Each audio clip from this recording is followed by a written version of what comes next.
gon' check that, bang that, drop that, hit that, pack that, kick that, send that, flip that. Hey, hey, wow, wow, wow, wow. Hay 7 demonios tratando de controlarme. No me quiero ir al infierno, pero ellos quieren llevarme. Hey, look, wow, wow, wow, wow. Hay 7 demonios.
Well, good evening, folks. Welcome back to the Esports Club Gauntlet Mill East powered by Zotac, game with our broadcast partner Loco. Welcome to the second day of the grand finale. This is going to be Bullet. Joining on the desk is with me. Joining alongside is going to be Mr.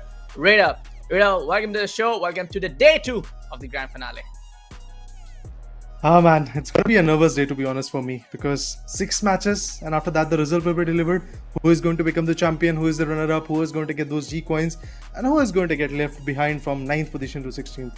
A lot of things to talk about, to be honest, because if you talk about the previous day in T number 1, we did saw Green Dragons doing a phenomenal job of getting those points in their favor and sitting on the top of the food chain. But the fact that PUBG PC is a game where you have to be consistent in every single map. If you slip, the leaderboard is going to slip you away. And if that happens, maybe teams like Digirad Esports or Nevermind is going to climb back on the top. And that's what Team Digirad Esports, teams like Nevermind, even Team Twisted Man is trying to do. So yeah, today's day is going to be very interesting. And also, guys, this is the last day. Make sure to support. Make sure to support. If you haven't yet subscribed to the Esports Club channel, make sure to subscribe to the channel of Esports Club. We keep bringing you these kind of amazing IPs, all regarding PUBG, all regarding all of other esports titles as well. But let me remind you folks also to check out the Zotac Aero RTX 4070 card. You get the proper RGB lighting, you get the proper Ice Storm 2.0 cooling, you get all the features that you need to do all of the multitasking, all of the gaming needs, all of the streaming needs. If you are a proper multitasker like me, keep 4 screens open right at your face. I mean, you need to get the latest Zotac gaming GPU, especially the RTX 4070. But for now, folks, let's take a look at the entire event calendar. Yes, we'll be kind of giving you a lot of flashback, kind of like a nostalgia effect onto you, because we've been doing this for almost half a month. Open qualifiers did start all the way from the side of 14th of October. We did saw open qualifiers coming on for 2 days. Then we had 4 days of semi-finale, and that was the most exhausting ones, even for the players, because every day we had 4 maps per day. And now that's going to be the last 2 days of grand finale. We have already seen the teams performing so well when it comes down to the map of Miramar, when it comes down to the side of Vendi Tago. Irangle was a little bit, I would say, not up to the mark compared to what we saw from a lot of teams on the map of Miramar. But for now, it's going to be last 6 maps, folks. Last 6 games, the last 6 maps, which are going to decide who is going to count as the TEC Presents Gauntlet Series champions. Yeah. But let's talk about the event format. How it all started, guys. That is something which is going to give you a brief idea of how we started off this beautiful tournament. Initially, in the open qualifiers on 13th and 14th of October, we did saw approximately 32 teams coming in. To be precise, actually 32 teams were there. And those teams were divided in a group of 4. Out of that, top 4 teams actually got qualified into the semi-finale. That means from each single group, we had 4 teams coming in, and a total of 16 teams were there in the semi-finale. But from there, we had only top 8 teams who got qualified in the grand finale. Not just that, there were 8 other teams who actually were invited in the whole scenario of the grand finale. But for now, let's talk about the prize pool. The stakes are way too high. Not just the glory, not just the bragging rights. You do get a chance of taking the lion's share of $10,000 in your favor. And the first place is going to get $5,500, second place is going to get $3,000, and third place is going to get $1,500. But that's not it. The positioning from 4th to 8th is also going to cherish you, not just with the experience, but also with the G coins, which is going to be the in-game currency of PUBG PC, which will give you the buffer period to purchase those skins and weapon skins, to be honest. All of you, what you want to go with. Let's also take a look at the entire points breakdown, folks. I know a lot of you would have already been recited a lot of these points at what position, but it's our job to let you guys know once again that the entire team, which comes on to the first place, the 4 of the first will be getting 10 points, like for the entire team, of course, not 10 points each, you know what I mean. But for on the second position, you only get 6 placement points. On the third position, only you get 5 placement points, and like as per se, it gets decreased a lot. And a lot, when I say a lot, it's not like a very much of like, I would say, a kind of like a semi-hybrid. It's more of like it kind of rewards the teams, whichever goes on for the kills, whichever goes on to that survival gameplay. Kind of hybrid, kind of not. You get the point.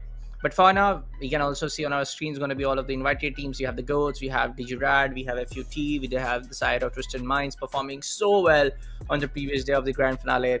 But they are lot and I mean, like, tremendous amount of teams who are not able to like prove their worth, prove their actually those prove their contendership for the grand finale, becoming the top contender to get the lion's share of the prize pool. Names are going to be 010 Esports, names are going to be Neverminds, names are going to be Pacific. Sometimes around these teams get eliminated way too early, sometimes around these teams get third party. Those gunfights are not happening right according as like they want. But let's also take a look at the another creatives that we're going to take a look onto. That's going to be and head to head, which are going to be the teams to go up against each other. So in that, we do have the table toppers team coming in. Green Dragons, which is sitting comfortably at the #1 position, is there in the head-to-head battle against teams like Twisted Mind. And the fact that Twisted Mind is able to break a record and create one of their own, to be precise, they had 26 amazing points in the favor in the first chicken dinner of the grand finale. That is how chaotic this team was. But what after that? Slowly but surely, this team is trying to get like 5 to 6 points or 9 points in every single matchup, but they are unable to go for those bombers like 15 pointers, 20 pointers. That is something which is lacking. So if that comes in, maybe things will change. But even before that, let's talk about the overall standing, as we do see two amazing teams contending for the first spot. It is Twisted Mind and Green Dragons, which is already there. Is going to be Green Dragons. They have got a total of 74 points, and Twisted Mind has to get one good decent chicken dinner, and Green Dragons have to go a little bit early so that Twisted Mind or even Team Digirad Esports can bounce back on the table topper list. So I do believe the top three teams are in a very different tussle. On the other corner, teams like FUT Esports, Howl, Pacific, Flashbang, they are also in a very different tussle because they want to win the top three. They have got that kind of point, but they still have to move a lot. They have to still get a lot more points in their favor if they really want to conquer the whole scenario. But let's talk about the individuals, the most valuable players coming in who have got the lot of frags in their favor. So that's why we are going to tag two players in a head-to-head battle. For example, if you talk about Green Dragon's Escapation, he has got 19 frags, and on the other corner, Team Twisted Minds Battlelines has got 16 frags. The assist is still looking good for Team Green Dragon's Escapation. Not just that, even the KD and the damage is also looking absolutely amazing. So I do believe that individual from Team Twisted Mind Battlelines has to perform way better than he is performing right now, so that he can really climb on the ladder and then eventually pull through some more decent gameplays. Oh boy, oh boy, oh boy. Look at the number of kills that these guys have, especially in the first 6 maps. I know compared to what other teams that we see warrant over here, of course, they don't have that kind of a perfect match. But for the Surface Escapation, you look at them, dude. 19 kills coming from these individuals single-handed. Battlins coming with 16 kills. Perfect Ticks coming with 14 kills. Tarkus with 13. I mean, on how these guys are able to maintain that 2.0 KD is something very amazing. And let me tell you, folks, maintaining that 2.0 KD in a game like PUBG is not that easy. Also, take a look at the Headhunter, the guy who has taken the maximum amount of headshots in the first entire day of grand finale. That's going to be 8 headshots coming in again from the side of Escapation, who's going to be the leader or the top fragger also for the side of Green Dragon with 19 kills. But yeah, let's look at the Berserker who gets the maximum amount of damage. I mean, give all of our titles to the same guy, man. Come on, Escapation doing a wonderful job. Of course, you have the kills. Of course, you have the damage. What else? Like MVP of the tournament. That's only left for you, Escapation. And probably he's going to be that if he manages to be consistent. That is something which is going to be really very crucial for a lot of teams, to be honest. You have to be consistent. Even if you get a single chicken in your favor, you have to be consistent on it. And that's exactly what teams like Digirad Esports is now trying to do. They're trying to bounce back. They're trying to retaliate. They're trying to get some decent points in their favor. And obviously, all of those situations are looking a little bit good for them. But the fact that Twisted Mind and Green Dragons, these are the two teams which are already sitting on the top of the leaderboard, they are also not going to let it go that easily. If you are actually on the top of the leaderboard, there is a different type of pressure onto their minds that we have to remain over there. We have to catch the grasp of the whole situation and eventually get the matches in your favor. And if you lose, if you slip even a bit, teams like Twisted Mind, Digirad Esports, Nevermind, Flashbang, plenty of teams. To be honest, the other 15 teams are already eagerly waiting for your downfall. So obviously, if you are actually at the top of the leaderboard, there is a target set on your back. And today, it is the day number 2. And we have already seen 2 good maps of Miramar, 2 good maps of Erangel, 1 Tego, 1 Vikendi. That means now the teams have got a very good idea of which are the specific drop locations. If somebody wants to take a clash, for example, teams like 010 Esports or Team Elite were lacking a lot of points. If they want to take a clash, they know where their target is. So they can really make a move. But then again, it all depends on what you are going to get while dropping, if you are going to get those weaponry or not. And if you don't have that weaponry, your opponent has got it, you are easily going to be a free kill for them. Yeah, definitely. I mean, a lot of teams will be looking in on how Green Dragon can get eliminated very early. Then we can capture that particular period of time to gain more kills in that particular map. Uh, Same goes for side of Twisted Mind. Same goes on for the side of Digirad. But for the side of Flashbang, that goes Bad Boys, Savam Esports. If you want to get the taste of the prize pool, if you want to get any amount of the prize pool to your to your team, you have to get in the top three at least. I mean, like let's take the top four at least. Like where FUT is standing right now with 46 points. I mean, the buffer is huge. I'm not saying that it's kind of like very impossible, but it's kind of seems hard by looking at the entire players coming from the teams like the Goats, Bad Boys, Savan. I Yeah. mean, for the side of Bad Boys, they did got a one winner with the chicken dinner, but for the side of Goats, Savam, Nevermind, it looks kind of hard even on the second day of Grand Finale, which is going to be the last day of the entire round presented by Esports Club Gauntlet Series Middle East Region, powered by Zotac Game with our broadcast partner Loco.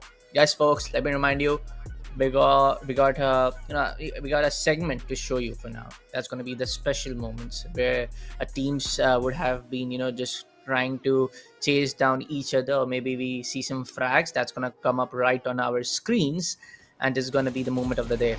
This is a Twisted Mind up against the side of Savan, where we saw Savan popping up some smokes, and they took a decision to rotate a little bit late, and then it was the side of Twisted Minds to pick them off one by one. I mean, yeah, eventually the play zone was pushing them out of the ridges and they had to come in an open spot, and that actually costed them a lot.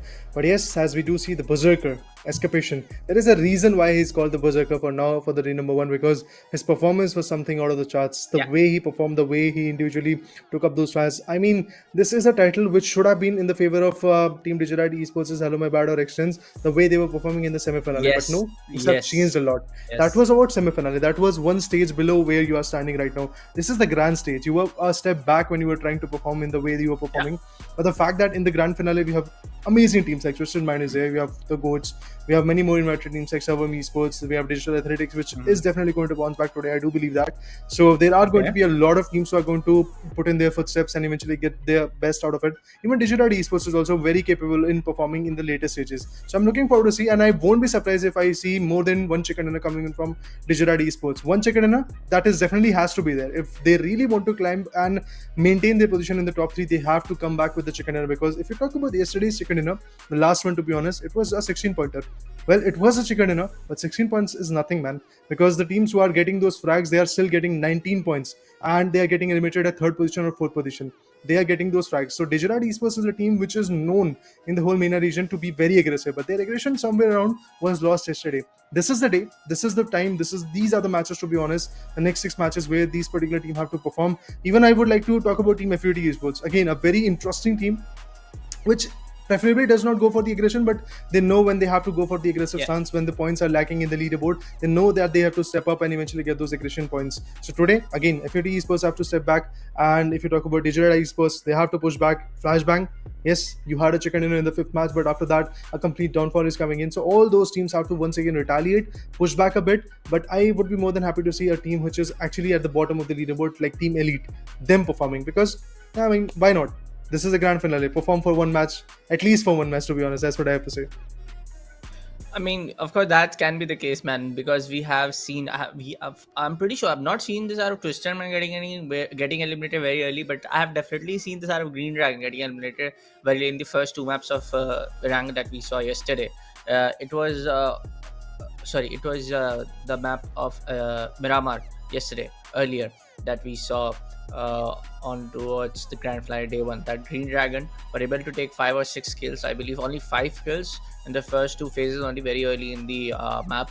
But after that, they got eliminated at the 9th or 10th spot. They didn't even had the I would say single or the double digit of placement, single or 2 digit of placement points.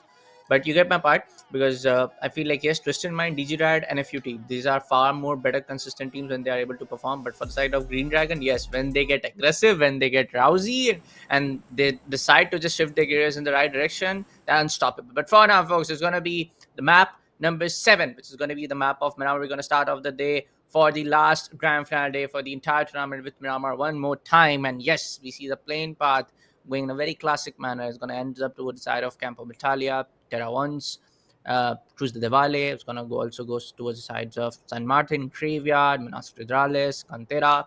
I feel like, yeah, there's going to be no issue somewhere around all of the teams to take their favorite POIs.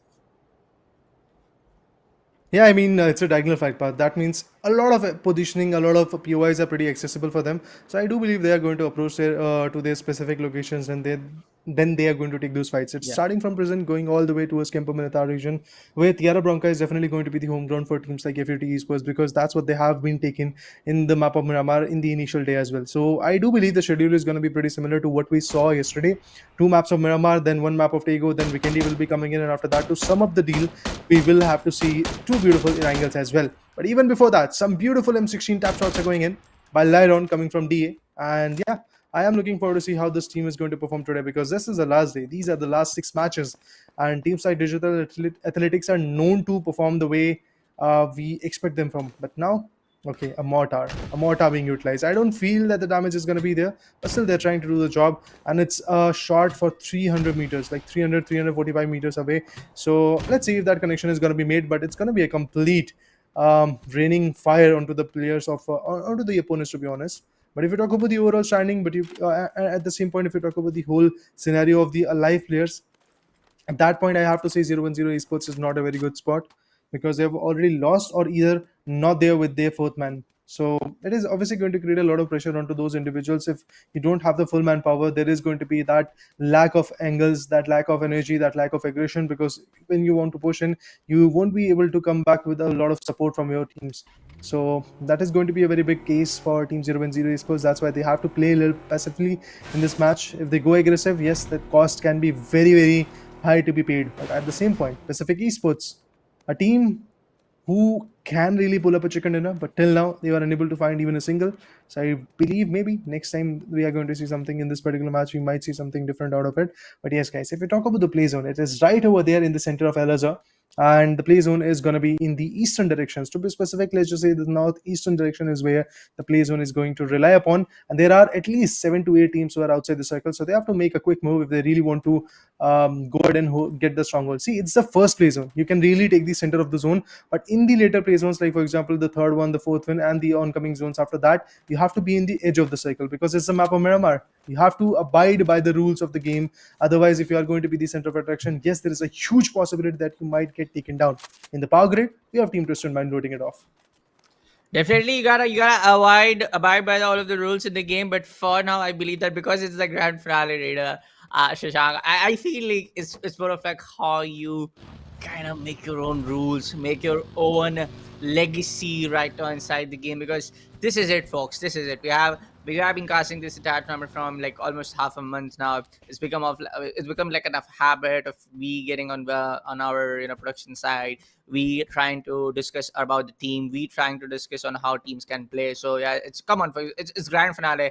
We want to see some aggressive plays. We want to see some action. We want to see some drama. Of course, that's going to be coming in. But yes, for the side of players, if you want to like talk from a perspective of a player, it's going to be hard to. It's not going to be easy. It's definitely not going to be easy for the side of goats to take down teams like FUT. It's not going to be very easy for teams like FUT to go and head-to-head fight against like a team like a Green Dragons, who are right now at the table toppers. Right now, they are the number one contender to become the champion of the Gauntlet Middle East PUBG tournament, which has been presented by the Esports Club and with our broadcast partner Loka, and the entire tournament is getting powered by Zotac Gaming. But for now, as I speak of how we see the side of the mad, the side of the other of his teammates rotating by a vehicle trying to his point at the moment, I guess he did saw the side of Nevermind next. He did saw a player, which is going to be the side of Nevermind next. But for now, he didn't. He doesn't have a proper line of sight, so he's just gonna take a time. Now he has a proper line of sight, just waiting in for next to stop any kind of movement to just take the first headshot. But he's waiting for his teammates too. He does know that there's going to be some way or another that his teammates are going to be very much nearby. So it's just better to not fire right now, maintain the trigger discipline, and just let other teammates from the opponent side to come up close by, so they can all together take them on and a 1-on-1 gunfight. True, they have to wait for the right moment to really strike onto the opponents. And if you commit, or should I say, take that commitment a little bit early. Obviously, that cost can be very high to be paid. The whole map can be out of their hands. So for now, yes, I do believe Green Dragons and Team Goats are going to abide by their own rules. They're going to not be that chaotic because it's the first play zone. They can actually prefer to be in the circle rather than take the particular fight. But even if they take that fight, the possibility of a third party is not going to come that easily. But Servam Esports on the other corner, pretty close to the Sandstorm. And obviously, as we do see, Team Goat is also pretty close to them. But this guy is going to go for the vehicle. And at the same point, he's also going to get shot down from the opponents. The Goat gaming players are patiently waiting for that moment to come up with some strikes onto this individual. But nothing fruitful came in, to be honest. Baron Peak was able to completely fall back from the scenario. And yesterday, from the particular team known as Servam Esports, the best guy who was able to get a lot of heavy lifting was known as CCI Next. So today, let's see if CCI Next is also going to perform today, or is there is going to be a downfall for Team Servam Esports, because yesterday, yes, they do not have a lot of points in the overall standing, but yeah, it is really very important for them to perform from this particular matchup. It's a match of Miramar where you have a lot of opportunities when you talk about the third party fights, but in order to take those third party fights, you have to survive till the third, fourth play zone. Then only the possibilities of third party fights can be immense. So I'm looking forward to see if some other Yes. team is going to conserve that, or they're going to get picked off. But at the same moment, look at this Team Elite and Howl. The Wolves and the Elites, they are in front of each other. But I do believe once again there is going to be a lot of fight in the truck stop region. And there you go, some shots. I do hear some shots coming in, and those are the mini 14s. Oh boy. I mean, we do say house, we do say the pack of wolves, but for now, the pack of wolves are able to just get their get their food, get their the lineup on the food chain pretty much right compared to what we saw on towards the very early maps of the first grand finale, which was yesterday. But I feel like yes, compared to what other teams are doing on the scoreboard, on on the teams which are above them on the scoreboard, I feel like still is going to be a lot of improvement coming in for the side of Team Halls. Like they have to be very consistent to at least uh, remain in the top five, top six with their man advantage by keeping the manpower alive. Other side is going to be, of course, the gunfights. I have seen a lot of times, like not just for I would say this particular tournament. Even we have seen in other tournaments coming from the side of esports club that like a team like Howl do get somewhere around kind of overwhelmed, kind of confused when there are two, there are more than one team trying to take a fight against them. So yes, I feel like when it comes down to that pressure kind of situation, when it comes down to handling a lot of gunfights, the team gets taken apart, the teams kind of falls apart in terms of the conference. But hey, that's not just Team Howl. There's gonna be like digital athletics. Like for the side of digital athletics, when we talk about the side of digital athletics, this is that one team that overpowered literally everyone in our previous PUBG tournament. So I feel like yes, digital athletics aren't on the top of the performance for themselves right now in this particular tournament. But I feel like yes, for the side of digital athletics, uh, they will be looking to make a comeback pretty soon in this tournament, only in this map only. But for now, folks, let me remind you, make sure to check out the RTX 4070 Ampero card coming in from the side of Zotac Gaming. You get the best cooling, you get the best after sales service, you get the 5 years of total warranty, which is going to be 3 + 2 years. And of course, let me remind you, you have to register on the official website of Zotac to get the additional 2 years of warranty. So you get a combined warranty of 5 years. And the gunfights have been already started. We see Pacific Esports trying to take down the side of Stardust. We just saw a little while ago the team of Flashbang taking one of the players out from the side of, I guess that was someone from the side of Stardust, or I guess it was the side of 010. So yeah, the fights have been started already. It's good to see that the teams who are right now not that good on the scoreboard in terms of kill points going for those aggressive plays. Yeah, I mean, this is the moment where you have to really strike on and get the points. There you go. Metaboy also gets taken down from Pacific Esports. It's Thunderlost who got that pick. Stardust losing one more player from their corner is not a very good scenario for them. They are not going to be happy jolly anymore. And there you go. Few more shots getting right under the body of InSync. But he's retaliating, dude. He is retaliating. He's also trying to put a lot of pressure onto the opponent who are trying to shut their individuals down. But let's see if Pacific Esports are more than capable to retaliate and then get the uplifting. But look at the second circle. It's again a very interesting one because it has shifted to the western parts of Elazar. Initially, in the first play zone, we did saw Elazar being the center of the circle. the first play zone, to be honest. But now in the second play zone, it is actually on the edge, in the eastern edge of the whole play zone. But Thunder lost again, getting tagged a lot by the opponents, but still not enough to completely put him down. So he has his high-spirited aggression still working out for him. Already with one frag, yes, they are looking kind of good. But Voldemort, after that fall damage, yes, he has to repatch himself with the band-aids that he has got. Yeah, that's exactly what he's going to do. But even before that, he's going to find a beautiful cover to play along with. Because if you do all of that, if you jump in an open spot or if you try to heal yourself in an open spot, it can be very, very costly and a very unforgiving scenario can be on your head. So I'm looking forward to see if that is going to get replicated, because even Flashbang have decided to rotate. Every single team is trying to find a safer haven, because the current second play zone has got a lot of small compounds to play along with. So yeah, this is a good moment to really withhold it. But Bad Boys on the other corner are trying to be the good ones, because they are getting picked off. Digital Athletics, yes, as I said initially, and I do believe today is going to be the day where Team Digital Athletics is going to give that comeback, and that's exactly what is happening. For now, they've already secured 3 flags. I do believe that they have to get the last one, the last individual. It's going to be Bad Boy 2K. He has to go down. This team really wants to outperform. This guy has to go down, and there you go. He has been picked up, and with that, oh, actually, the last guy from Bad Boy was finished off by Digital Athletic, but there were some frag who were stolen by the players of Team Server Esports. Interesting. Even Stardust is also losing one more. It's V's who has been taken down. Now, towards the truck stop region, we do see Nevermind holding it off. So, a very good spot, but it has already been looted. So, they won't get any kind of utility right now. I do believe some bits and bits of utilities like weaponry or ammo can be there. But in order to completely hold off the particular side, I do believe truck stop is a very open spot to play with. But it's on the edge of the circle. So I don't feel that there is somebody who is going to go purposefully outside the circle and then try to take a fight with Nevermind, because everybody is more than concerned regarding their own survival. So yeah, for now, every single team has got their compounds to play with, and even the Blizzard is coming in pretty soon. Sorry, the Sandstorm. The Sandstorm, yeah. We also sometimes just gets around that. Oh, we are not on the map of snowy caps. We still have to wait. I know it's one of your favorite maps. I know it's not the favorite map of Shashank, and it's not the favorite map of Raider, but it's one of the favorites, that's for sure. But for now, folks, let's take a look at Digital Esports as we spectate them. They're trying to get that Ruin Dame guy coming from the side of Howl. We see a lot of long range shots. Oh, we have Ace 32.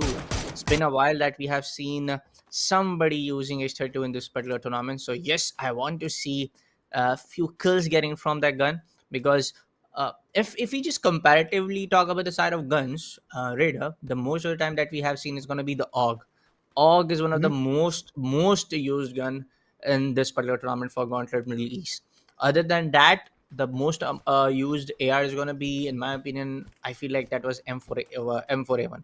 Other than that, I haven't seen any AR being used so extensively. So majority of the people are going to use, I have seen like using those weapons. Like any views coming in from you? I mean, there's a reason behind it. Yeah, go on. And the reason is that AUG has got a slightly higher fire rate. So obviously, whoever fires first and whichever weapon has got the higher fire rate is obviously going to put the opponent down faster. And for that reason, yes, AUG is one of the most preferred weaponry, because it has got 2 things. First of all, stability. Second, is going to be its fire rate, because when we talk about stability, it does not require a lot of attachments. For example, when you use a barrel or when you use a Ace 32 or an M416, you have to have a tactical stock, a foregrip, extended quick draw mag, compensator.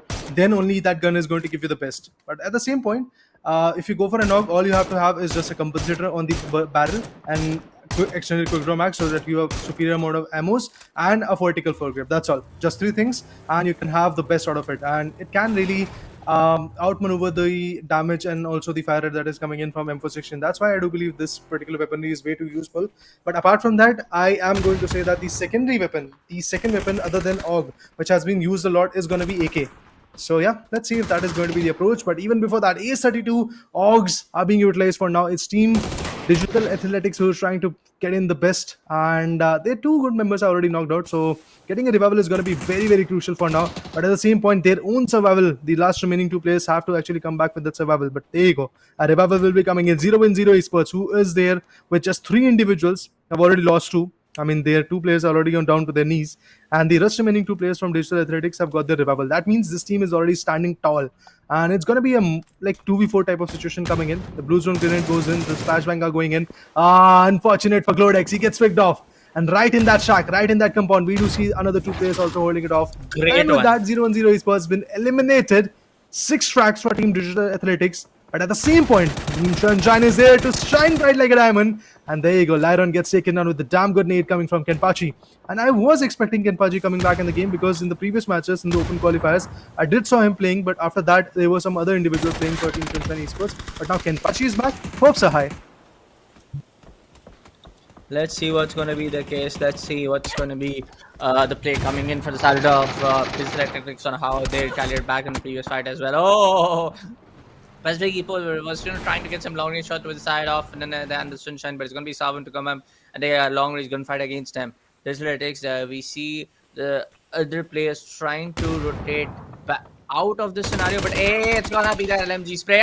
It's going to be Cormac Matrix on the other angle. He didn't watch his angle. He did got at one knock, but the confirmation not going to come. And there you go. The second team to get eliminated in this particular map is going to be the side of Sunshine. They did give their best, but kudos for the side with Athletics, taking 2 teams down one by one in the map of Miramar.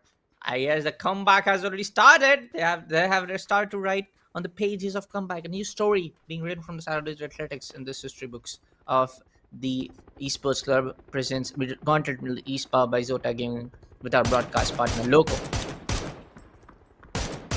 Interesting fights upon us, but I'm so happy to see one particular team performing right now. It's going to be DA. Digital Athletics. They have wiped out not just 1 but 2 but 3 squads. They've already taken down 3 good squads out of the lobby. The most recent one were Team Sunshine Esports, and even before that we did saw 0-1-0 Esports getting out of the existence while being the opponent of that particular team. So the way Digital Athletics is performing without losing their members is absolutely looking amazing. And if they stuck to their weaponry like the way they are sticking right now, I do believe even Team Green Dragons is going to suffer a lot, because look at them. They've already lost 2 individuals. The rest remaining 2 are Crossco and Escapation. And if Escapation is alive in the lobby, I do feel that there is a slightly longer game coming in from Team Green Dragons, because Escapation, man, his play is something out of the charts. But look at this. Lyron, he's the only one who has not yet got even a single frag. But now Digirad Esports is slamming onto the Giants. This will be interesting. Digirad versus DA. 2 of the most aggressive teams of this lobby are here. One has qualified, another one has showed their stance and became the invited team in the previous IPs as well. So let's see what is going to happen. For now, Escapation finds one. His flashbangs Pennywise. He's going to get completely confirmed. He took him down with the barrel, finishes him off with the AUG, and in a style, Crossco retaliates and helps his teammate to get Pennywise down, because from flashbang, one of the most aggressive player, that is one of the most fruitful with the higher aim superiority, is going to be Pennywise. And now when he is down, I do believe flashbang is going to get, like, let's say, captivated for a brief moment. They won't be able to perform the way they wanted to perform in this particular matchup. But Samad, he retaliates and takes down Escapation. With that, Crossco becomes the last one. He's the only ray of hope coming in from that particular team, and I'm looking forward to see if there is going to be a complete elimination coming in pretty soon or something different. But Pacific Esports, oh, Stardust gets taken down. Even Flashbang could be taken down pretty soon, but even before that, look at this. Flashbang wreaking havoc, but the last individual from Green Dragon gets eliminated. With that, it's done for Green Dragons. The table toppers are now done and dusted. Who are fighting, who are retaliating, is going to be Pacific Esports, Digital Athletic, Digirad, and at the same point, Team Goats as well. It's good to see all of the teams who are right now at the, not on the like a top 5, top 6 position. They're fighting back for the prize pool. They're fighting back to claim the throne. Oh, Extends is going to take his own guy out. Planet's going down. This is bad. For now, we see this side of Digirad Esports still fighting it out against the side of another top tier team on the scorecard, which is going to be Twisted Minds. Good nade. It can impact a little bit towards the side of Goats, I guess, but we don't see the registration coming in. Gord Marco gets confirmed by the blue zone. Extends on the other hand, takes down the side of Digital Tactics, and there you go. Extends get 2 for him. Gord Marco gets 1. Thunderloss gets 1 from the side of Pacific Esports, and Digital Tactics will be getting stomped upon for the map of Miramar. They're gonna bite the dust, but they gotta wait for the second map of Miramar for now to make up that, the comeback that we want to see, the Digital Tactics that we want to see. But for now, folks, we saw a few FUT playing on the same kind of like a survival-based gameplay, playing a little bit passive. They're not being so aggressive. For the past 20 minutes, we haven't seen them taking those aggressive fights compared to what we are seeing from other teams right now. They're playing that let's be on the top 4, let's be on the top 5, and then take a fight, then take those skill points in our favor. Yeah, for now, a slow and steady approach coming in from teams like FUT Esports, but they've already got Billionaire. That means that was the third frag for Team FUT Esports, and if they try and get that manpower alive till the last particular zones. I do believe it's going to be a very interesting approach coming in from the corner. Even Team Twisted Minds have figured it out. That they are going to play a little bit slower this time. They're not going to be that aggressive. Remember, in this exact map, in this exact format, the first match of the day number 1 and the first match of the day number 2. These are the two things that are similar, and the map is also similar. It was the map of Miramar where they were able to get 16 frags and a chicken dinner yesterday. But today they do know that they are on target and they have to perform. Their performance has been going down a lot in the later stages of that particular day. So they really want to outperform today, and in order to do that, they're going to bring in that manpower, that arsenal, which we call as the cavalry. When you have that brother in arms type of feeling coming in from your corner, if you have all three individuals surviving from that particular team along with you, who is the fourth man of that particular team, I do believe that the high spirited gameplay are going to be amazing. But even before that, Team Digital Esports might be getting a measure pretty soon. Look at that shot going on. Hello, my bad becomes the last one. One last individual from that team trying to survive, but Team Twisted Minds is now getting picked off, not just one but two by Sayari. Flashbang is reeking here. Let's see if it is going to be a situation where Team Twisted Mind is going to get completely shut down, or is there going to be a revival coming in from the corner? Let's go around. What's going to be the case for the side of the Ghost? Global Army gets one with this Nate coming onto the side of the Mad. We do saw the Goats, Trarkus, Global Army still trying to survive upon. All with a really good nade. That can then for the side of Tarkus. He takes a little bit of damage with that nade too. He's going to pop some smoke towards the same angle to block all of the line of sight coming into from the side of the Goats. This particular angle. Talking about the side of Flashbang, they're still surviving in the top 10, which is nice to see. Team like Flashbang fighting it out. Transformation goes on for the side of Perfect. Ticks coming in from the team named as Twisted Minds. And they get eliminated. Shari goes for the third one. Flashbang annihilates the side of Twisted Mind. Two top teams getting out of the first map of Miramar for the second day of the grand finale, folks. Vendi Esports still trying to be on the top. We see the side of Flashbang with just two guys remaining in. Howl with two, Nevermind with three, the Elite with three, FUT Pacific, the Goats, Savum Esports, right there with the manpower advantage against these. Critical goes down from the hands of Pengag. It's gonna be the M4 Raven spray. I mean, like, that was almost a headshot, so I believe. Can call that a spray, can call it a not one. I cannot call it a proper spray because, you know, we didn't saw the perspective though. Baron pick that got that one shot down onto the side of Scofield, as we do see it. FUT is doing an amazing job. DJD Esports gets eliminated from the hands of Sabman. There you go. Now it's a proper comeback for a lot of teams. Now Nevermind also gets eliminated, and it's going to be FUT Pacific. Flashbang that got eliminated. The Goats and the side of Sarvim to remain alive in the final top 7. All other teams who are nowhere near to top 4 are alive in the final 6 teams. Now Howl gets eliminated at the 7th spot. Well, there you go. The eliminations are coming in. Team FUT Esports, one individual LZ has got already 5 frags. FUT Esports is definitely looking forward to secure that behemoth known as the winner of the chicken dinner. But can they really? That's the biggest question. I mean, they have got a very good angle to play with. It's Team Elite who they have to face when we talk about the manpower. Other than that, Team Savum Esports is also there with just 3 individuals. They might be getting shot down while they're trying to make a way into the circle, and that's going to be putting a lot of pressure onto those individuals. But even before that, it's Team Goats who is trying to rotate, but Sayari manages to drag one individual down through the moving vehicle, through the coop. It's Honor 333 who has been taken down, and obviously for his survival, there has to be some ridges so that the revival comes in. But Team Savum Esports coming right on the edges, but FUT managed to shut down the last individual coming from Team FUT Esports as well.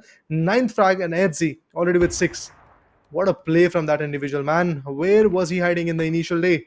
Today, he is just phenomenal. But T-Bone finally gets taken down with a Dragon of shot coming in from CCI next. And as we do see from Team Savum Esports, players like Shaila and CCI next are still surviving. So I feel there is going to be a very interesting contestment between these two teams. Amazing contestment, but I mean, I still feel like Sarvan and FUT can do a better job compared to what we have seen from the side of the Elites and the Goats. I know the Goats do have one whenever a chicken dinner coming onto their favor, but it feels like compared to what we have seen in overall performance of FUT compared to what we have seen from the side of Sarvan, they can do a better job. And this is what I was talking about. Baron of shot goes on to the side of Nur. Triple 3 gets confirmed. Now going to be just 2 players fighting it off for the number 1 spot on the map of Miramar, on the first map of Miramar for the second day of grand finale.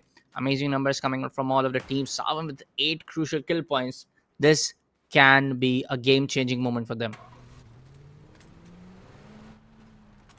Indeed, it can be, but let's see if that game-changing moment comes in or not, because there are a lot of hindrance. If they really want to go for a chicken dinner, they have to face off against a lot of teams, and then only the chicken dinner will be coming in.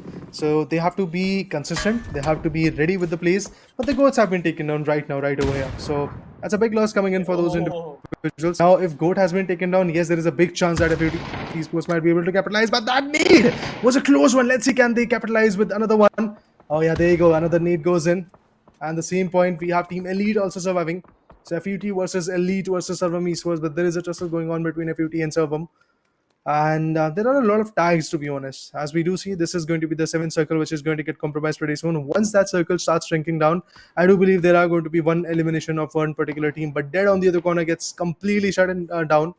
So Team Elite, for now, is struggling. But the fact that they are able to be in the top 3, it is going to be very helpful for them, because they're going to get at least 5 good points out of it if they go out at the 3rd position. I don't know how many frags they have got, but still I do believe those 5 points can be valuable enough for them. And at least 3 or 4 chicken dinners is what I'm looking at if they really want to make their way in the top 4. But restricting the play area in just 5 seconds, that means the 7th play zone is going to come crippling the players down.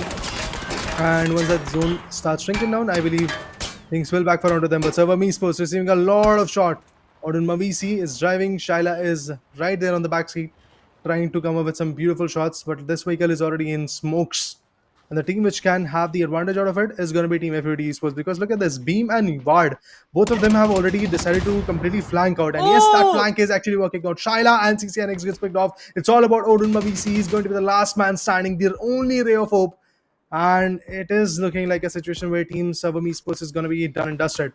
Look at this. But Ward is not moving a lot. Ward is not making a lot of initiation, because he knows if he does that, maybe from Team Elite's perspective, he's going to receive a lot of shot. But Odin Mavisi and the other guy, they're still fighting back. Now the position has been revealed. So there goes the nade. There goes the molly. There you go. It's Servam Esports is going to get taken down. 14 frags coming in from the players of FUT Esports, and they can easily break the record, or should I say contest the record of Team Twisted Mind. The irony is that, guys, in this type of match, in the map of Miramar and the first match of Grand Finale, we did saw 26 pointer coming in. And if Team FUT Esports by some chance gets a winner chicken dinner, which is actually my prediction that they are definitely going to get it, they are going to get a 26 pointer. There is no question in it. And if 26 points is there for them, that would be a massive jump for Team FUT Esports. And I'm so happy that everything that I was expecting initially on the caster deck is coming in. You talk about the comeback, you talk about teams like FUT Esports showing their stance. Yes, it is there. But also there is one beautiful thing, and that is the Zotac Gaming's RTX 4070 Ampero graphic cards. It has got the ray tracing, the DLSS 3, the Ice Storm 2.0 cooling, which is going to cool off those heated moments. Make sure to buy it now, because you get the 3+2, that means 5 years of warranty, and the tech support along with it for those 5 amazing years. But apart from that, FUT Esports slowly making their way back into the center of this area. But this will be a bad move. I do believe that this is going to be a very bad move for Cobra. He can easily be spotted from here. He can easily be taken down. There are multiple angles that Team FUT Esports is trying to contest. So I do believe it's going to be a chicken dinner for Team FUT Esports, and that too a well-contested one. A well-contested one, but still Hamdar and Cobra are still trying to fight it off for the first winner chicken dinner for the entire grand finale set. They're still trying to go for a 2v4. Seems not a doable one, to be pretty honest, because Cobra is in a very vulnerable spot. Hamad, on the other hand, the side of, I guess, T-Bone, it was the side of IG, I guess. No, it was the side of T-Bone only.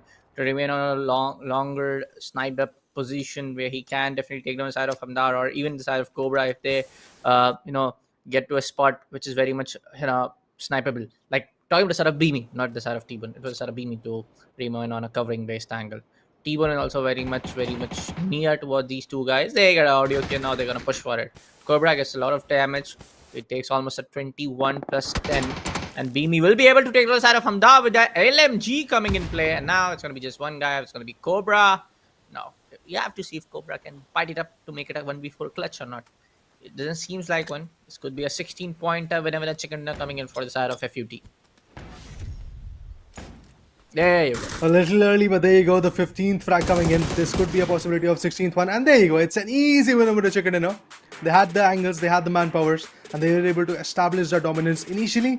we saw them in the third circle, I believe, and they had just 2 frags. From there to the 8th circle, they have got 14 more frags along with those 2 frags that they initially had. Amazing play coming in, a very interesting gun game, a very interesting effective fight coming in from the corner, and with that they have got a total of 26 good points, and it's done, man, it's done. A winner chicken dinner, which was very much important for Team FUT Esports to climb back in the leaderboard. They've got it, and now they're going to capitalize on it. They're going to pull through and make sure that this performance actually is going to be consistent in the next matches as well, because the next few matches are going to be very, very important. There are just 5 more matches left, and you have 1 more chance in the map of Miramar. That's all you're going to get in the whole grand finale. There is just 1 more chance that you're going to get. If Miramar is your favorite one, if you think that Miramar is going to be the most fruitful map for you, make sure to perform, because there is no opportunities that are going to be there in the map of Miramar after the second match of the grand finale number 2 happens, because you will be left with just a Tego, a Vendi, and 2 angles. That's all. Definitely, man. But let's take a look at the highlights. What's going to be those, frag moments coming in the first map of Miramar for the second day of Grand Final. It's going to be also the final day of the entire tournament. On how FUT is making a comeback, right, to get the lion's share of the prize pool. I know it's not a proper comeback. The proper comeback wouldn't be the right word to use for the side of FUT. They have shown a tremendous amount of gameplay, like a very improved kind of a gameplay coming to the other day. Digital Ethics was very much unfortunate. They were fighting it off against our Bad Boys. Bad Boys were able to take down a lot of players coming from the Digital Athletics. Digital Athletics did try to surpass the other team too, and they did it. They did eliminated 2 teams coming on to them. But after that, the Athletics, after getting that 8 or I suppose 7 kills into their favor, they weren't able to get on towards the top 5 position or top 4 position. They got eliminated in the top 10 only. But after that, on how FUT played a role on to that strat that we will get to the final zone first. Like, let's maintain the, I would say, the manpower advantage, the entire manpower in our team. Let's not get eliminated after the circles and whatnot. Maintain our utilities, do a proper loadout management. You get my point. They played the survivor gameplay kind of method. They did play the getting in the first, kind of getting in the late sometimes around. What matters is that they did got that win over chicken dinner. They did got those kill points, which is amazing to see on the scorecard. Right now, pretty much sure they're getting very close to take the spot of at least the side of DG Rat. Not sure about the side of Twisted Minds, but yes, they are definitely in the number 3rd spot of the entire scorecard, overall standings. When you talk about the overall standing, I do believe Unity Esports was standing somewhere at 4th in the overall standing, but with this 26 pointer, I do believe they are definitely going to make their way back in the top 3, which is absolutely impressive. And if they are making their way in the top 3, that means either it could be Digidad Esports or it could be Twisted Mind, which is going to get pushed out of that stance. So I'm looking forward to see what is going to happen once the overall standing comes in, but obviously before that, you will get to see these amazing highlights, which are going to give us a brief idea of how it all happened and how the whole map of Miramar, the first one to be precise in the day number 2, unfolded. Remember guys, in this particular matchup, we did saw a lot of hustles, a lot of decent shots coming in, a lot of decent retaliations coming in, even some nades being very on point. Look at this one. The nade was there, and due to that, the player was pushed back a bit. Even the molly took down the player known as Mavisi, and with that, the spray that came in from the back end was also very on point. I know that the job is done, as you did say. A winner chicken dinner, that to a 26 pointer coming from Team FUT Esports. We were talking about it initially when we started the day number 2 of this beautiful grand finale, that teams like FUT Esports have already shown their stance in the previous IPs. Where are they? Why are they not being able to perform? Because FUT's favorite map is actually Miramar. If you check their track record, they have been very effective in this particular map. But in the last day, FUT's performance was kind of, let's say, average. They were getting 7 to 10 points in both the maps of Miramar, but after that, they decided to let it go. In the map of Tego, in the map of Vendi, they were not that fruitful. But finally, they have decided to come back in the game. They are now in the top 3, that's for sure. But yeah guys, for now we are going to take a quick short break. After that, we'll be back to see the stats and the match number 2 of day number 2 of the grand finale. Yes.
Hello, folks. Welcome back to the Esports Club Gauntlet, Middle East powered by Zotac Gaming with our broadcast partner Loco. Yes, going to be the final day of the grand finale.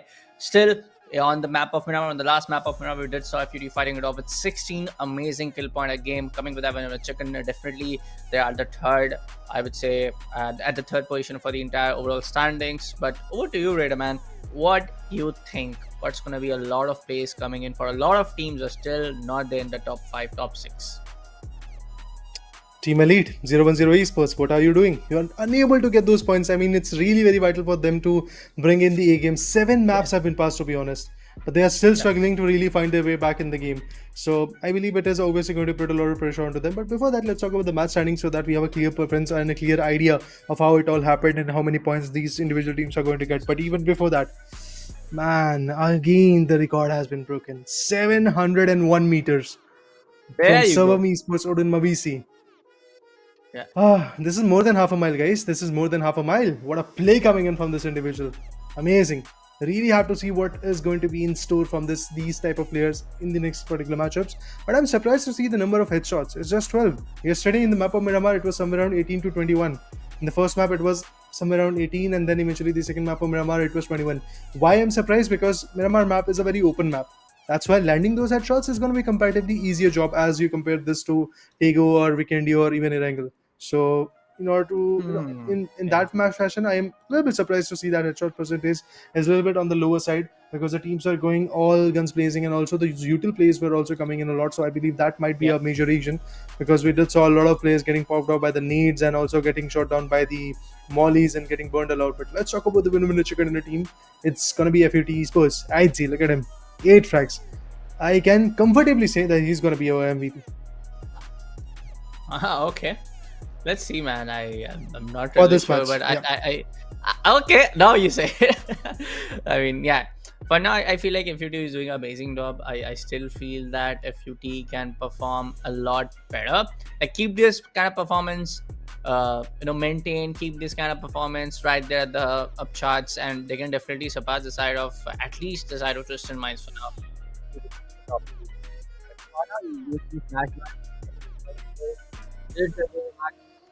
Out of kills after the side of for the side of FUT.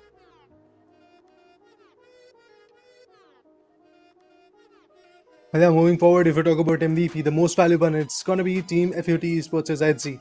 With 8 amazing frags coming in his corner, and 1125 is gonna be the number of damage that he was able to acquire. Interesting play, man. Interesting play. I definitely believe that he's going to pull through many more points in the later stages. But even before that, let's have a look at the overall standing.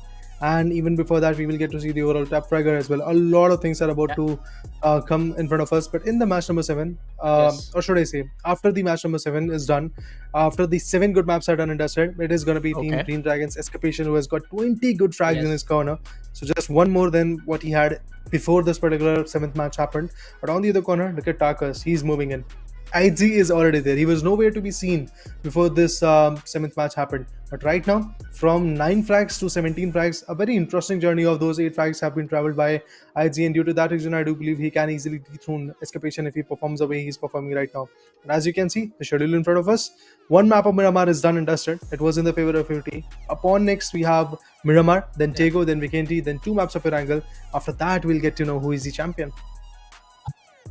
After that, we'll get to know who's gonna take the title and become the new champion for the Middle East region. But yes, folks, we will jumping straight into the second map of Miramar for the entire day. Let me remind you again and again, folks, this is gonna be the final day. This is gonna be the final day of the D-Day, the final decisive day.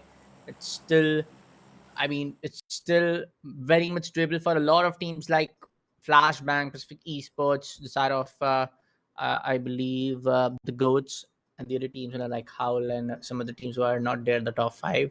But again, you got to be consistent. You got to keep the manpower alive up to the final fights. What you can do inside a map like Miramar, you have to maintain those utilities, and you have to at least get on with those gunfights coming in your favor. Now we see El Pozo, Los Leons. It's kind of like the entire flight path has shifted towards the side of southern western region. But I feel like, yes, a lot of teams will still again take the decision to go up towards a lot of northern areas, towards Sarah Elazar, or maybe we see some teams going towards Sarah water treatment plant or treatment POI. So let's see what's going to be the case coming in for the early fights now. I mean, true enough. Yes, the teams are trying to figure out on their own specific locations to drop in. For example, if it is Esports, this time they usually actually go for Tierra Bronca, but this time they can see that Tierra Bronca is miles away from where they are. So that's why they have chosen the Puerto region, where I don't think there is a clash. So they're going to be comfortable with it. They're going to have a decent loot in that particular vicinity, and they can rotate back to areas like Impala, or maybe figure out to go to El Azhar. But they really have to respect the particular play zone that is going to come. And look at that, play zone is already there in the centric areas of San Martin. It is actually, let's say, a central play zone, a not central one to be honest. But in order to reach out to that place, there is going to be a lot of strategic rotation to go with. Now, FUT Esports has got two options to play with. Yeah. They can either go through Los Angeles, or they can travel through Impala, then go through Truck Stop, and then make a way towards the San Martin region. So if they do that second rotation, if that get that second rotation, they are going to be taking a long rotation, but at the same point, a very safe one. So that should be the approach. And that's exactly what FUT Esports was able to do in the previous matchup. They tried to be a little bit more, like, let's say, slow and pacifistic in the initial circle. In the later one, yes, they started to pop off. So that's exactly what might happen once again. But as I see, in the areas like Power Grid, we do have Team Twist in Yeah. mind. And in the areas like, let's say, Mhm. the Canchara region, over there we have Team Elite, and apart from that, we do have players from Team Howl as well coming in. Stardust is over there in the Los Angeles region, but in El Pozo, oh man, there is a fight. There is a contestment that is going on in El Pozo. We have Team Howl, and other than that, there is going to be Team Elite as well, who are taking some decent shots onto each other.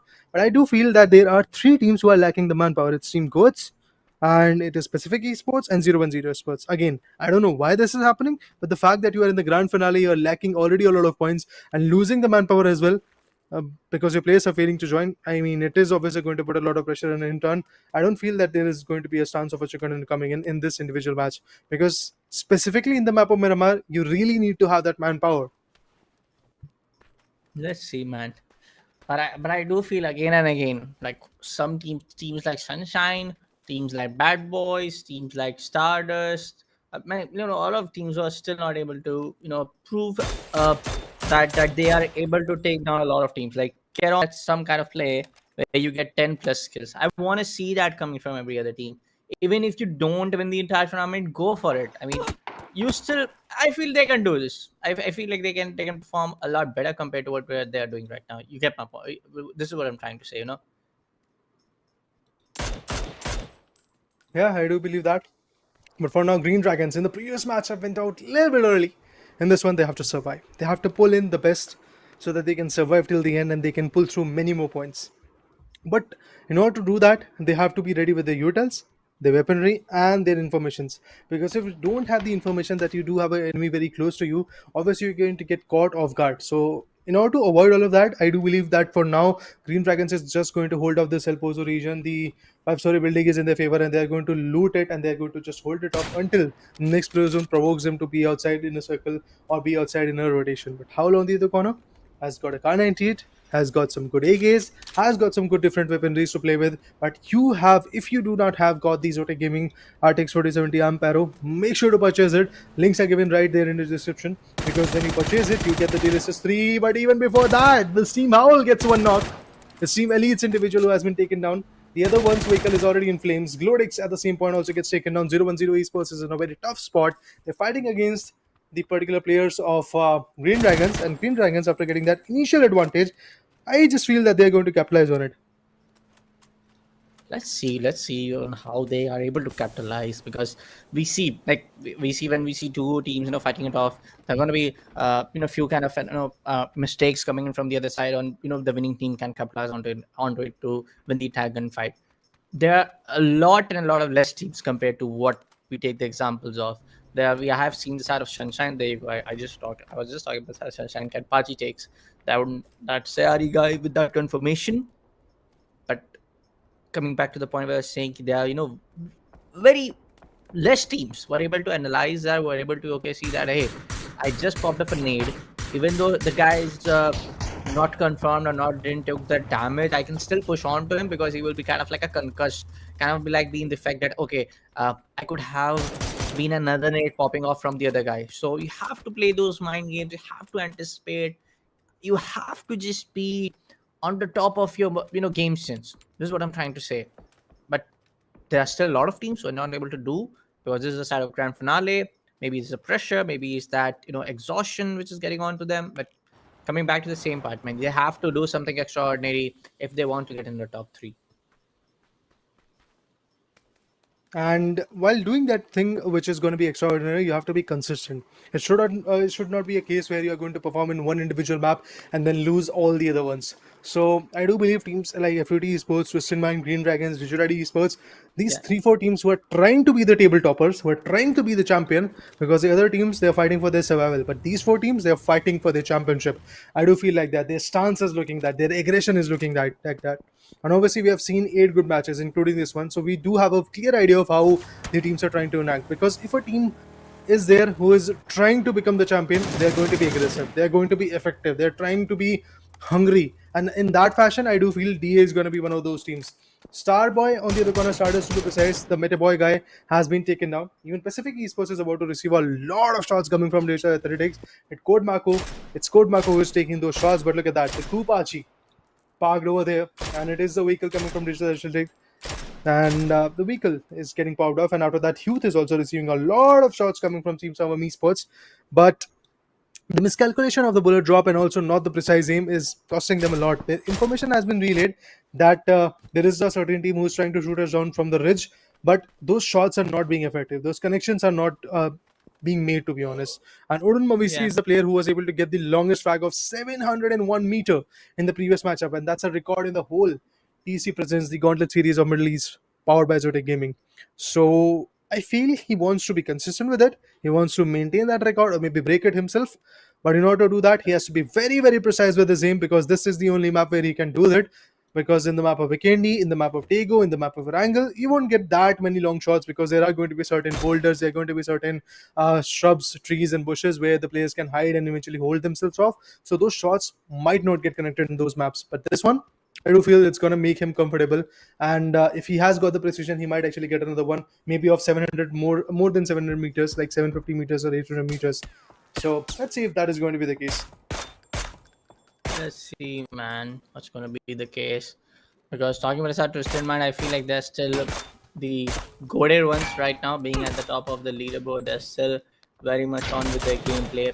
Yes, the first map of the entire day of Grand Finale did got eliminated, but nice pre-fire with the side of Louis just going inside particular room and to just taking a hip fire with the DMR thing on the. You don't usually see that when it comes outside of this particular tournament. Let's see what's going to be the case. Let's see what's going to be the entire play coming from Side Twister Mind's second map of the last day for this entire tournament. Let me remind you, folks, it's the to be precise in the entire tournament is going to be match number 8. We still have what? Like, we still have a couple of more maps left. We still have 4 maps left after this particular map ends. Again, the same part, at the same track. I will want to like keep the entire narration on. As some teams are still not able to prove that they can still get on with those plays. A good shot coming from side of Layosh as he takes down the guy in the moving vehicle, and now Stardust is now just with, I guess, 3 players left out on the map of Miramar. I mean, Metaboy was already taken down. The other individual right now has been picked up. I mean, there are just 2 players from Team Stardust, if I'm not wrong, who are surviving.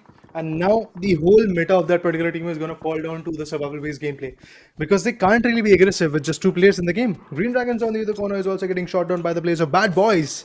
But the Bad Boys, can they be good enough to completely shut down the players of Green Dragons? That's the main question is all about. But on the northeastern ridges, we do see a sandstorm coming in.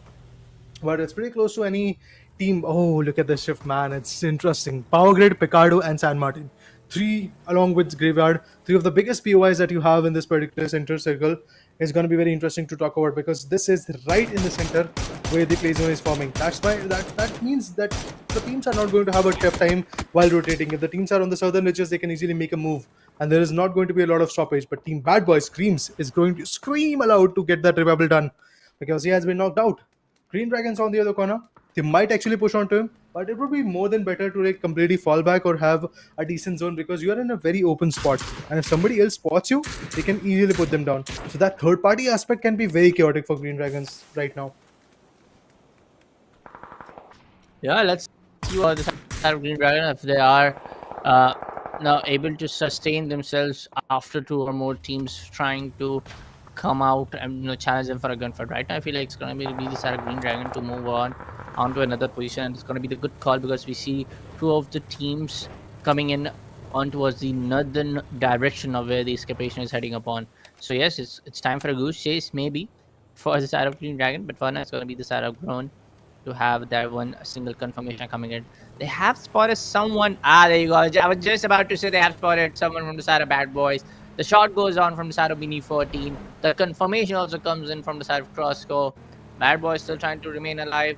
And what is this? This is some kind of like a chase going on. The UCC side, never mind, going on towards the vicinity of Digital Athletics. Some shots are definitely coming in as a retaliation from the side of DA. But we don't see any kind of knock. This can be the first knock which is about to come, but now the spray doesn't get connected properly. Some damage is definitely being dealt, but no knocks. In order to come up with those knockouts, I do believe those angles have to be precise, and also the team effort should be there so that they can combine those sprays. Like 4 guns can be popping all those sprays right onto that single vehicles, and obviously those knockouts can be possible. But for now, Team Nevermind is caught in a very open spot, and they can be taken down. And there you go. Next gets picked off. Not just picked off, he's going to get completely finished off. But what is that? Team Twisted Mind is also in a very open spot, so they can also be traded off pretty soon by the place of some of Esports. And there you go. The shot goes in, 28 HP. Can the next shots get connected? Indeed, it is going to get connected. I do believe there is a possibility of a knockout coming in. But let's see if the trade is going to be optimum enough or not, because the second phase zone is finally shrinking down. Even Pacific Esports is trying to make a move right in the circle, and they're also getting connected. And this is the exact team who was able to put one down through a moving vehicle. Let's see if it is going to be a possibility again or not.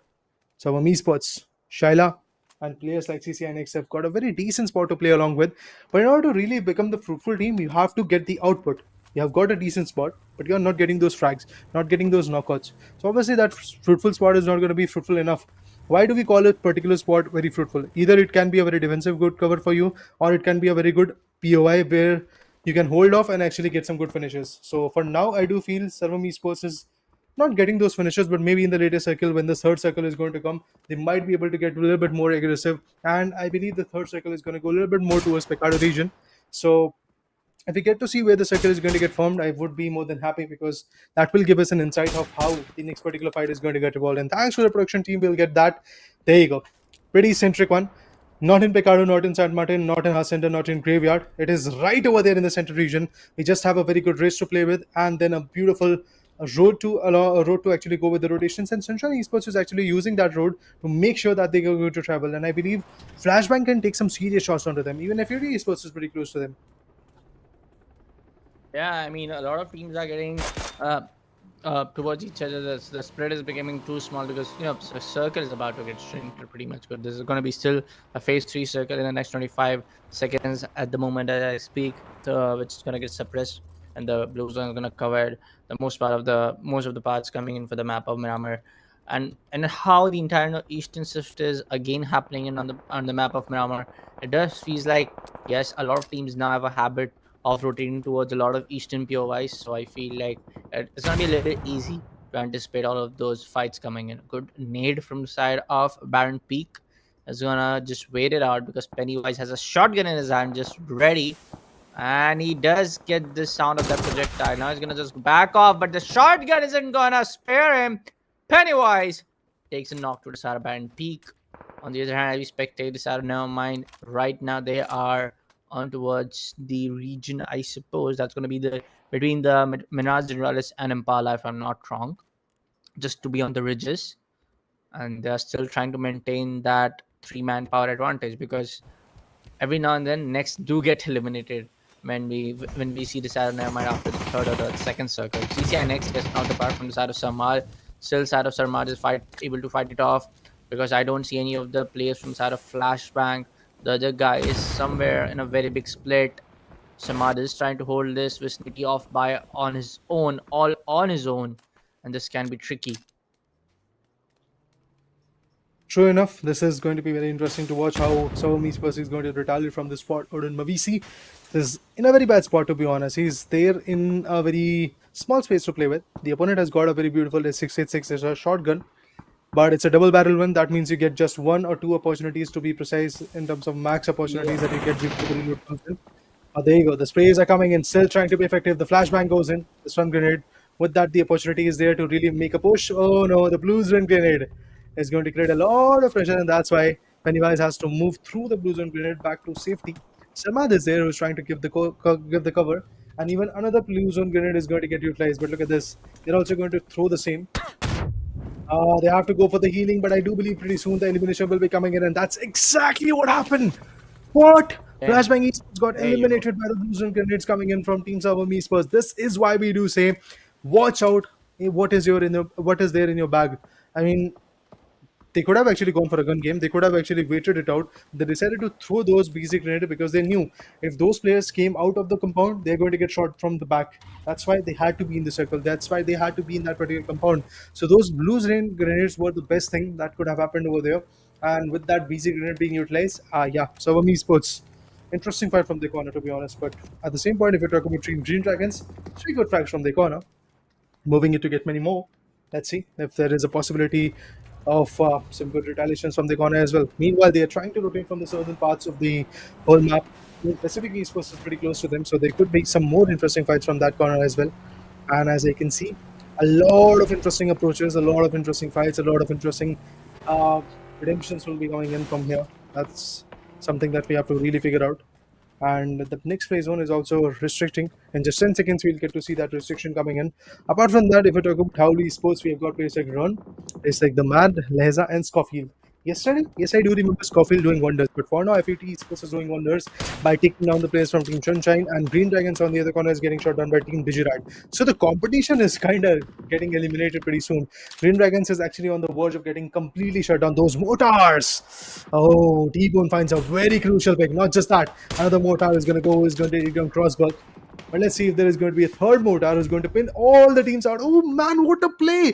FAT Esports gets 3 with the mortars. That shows if you have the IQ, if you have the idea of how you have to use those utilities, game can change rapidly. And FAT Esports, they've got it all covered up. In this particular map, the favorite one they have got, again, the elimination is working out for them. FAT Esports is getting a lot of points. They were able to completely shut down the players of Sunshine Esports. Even before that, FAT Esports was able to retaliate onto the players of Digirad Esports.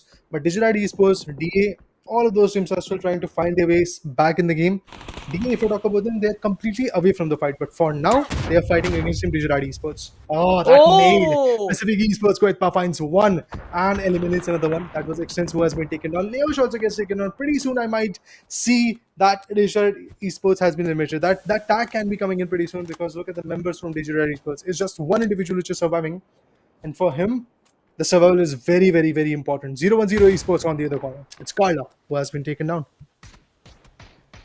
For the side of Lost, they're still trying to find out the last guy. It's going to be the side of the Digirad's last guy. But for now, it's going to be Digital Athletics to be on a vantage point on to that angle where they can actually eliminate all of the players coming from the side of Pacific Esports. Perfect Tix gets the knock.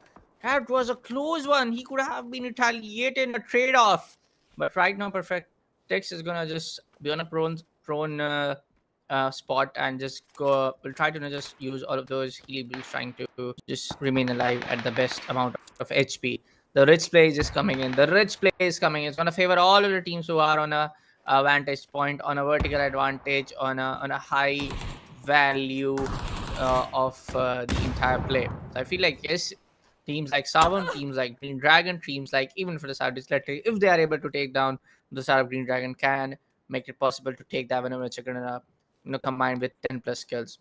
Right now, even the side of DA is struggling a lot to just keep up with the entire pace. We see all of the healables coming in, all of the damage also coming from other teams towards their angles. So yes, they got to be really careful on how they want to maneuver inside the circle. Yeah, definitely agreeing on your points that they have to be very, very careful of how they're going to make that entry right in the circle. This is the phase 5 which is going to get shrunken down pretty soon. Team Twisted Mind on the other corner is receiving a lot of shots coming from Pacific Esports. And after losing Celtic, I do believe Pacific Esports is also struggling a lot while being the team who's trying to put some good frags in their favor. Digirad Esports, there you go, the elimination that I was talking about. Gidrock gets taken down. With that, it's done. Stardust retaliates and get the best of it. And at the same point, if you talk about teams like Bristol Athletics, they're also trying to take a fight. Twisted Mind once again retaliates and gets many more. Battle ends. Oh, this was a good dog spray. Once again, the effective fights are coming in. Team Twisted Mind with 5 good frags. They are still trying to be effective. Another shot could be coming in onto the players of Bad Boys, but that will be a very long shot. But finally, those shots are going to get connected. He's going to steal that finish. Billionaire with a good shot with the M24 finally finds Bad Boys. O'Connell out of the equation. And even 0-1-0 Esports has been taken down by the players of Bad Boys. So that means we are now left with just 11 teams and 27 players who are there in the game. They are fighting for the last 22 minutes or so, but they're still looking forward to have a very good chicken dinner in their favor.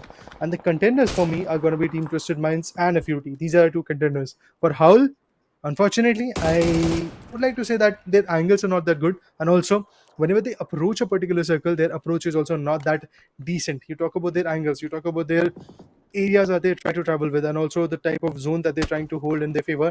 I do believe it can be very costly. But Scorfield, I was just talking about this team. Scorfield comes up with a very good Kar 98 shot. It's going to be a long one, that's for sure. But he gets right in the head of Scorfield.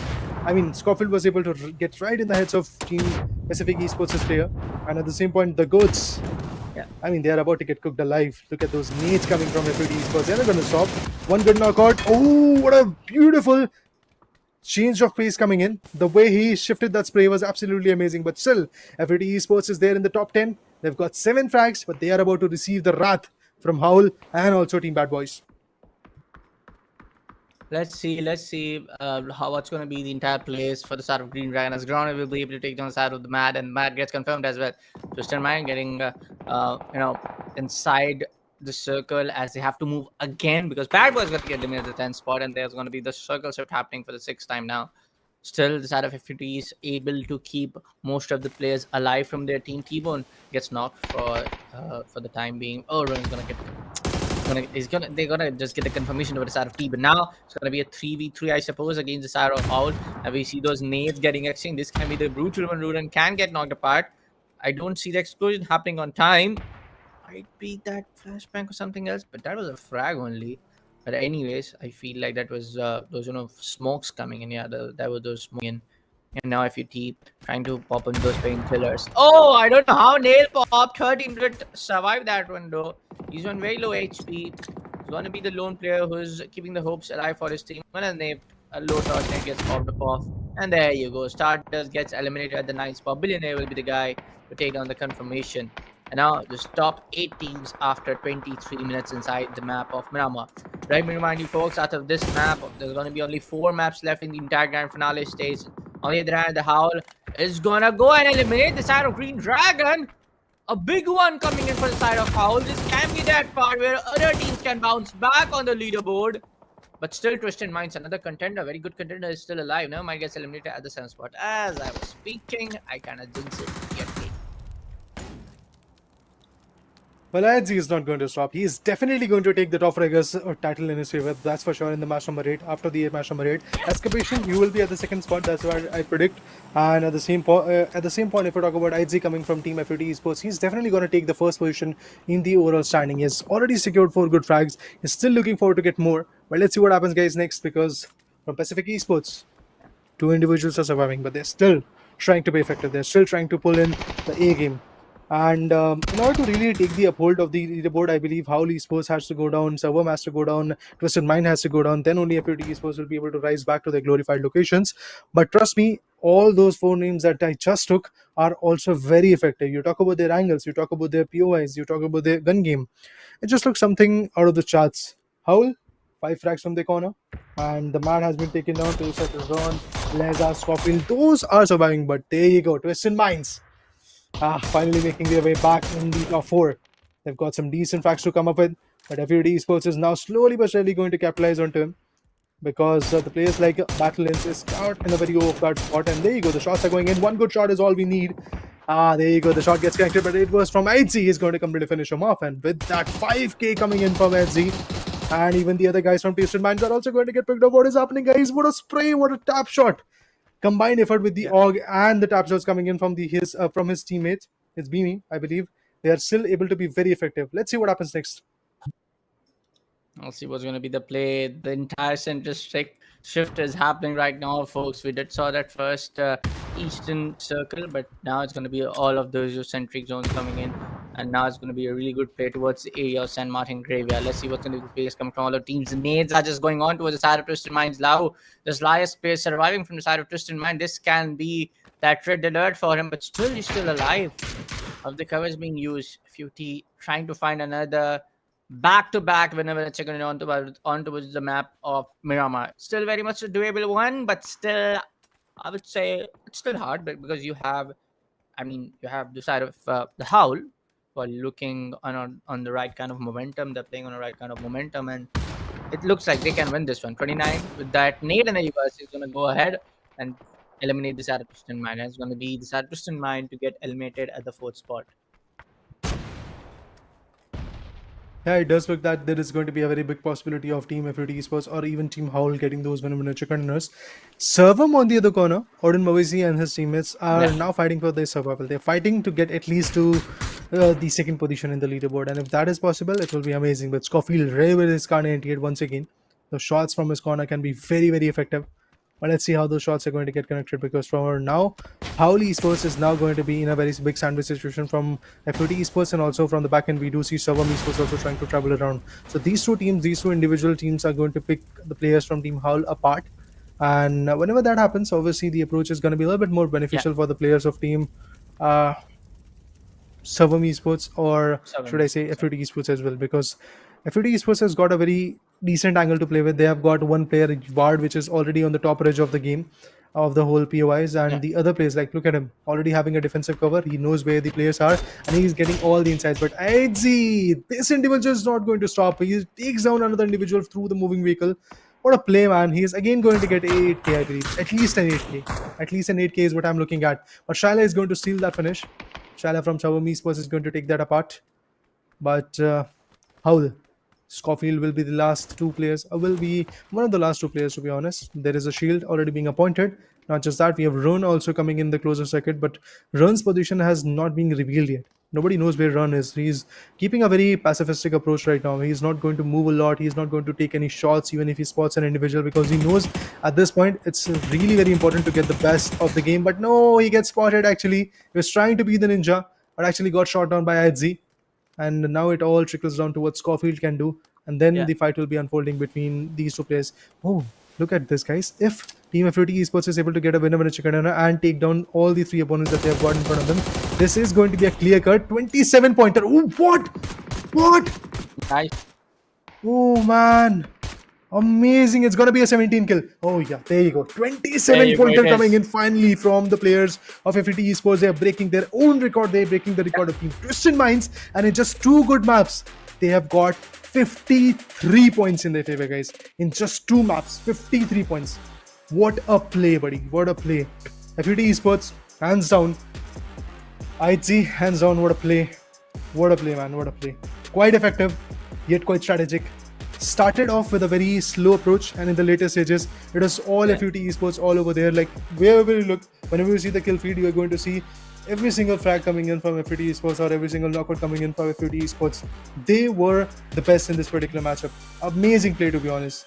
Now, I won't say that they has to be consistent, to be honest, because the fact that they already are consistent, it is amazing. And they have gained their fruitful maps in their favor. They have gained the map of Miramar, the first one to be precise, and also they have gained the second one as well.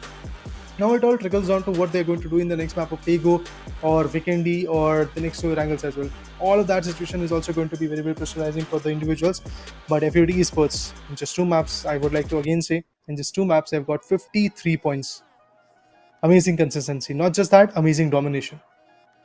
Yeah, definitely. I would say, like, FUT were not able to perform in the first 2 maps of yesterday's map of Miramar, where they were struggling a lot to take those gunfights in their favor, and they had definitely done the homework on how the teams play onto the map of Miramar, because we have seen the side of Twisted Minds, we have seen the side of, if I'm not wrong, the side of Green Dragons playing in a well-mannered way, well-disciplined way onto the map of Miramar for yesterday's set. But for now, it's going to be FUT all over the place, folks, because they have, like Radiator, they have like around 50 plus points coming into their favor for the last 2 games. So it feels like, yes, they're right on the top. They've definitely taken the position of the side of Green Dragon in the overall standings. I'm not really sure, just a normal calculation, because Green Dragon were at the 74 and the FUT team was there as 46. Even if Green Dragon are able to take 10 points in the overall total, it's still not that at the part compared to what FUT has in the last two maps.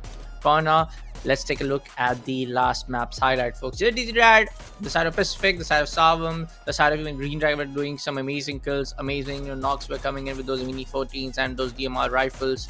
But still, on how FUT is going for that passive approach, sometimes on those aggressive approach, they are playing in with that smart play that, hey, when we need to get aggressive, we'll get onto it. When we need to like slow our engines down, we're just gonna shift our gear into the second one and third one. We're gonna slow engines down, just try to remain calm.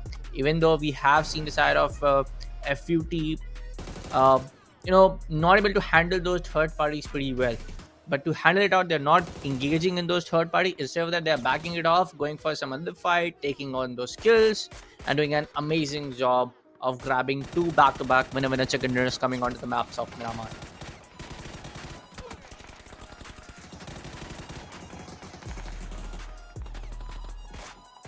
Yeah.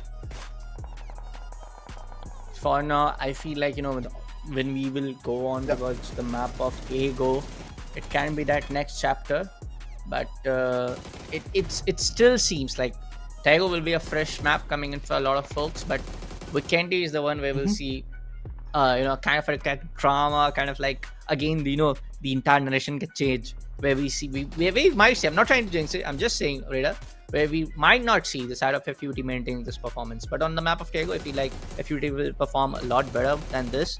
But on the map of Weekendy, things are going to change a lot. True, I mean, the map of Vendi does comes with a lot of uncertainties. You really don't know where the play zone might be, and despite the fact that one team is a competitive, all the teams are the competitive teams.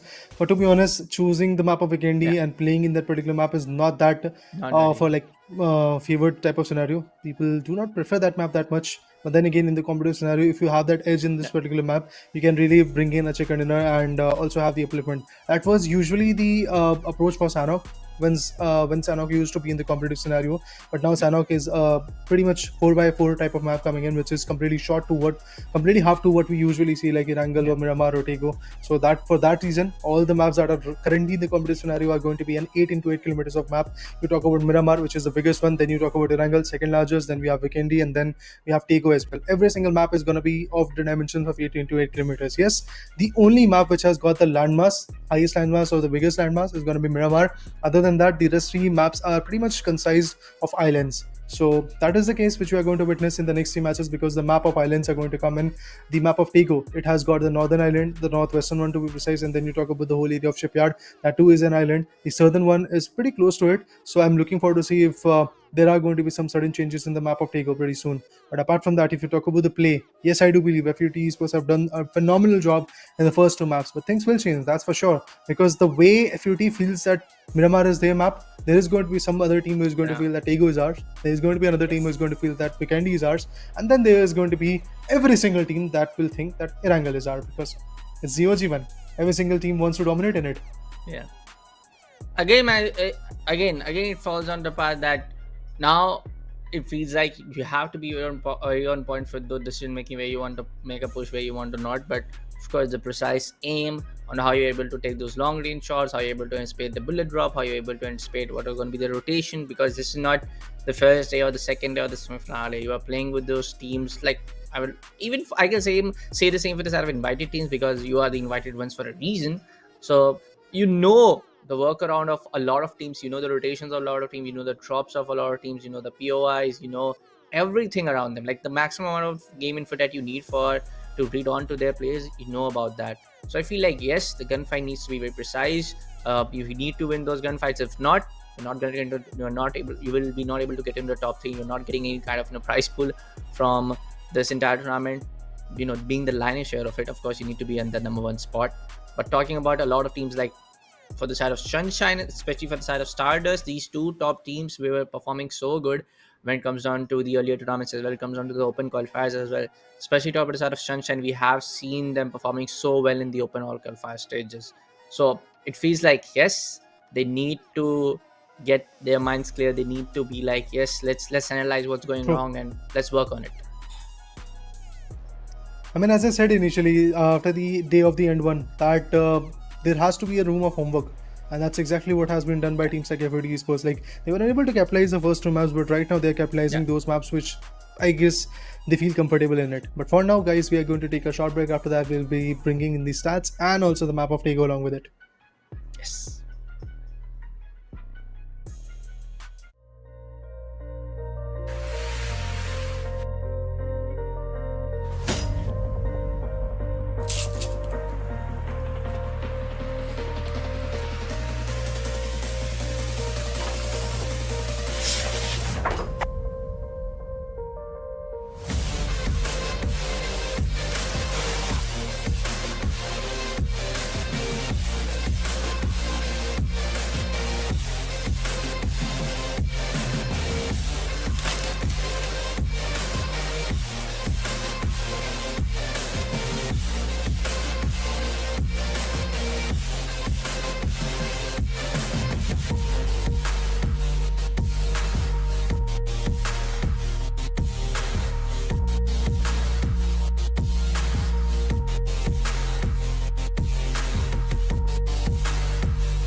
Hello guys, welcome back to the Esports Club Gauntlet Middle East powered by Zotac game with our broadcast partner Loco. Yes, it's gonna be Mr. Bullet, Mr. Rhythm joining back at the desk.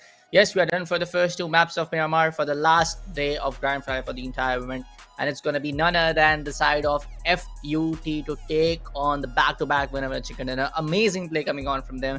Now let's take a look at the entire stats coming in on our screens. Of course, it's gonna be chaos all over the place on how FUT has performed. But let's take a look on these stats. Well, yeah, FUT Esports definitely need a number in this one, and they are about to get the hat trick if they really were able to conquer the map of Takeover. But even before that, let's talk about the match summary. A little bit more headshots as compared to the previous one. Now we have 16. Total rescues are a little bit on the lesser corner.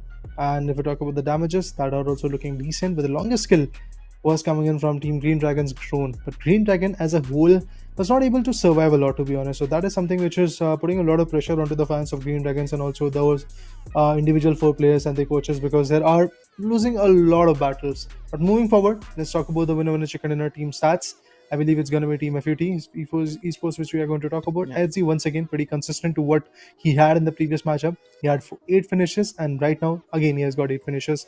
T-Bone on the other corner secured 4, Beam on the other corner 3. Ward was not the most fruitful one, but to be honest, look at his damage, 630 damage. That means he was able to give out those damages, and FUT IG was able to get those last shots connected. That's how he has those finishes. But anyway, guys, he's definitely going to be the overall top fragger. That's what I believe. But even before that, the match standings: 27 amazing points coming in from FUT Esports, 17 for the frags and 10 for the placements. He is actually, to be precise, the team is actually at a very good spot. And on the other corner, Howl is bouncing back. Server Esports, they got eliminated at the 3rd position, but still, it's Twisted Mind which is going to sit comfortably at the 3rd position because of their finishes. That's why I do say, if you don't have the top 2 position points in your favor, make sure that you have those frags, and those frags can really make a big difference.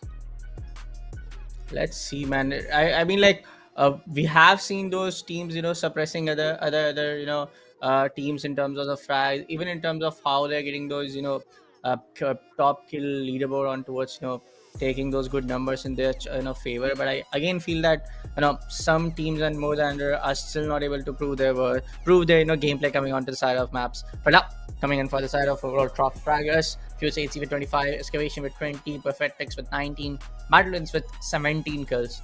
Let's also take a look at the map schedule, which is going to be the map of Tiago for map number 3.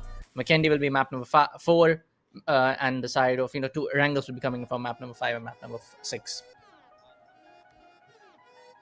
Well, there you go. Korean map, to be honest, which shows and describes how the Korean lands looked in the eras of 1980s and 1990s.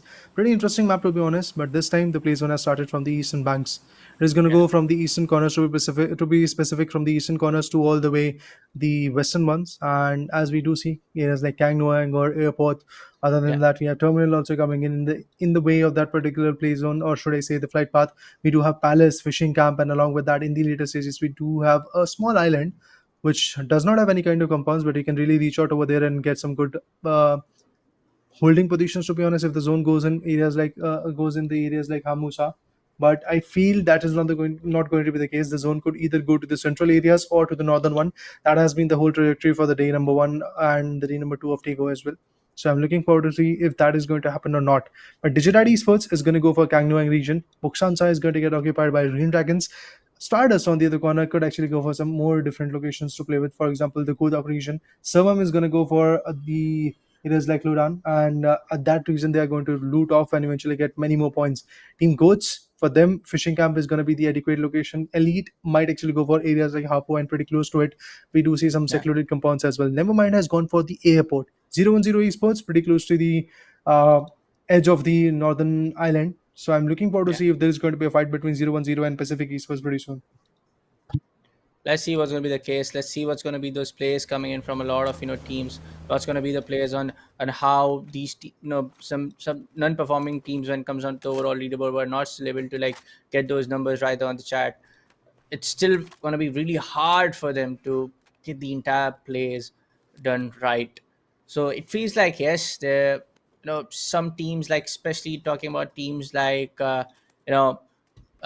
Stardust, even for the side of Sunshine, even for the side of, I would say, Digital Athletics for now, because they did got eliminated pretty early for the first 2 maps. They were able to shut down two teams on the first map of an hour, but after that, second map of an hour, but on the first map of an hour, we are not able to see the same data analytics that we see in the MENA region based terms for PUBG. So it feels like, yes, when you are dropping towards a new vicinity, I can't expect more from all of these teams. Like, Savum, Bad Boys, the Goats, Pacific Esports, especially like from the team named as Team Howl. True. They are not coming back with the fruitfulness. For example, when you talked about digital esports, you said that usually we do see a lot of aggressive approach from the corner, but for now that aggression is not at all paying them off. But you can pay and get the best by purchasing the Zotac Gaming RTX 4070 Ampere graphic cards, because it has got the DLSS 3, and along with that it has got ray tracing, which improves your performance while playing these FPS titles like PUBG PC. And the Ice Storm 2.0 cooling is going to keep away all those heated movements in a cold pace, so that your PC gives the peak performance. But look at this extraction kit being utilized, and Digital Esports is going to glide their way back towards areas like Palace, or maybe Godok region could be preferred from the corner. Let's see which particular place is going to be chosen for Digital Esports to jump in, because right down there in the vicinity we do see another team coming very close to them. But Digital Esports, for now, the way they're trying to make their way into the circle looks amazing, because they've got that extraction kit. And once they have that control of the circle, once they have that right area in their favor, I do believe Digital Esports might be able to bounce back even more, because they have to have those decent POIs to play along with. Now they are coming very close to the Yongnu region, and from that location they might actually go for some more interesting rotations to play with, Yongshan to Godok, or maybe going for the Wolchong region, which is extremely on the north western part. They can actually reach out to that place, because it is actually in the circle, and it is very it is actually a very edgy drop, to be honest. So there is not going to be a situation where there might be another team already looting it off. So I believe that approach can be beneficial for them. Let's see what's going to be the play, man. Let's see how these teams are able to, pack some serious heat, get the entire play done right in their favor. I still feel that, yes, sometimes around it's going to be really hard for a lot of teams to, just able to get those skills right. But for now, I'm just waiting it out for the entire magic to happen from a lot of teams. I mean, you get my point, man, because we are able to see teams who are still right at the top performing better. Let's keep team FUT in another bracket. But for the side of Bad Boys, for the side of Sunshine, for the side of DJ Rad, they are like sometimes they're able to prove that they can take some good kills in their favor. But every now and then, when a lot of teams when it comes down to their vicinity, a lot of those phase 6 plays, phase 5 plays, they do get eliminated pretty soon. So yeah, I want to see some better plays from a lot of teams.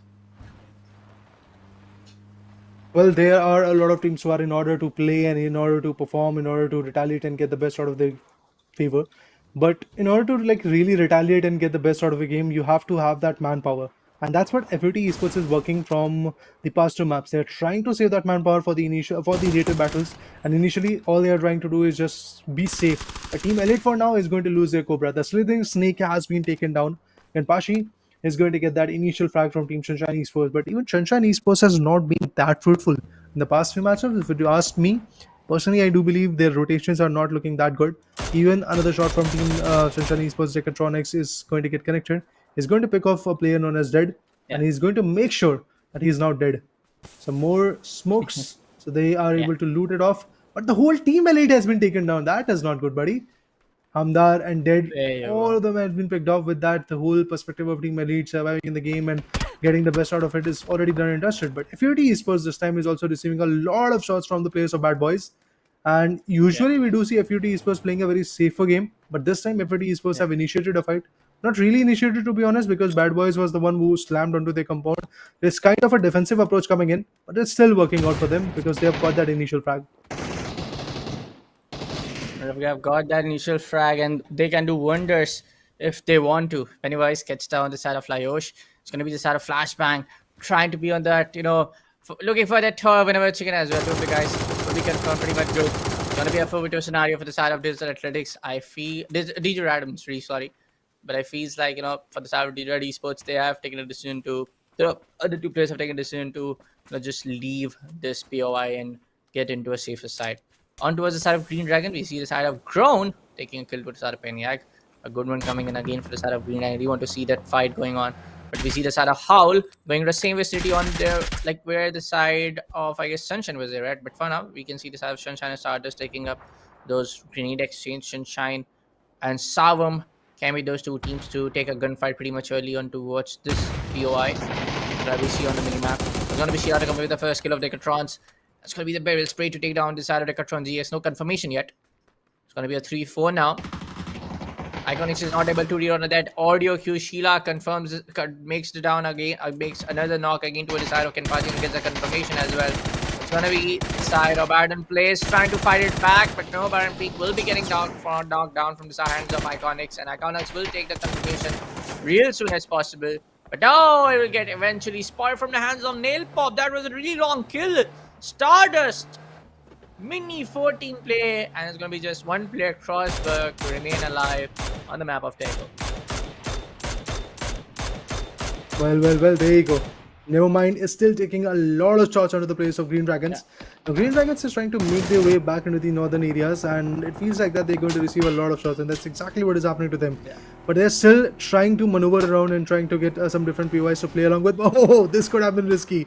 The vehicle was about to get toppled down, and if that would have been the case, maybe Nevermind could have taken the players down. But no, that's not the case. It's Wade who takes down one. Spyrex has been taken down. He's going to get completely finished off. Green Dragons, with those initial two frags, now they're going to push off the place of Nevermind to completely back out from the scene, because they have got the manpower right now. They've got the capability to shut the opponents down. And players like Crosscore are still trying to track them down. But obviously, they have to hold off their aggression. Otherwise, maybe there could be a situation where they are trying to hold off, or should I say, they are trying to trace down the players of Team Nevermind, and there could be another team holding the corners, and they can shoot down the players from this team known as Green Dragons. So, Christian Mines on the other corner is also there fighting. Perfect. 1KS has been taken down. Panzerfrost is online, guys. There you go. Okay, he's going to switch back to his AR. Once again, the Panzerfrost comes in. Scofield, you are about to receive that lovely Panzerfrost on your face. But let's see if the precision will be there or not. Oh, there you go. He goes for the Panzerfrost and misses by margin. He's going to take some more space, but this time he's not going to be effective enough. The opponent has just fairly like 10 to 20% of HP. That's all he has got. But one good shot from Twisted Minds, Battle-Ins can end him. But even before that, Pacific Esports have made a move, and now they're going to pick down players from Howl Esports. Pretty soon I might see Howl Esports getting eliminated as a whole. With the Pony Coop, this time the player is going to fall back. Twisted Mind knows that their survival is on the verge of getting destroyed. So that's why falling back is going to be the best option that they have got. And that's exactly what they're trying to work on. Howl on the other corner, the Mad and Scofield are the two individuals who are surviving. Ron and Leza have already been picked off. You were not really expecting that kind of approach. But look at this extremely northern zone where 30% of the area is still in the water body, which is the unplayable area. You can't really play along with it. But thanks to the next third place zone shift, to be honest, now the players have to like push back to the southern parts, for example, the Yongxian region, or eventually hold off the centric areas where a lot of ridges are concerned. Let's see, man, what's going to be those plays. I still feel that it's going to be a little hard for the side of Foul. But hey, we see the side of Foul taking the Ox play to the side of Voldemort. He gets another one, and there you go.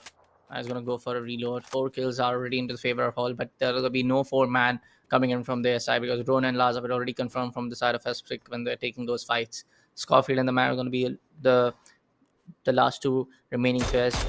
With the very early minutes for the side of Tego. Pacific Esports trying to fight it back.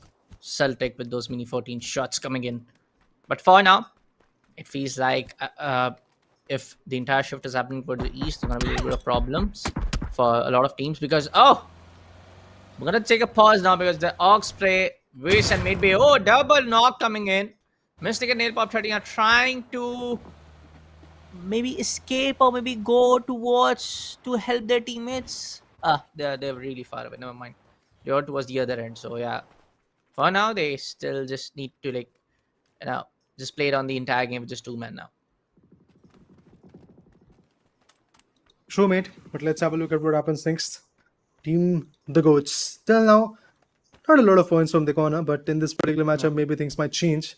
But I've said that enough time, to be honest. I'm expecting a lot from the Goods. As the name suggests, they are the greatest of all time, but their greatest of all time performance is not yet here. Not even a single chicken dinner from the corner. And we have already passed somewhere around like 66% of the matches are done. So after 8 Right. matches are over, we are left with just 4, and we are already in the ninth one, to be Yes. honest. So we are left with practically just 3 more matches, to be precise. And in those 3 more Yeah. matches, we will get the result of who is going to be in the champion. We have one Hmm. weekendy which is left. We have 2 Rangers to talk about, and that's all. That's all we have.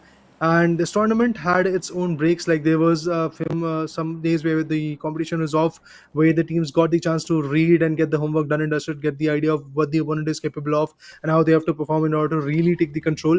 But still, Yeah. it has been 15 good days from where we started and where we are. We started on 13th of October, I believe, and we are already at 31st of October. So I feel it's a journey of 18 good days, and we have seen a lot of ups and downs. We have seen a lot of exchanges. Yeah. We have seen a lot of interesting evolution of the players, be it Digirad Esports or Green Dragons or even Team Nevermind or even Team Flashbang Esports.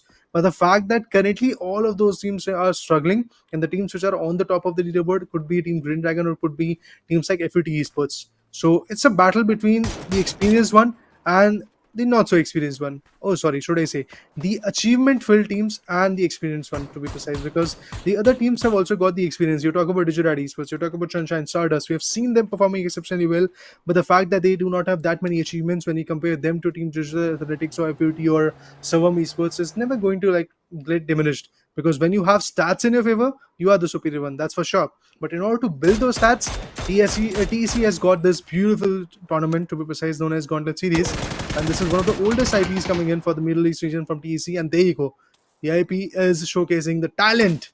And Howl for now has been eliminated by the players of Team Twisted Mind, and Twisted Mind has also got the last individual. So if he also goes down by the hands of Pacific Esports, it's done and dusted for Team Twisted Mind. Yeah, it's going to be done in this year. But for the side of Tego, I want to see on how they play on the region of Hangzhou, because this is Tongchao. Because this is one of the regions that we don't see usually. We have like in this particular tournament, or we have seen a lot of terminal plays, terminal base circle, Fishy Camp, Burgistan, Hamyong. Even you have seen the side of airport being on toward the final circles, but towards the side of Yongkyon and towards the upper ridges of the southern areas of army base is going to be really crucial. How these teams try to play on those grasslands and how they can get the vibes of Wrangle and get these things going. I mean, I feel like this reminds you of Wrangle, man. The greeneries, the trees and whatnot.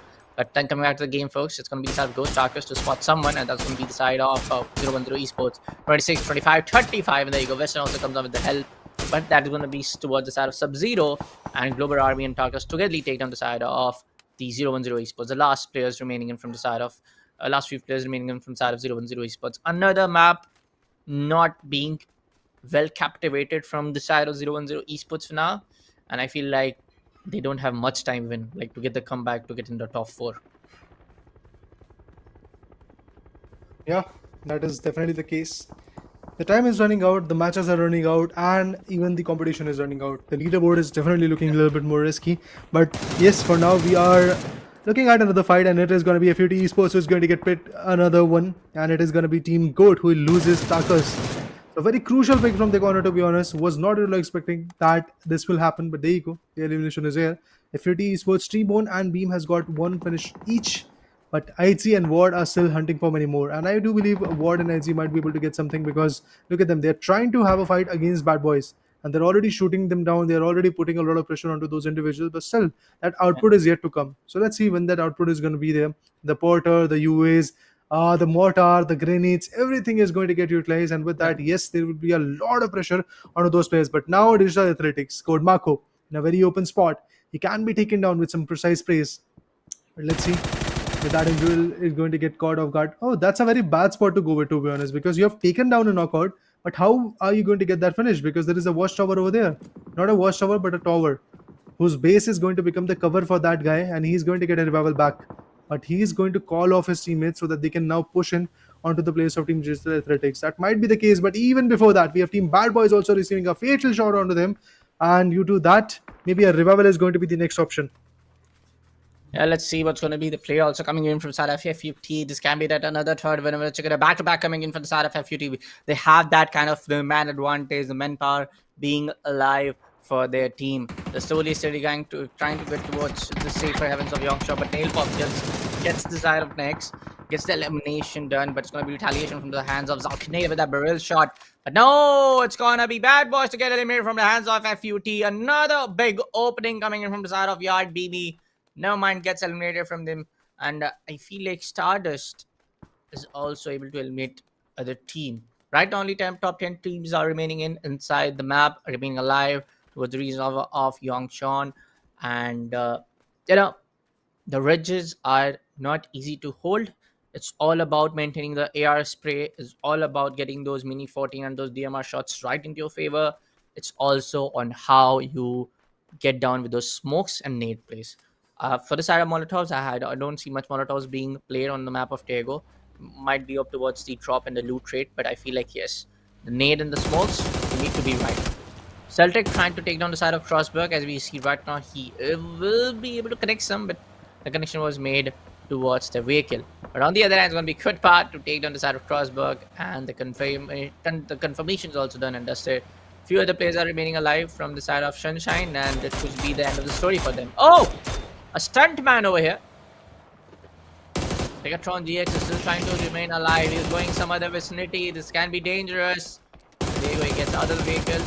Will take the spot. I thought he was going inside the house. But Celtic will take down the last guy from the side of Sunshine, and Sunshine will be getting eliminated at the 10th spot.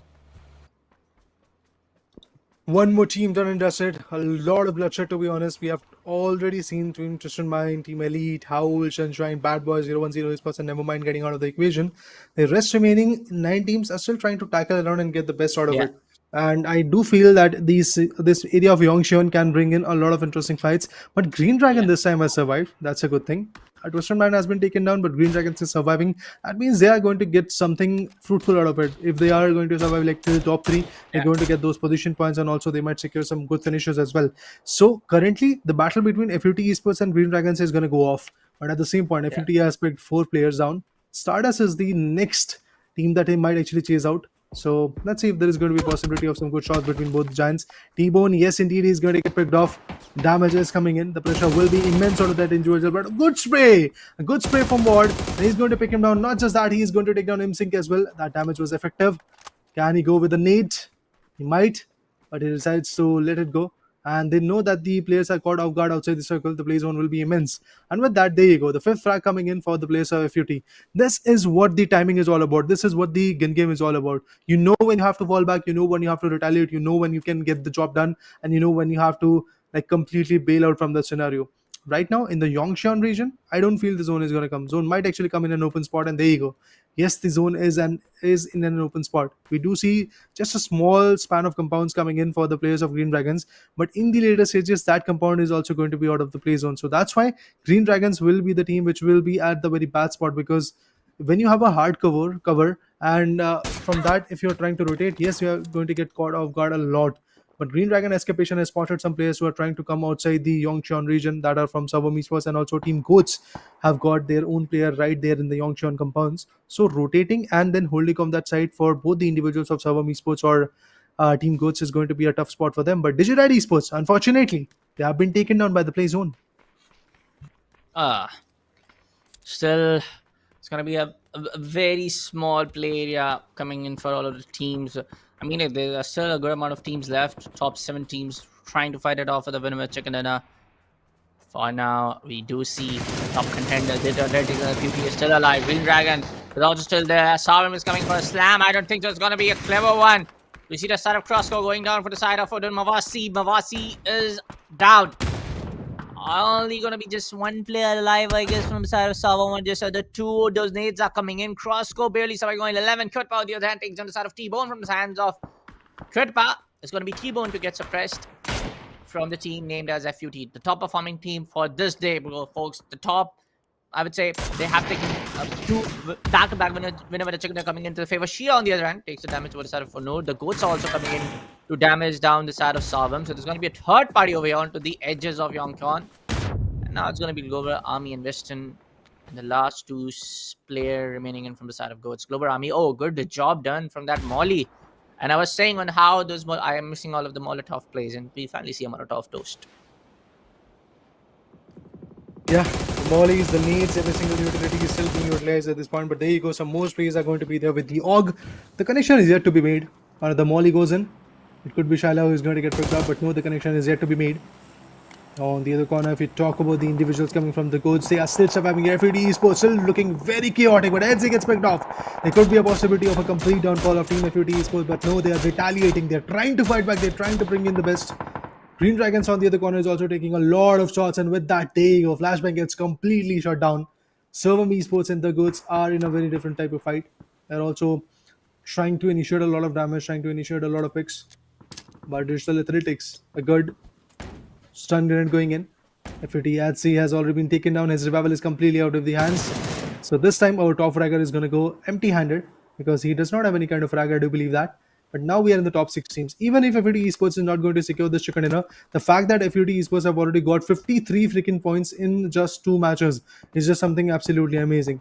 But let's see if that is going to get replicated in this match or not. EG, Global Army, that means Goats is going to lose one more. The possible elimination could be coming in pretty soon, but FUT Esports is still there with 2 individuals, I believe, surviving. T-Bone is knocked out. He might not actually get the revival. Yeah, that's the case. He is not going to get the revival. It's Ward and the other individuals coming from Team FUT. They are surviving, and both of them have to bring in at least the top 3 positions in their favor. At least be in the top 3 positions. Yeah, definitely. It's gonna be a little hard to get in the top 3 when you have teams like GD, TA, even FUT is alive with 3 man, so it's still hard. However, South Pacific Esports are looking very good. They're looking very good with those overall momentum and how Celtic and Loss are able to maintain them in the top 6 scenario for now.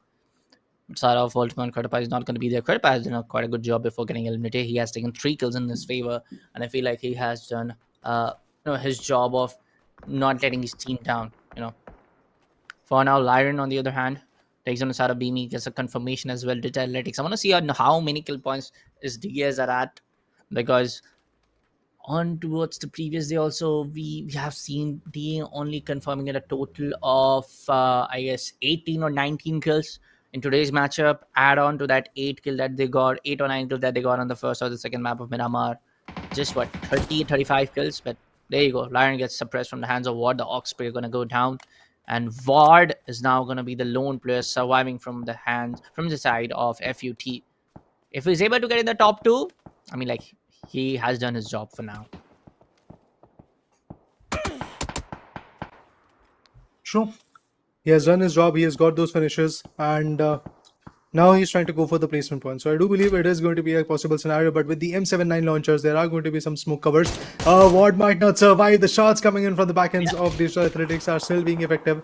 He's the last individual from that particular team, but the Goats gets eliminated even before the player from Team FUT Esports is going to get picked off. Currently, yes, the demise of Team FUT Esports is very, very important if the other teams want to climb back in the leaderboard. And there you go. Nice Finally, shot. that final shot with the MK12 gets connected. Not just that, we are going to see a lot of downfall from Team Digital Athletic as well, because Code Mako just has been taken down. We have players like Meteorolius and Huth who are still surviving.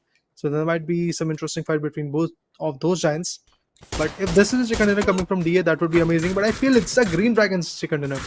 They've got full 4 manpower, and they've got a very decent lowerage advantage from their corner. They can easily make their way and shut the players down. But for now, they are holding themselves out. Exactly what FUT Esports used to do, exactly what teams like Twisted Mind used to do when they get the final circle in their favor. They hold off. They wait for the right moment to strike on. They don't go over aggressive. That's exactly what is happening for Team Green Dragons right now. If Green Dragons is able to get this chicken dinner, obviously the position of Team FUT Esports is going to get diluted.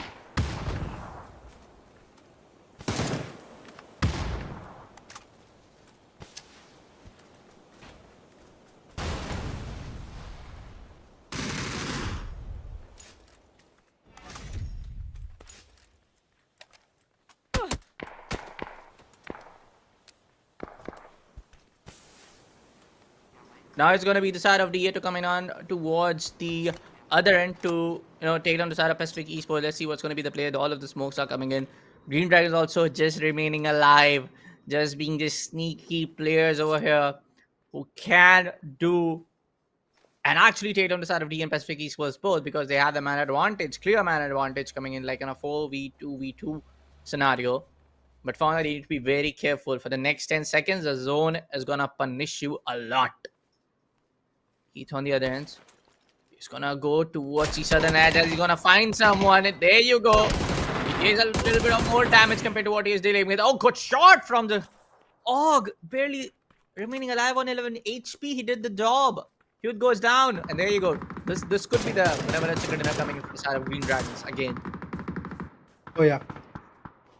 Definitely, there is a big possibility that Green Dragons is going to nail this thing out of the existence. And there you go, Digital Athletics gets taken down. It's all about the last individual coming from Pacific Esports. The name is Celtic, and he is also being spotted. He's unable to be back in the circle, and as we can see, he's receiving a lot of shot, a lot of damage is coming in, and even the players like Escapation are moving directly into his direction so that they have the upper hand of the ridge, and they're going to gather all that information from their teammates, and then finally take the opponent down. Celtic will be the last one. He's gonna go outside the circle. He's going to get taken down by the play zone, but yes, finally Green Dragons. Very long journey, to be honest, from the corner, because in the second match they had the chicken dinner of 25 points, but after that they started to trickle down, but they still had some decent plays in their favor. They still had the top positions for a long period of time, but finally Green Dragons is here with a statement that yes, they are still capable of getting a chicken dinner, and they are definitely going to get it. And a good one again coming in from the side of I would say Green Dragons. I know they did give away 2 maps for the side of Miramar towards the side of FU2, but I feel like in terms of what they have done in the overall scores of the first day of grand finale for this entire event, I feel like it's the maintenance that needs to be done. Still need to get some good good amount of kill points, good amount of those placement points to just remain at the top. Nothing else. I feel like they are a good overall standings for now. But the fact that we are not talking about any kind of qualifications right now is obviously going to be there. We are talking about who is going to become the champion. So in order to become the champion, you have to be on the top of the food chain. You have to be on the top of that leaderboard. And you have to figure out how you're going to get those points. And I believe in that fashion, yes, Green Dragons is doing a phenomenal job. Even FUT Esports have to give kudos to them, because today is the day where they're trying to be consistent. First 2 maps, they had a chicken dinner. In third map, they again had, I believe, 5th position in their favor. So decent points. Yeah. Yeah, man. Overall, I would say, like, in terms of what Green Dragon is doing right now, even though that they have secured 74, combined to that, I would say good like 5 or 6 points in the overall first map of like Miramar. At that few kill points coming out of the second map, they are very close to be on that 100 marker. They will be I guess the first team to cross that 100 mark in the overall points. But still, talk about the side of Nevermind, talk about the side of 010. How we can forget the side of Digital Athletics? When is gonna be the start of the comeback, man? Like, especially for the side of Digital Athletics. It could be that possible scenario that some of the players have been changed compared to what we have seen previously. That could have been the case. Yeah. But for the side of FUT, they are doing amazing job again. Even they are surviving with just 1 guy, just 2 guy. The players are still trying to remain alive, at least in the top 5, top 6. True enough. I mean, they're trying to be consistent. They're trying to withhold as many points as possible. They're trying to be a little bit more safer in the initial circuit, but I did saw that Bad Boys decided to slam onto them. And obviously, as I said initially, guys, before the whole day started, day number 2 started, that the whole day number 1 is already done. Now teams know where the opponent is going to jump, and if they purposefully want to go for a clash, they do know which particular location they have to drop into. And for that reason, I do believe Bad Boys wanted to take a clash. They took a clash, it costed them, and the players of FUT Esports were fruitful in it. But at the same point, FUT Esports came out of their comfort zone, to be honest, to take that fight, because usually what we see from FUT Esports is a very safe approach for the first 3 circles, 4 circles, and in the later circles they start to pop out the players. Whenever somebody comes in their closer vicinity, they don't go for a fight, they hold off their corner, and then whenever a fight comes in, they try to destroy and annihilate this particular team. So that is something which kind of was missing in this particular matchup, and due to that reason, I would like to say FUT Esports definitely was on a very shaky corner. Adzi was taken down way too early. He was the first one, if I'm not wrong, from the team who was been taken down, and then came back to the fact of Ward, who has also been taken. Actually, T-Bone was the second one who got taken down, and then the last 2 remaining players were also struggling. Ward was the last one who was trying to run back in the circle, and at that point he got taken down. So things like that are definitely going to happen. It's all about how you're going to take the control, how you're going to take that clutch moment in your favor. But for now, I think we have just 2 teams who have secured multiple chicken dinners in the grand finale. It is going to be Green Dragons, who have got 2, and it is FUT Esports, who have also got 2 good chicken dinner. So for now, for these teams, again, pulling through is going to be very important. Actually, FUT Esports has got 3, because they were able to get the 3rd match as well in their favor as the winner chicken dinner team. So in terms of chicken dinner, in terms of placement points, I would like to say FUT Esports is definitely nailing it out. Let's see, man. Let's see what's going to be the play coming on the map of Weekend, because again, I told you, I don't feel that Tago can be the map where we can expect a lot of drama, a lot of changes coming into the overall performance of a lot of teams. But I definitely get this instinct that on the map of Vikendi, there's gonna be some other different team to take that winner chicken, some other team to get that 10 plus skill points in their favor. I truly believe that, and because why? Because the point I'm saying this because is we have seen different other set of teams every now and then because it doesn't be the any kind of play day, whether it's the side of open qualifiers, whether it's the side of semi-finale, some other different team coming from the entire play day from the start of the map takes on a winner chicken dinner with some good amount of kills. So I feel like yes, that's going to be another case coming onto the map of Vendi. But for now, folks, we'll be taking a short break and we'll be coming right back after very shortly.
Hello guys, welcome back to the Esports Club Gauntlet with East powered by Zotac Gaming with our broadcast partner Loco. Yes, Your dynamic duos are back. It's going to be Bullet and Rita joining alongside the maps, because the maps are going to be the side of Vikendi to come up right after the third map, which we did saw on the map of Tego.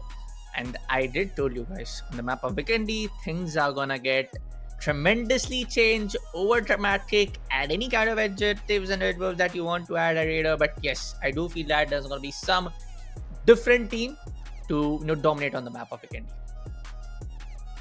True, there's a huge possibility because in the map of Vendi, I guess a lot of uncertainty is there. You really don't know how the play zone is going to enact and how you have to cut off those circle.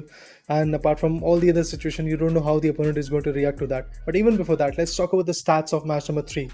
In the match summary, a 383-meter elimination coming in from Stardust Neil Q OP13. And if we talk about the damage, it is again kind of lower. Headshot percent is also kind of decent. We have 15 headshots coming in the previous matchup. It looks decent. The way the match summary is showcasing us all the details, like basically there were a lot of rescues, there were a lot of headshots coming in. But as compared to the previous maps like Miramar or the first map of the Miramar in Tego, action was kind of like, let's say, fixated to a situation where if an individual is getting a knockout, he was getting that finish. There was not a lot of revivals coming in. So that is something which is going to be very, very important. But yes, guys, remember there is no more Tego left. There is no more Miramar left. And pretty soon there is not going to be any more Vikendi left. Also pretty soon there is not going to be any Erangel left. So yeah, the competition is just going way too fast and way too interesting. Competition is coming in. Winner chicken in a team stats is over here. We have seen this team Green Dragons doing phenomenal job in the previous matchups. Like in the match number 2, they had 25-pointer bomber where their 15 frags were absolutely amazing. But this time, their frags are actually on the lower notes. They've got just 17 points overall, with 7 for the frag points and 10 for the placement points. Let's see what's going to be the play coming in for FUT, like for in the next map, because it was a sort of Green Dragon to take that victory on the map of Tego. Green Dragon with 7 kills, 10 placement point, total of 17. FUT with 6 kills, 3 placement point, overall of 9. Green Dragon is again, like in just one map, they had done the maintenance to challenge out the side of FUT again. I'm pretty much sure that it's going to be only like a 5 or 6 points kind of a change, or we can call it a buffer between the side of FUT and Green Dragon, the overall standing. Digital Athletics with just 3 kills, 5 placement points. After like Green Dragons, it's only the side of FUT and the side of the goats, or I can just say also the side of Charters to do maximum amount of kills. So I just feel like again Flashbang, Howl, Twisted Mind, the side of Twisted Mind, surprised to see them at the 11th spot. But let's take a look at the MVP for the last map. So it's going to be the side of Pacific Thunder Lost with the 5 kills, 243 damage, and 1 headshot being taken. Yeah, he's the guy who was the most valuable. But look at the damage. He seriously stole a lot of finishes, because you get just 1 frag for 100 damage, but he's not even able to get 250 to be honest, but he's there with 5 finishes. That means he has stolen a lot of finishes, which is actually very good, which is definitely has to be there. This kind of play has to be there if you really want to become the best, because you have to know when and how to cash in those opportunities. But yes, let's talk about more and more details. We are going to talk about a few more things like overall top fraggers. For example, it is going to be FUT's Edzi still sitting on the top, despite of the fact that Edzi was able to get 0 frags in the previous match of Tego. He went out way too early, to be honest. He was the first one who got, and T-Bone got taken down, and after that their other 2 players got picked off, and in that fashion FUT Esports went out at the 5th position. But GD Escapation, that means Green Dragons Escapation, despite of the fact that this team is able to get a chicken dinner, they were unable to bring in a lot of frags. Like Escapation had just 2. That's all he was able to get. Even Ward has made his way back in the overall top fraggers list. Even if you talk about Team Twisted Minds, perfect 1KS is just over there at the 4th position with just 19 frags. He really has to get many more frags in his favor if you really want to outperform the other players like IG and Escapation, because there is a buffer of 6 finishes between Edgy and perfect 1KS. So let's see how he's going to enact on it, and if it is possible for him to get those points. Let's see, man. I really don't know how a lot of teams are still not able to perform quite good, can make a comeback or not. But enough, we finally have the overall stand. There you go. It's just out of FUT to cross that 100 marker. It's not the Green Dragon, folks. It's not the flame-spitting Green Dragon. It's going to be FUT to cross that 100-pointer mark in the overall standings. Twisted Mind with 74, plus East with 71. Lizra with overall of 63. Zarvan with 59, and Howl with 56. Indeed, I mean, FUT Esports have definitely made a marker. Look at the number of chicken dinners. 3, 2, 1. Coming from FUT Esports, we have 3. Green Dragon have got 2, and Twisted Mind have got 1. But Pacific Esports is also way too close right now. I'm surprised to see that Digirad Esports and even Team Savam Esports is getting pushed off. Flashbang has got a chicken dinner, they are pushed off at the 8th position. Bad Boys has got a chicken dinner, but they are pushed at the 12th position. That really shows if you're not consistent, there is no I guess advantage of securing just a single chicken dinner. That's something that has to be in the minds of all the individual teams. Bad Boys was able to get the 4th match with 20 points in their favor. It was the map of Vikendi, if I'm not wrong, yesterday. As you said, Bullet, that in the map of Vikendi, we really don't know what the game is going to happen, and there might be some new fresh faces who is going to secure that winner with chicken dinner. That's exactly what happened yesterday as well, because Bad Boys was a new face comparatively. And if you ask me, in the other maps, like be it the Wrangle, be it the Miramar, or be it the Tego, they are unable to perform. They are unable to get anything. But in the map of Vikendi, all of a sudden, they were able to get a winner with chicken dinner. That is the kind of surprise which might actually come once again. And for that reason, I want to see a chicken dinner coming from 010 Esports or Team Elite, because these are those two teams which can really surprise the whole lobby. If they get a chicken dinner, things might change rapidly. It's hard to say for the South 010, man, because they're right now at the bottom of the food chain. I'm not saying that they can't, but for the South 010, it looks hard. You just muted your mic and then you said your reaction. Come on, man. Okay, say your reactions I was saying Come on. I was saying that is why I'm saying surprises. That's why I'm asking for surprises, because I do know that 010 Esports is not been able to showcase their talent. But if they get a chicken dinner, that will be a surprise for us. That is the kind of surprise I want to see. It's still hard to say, man. It's still hard to say, because I know I previously going on to the break, I did say it's going to be a new team coming in for the side of Vikendi for a lot of surprises. But I cannot say as a cast, as a being an analyst on the desk, I can't say that 010 will be able to pull this off. It's not about the entire performance. Nobody's saying that they will be for sure able to get that chicken dinner. It's all about if they get it, that will be a surprise for us. That's all I'm saying. If they get it, there are a lot of ifs and buts all through the game. You should change your name from Raider Slays to Diplomatic Slays. We'll do it for sure. Yeah. Don't worry. Even agrees to do it. He never agrees to do it. But anyways, jokes apart, yes, like we were saying, folks, it's gonna be really hard for every other team to take down that victory, onto the map of Vikendi. But again, it's FUT to cross the first 100 overall marker in the entire overall standing. So FUT is again gonna looking for that maintenance, looking in for to prove the domination, right? But yes, as we saw Green Dragons coming back at it on the third map, it can be again the side of Green Dragons as well. In my opinion, it could be that another top team to take on to that lead. And from the side of Raider, we did hear that some other team can do some surprise. So let's see what's gonna happen on the map of Vikendi. Yeah, definitely want to see some new faces coming in, because those teams who are not yet performing, if they perform, obviously the whole lobby will be bumped up due towards that situation. That's exactly what happened yesterday.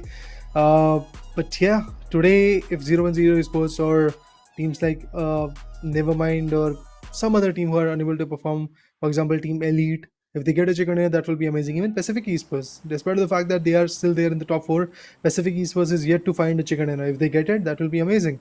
And it will be a fresh face, because we've already seen one chicken dinner from Twisted Mind. We have already seen 3 from FOT, 2 from Green Dragons, 1 from Bad Boys, 1 from Flashbang, 1 from Digirad as well. So let's have a look at the next one. I mean, it could be Bad Boy, it could be teams like Sunshine, it could be Team Elite, or even Stardust, which is sitting comfortably at the 15th position. Even if they get it, I would be absolutely thrilled to see how the leaderboard changes, because if they get a chicken dinner of more than 25 points or pretty close to like 20 points, they're going to jump totally over to like 11th or 10th position. And if that jump is going to be consistent in the next 2 map of an angle, they might make their way in the top 8, because in the top 8 positions this time there is no qualifications, but yes, there are rewards.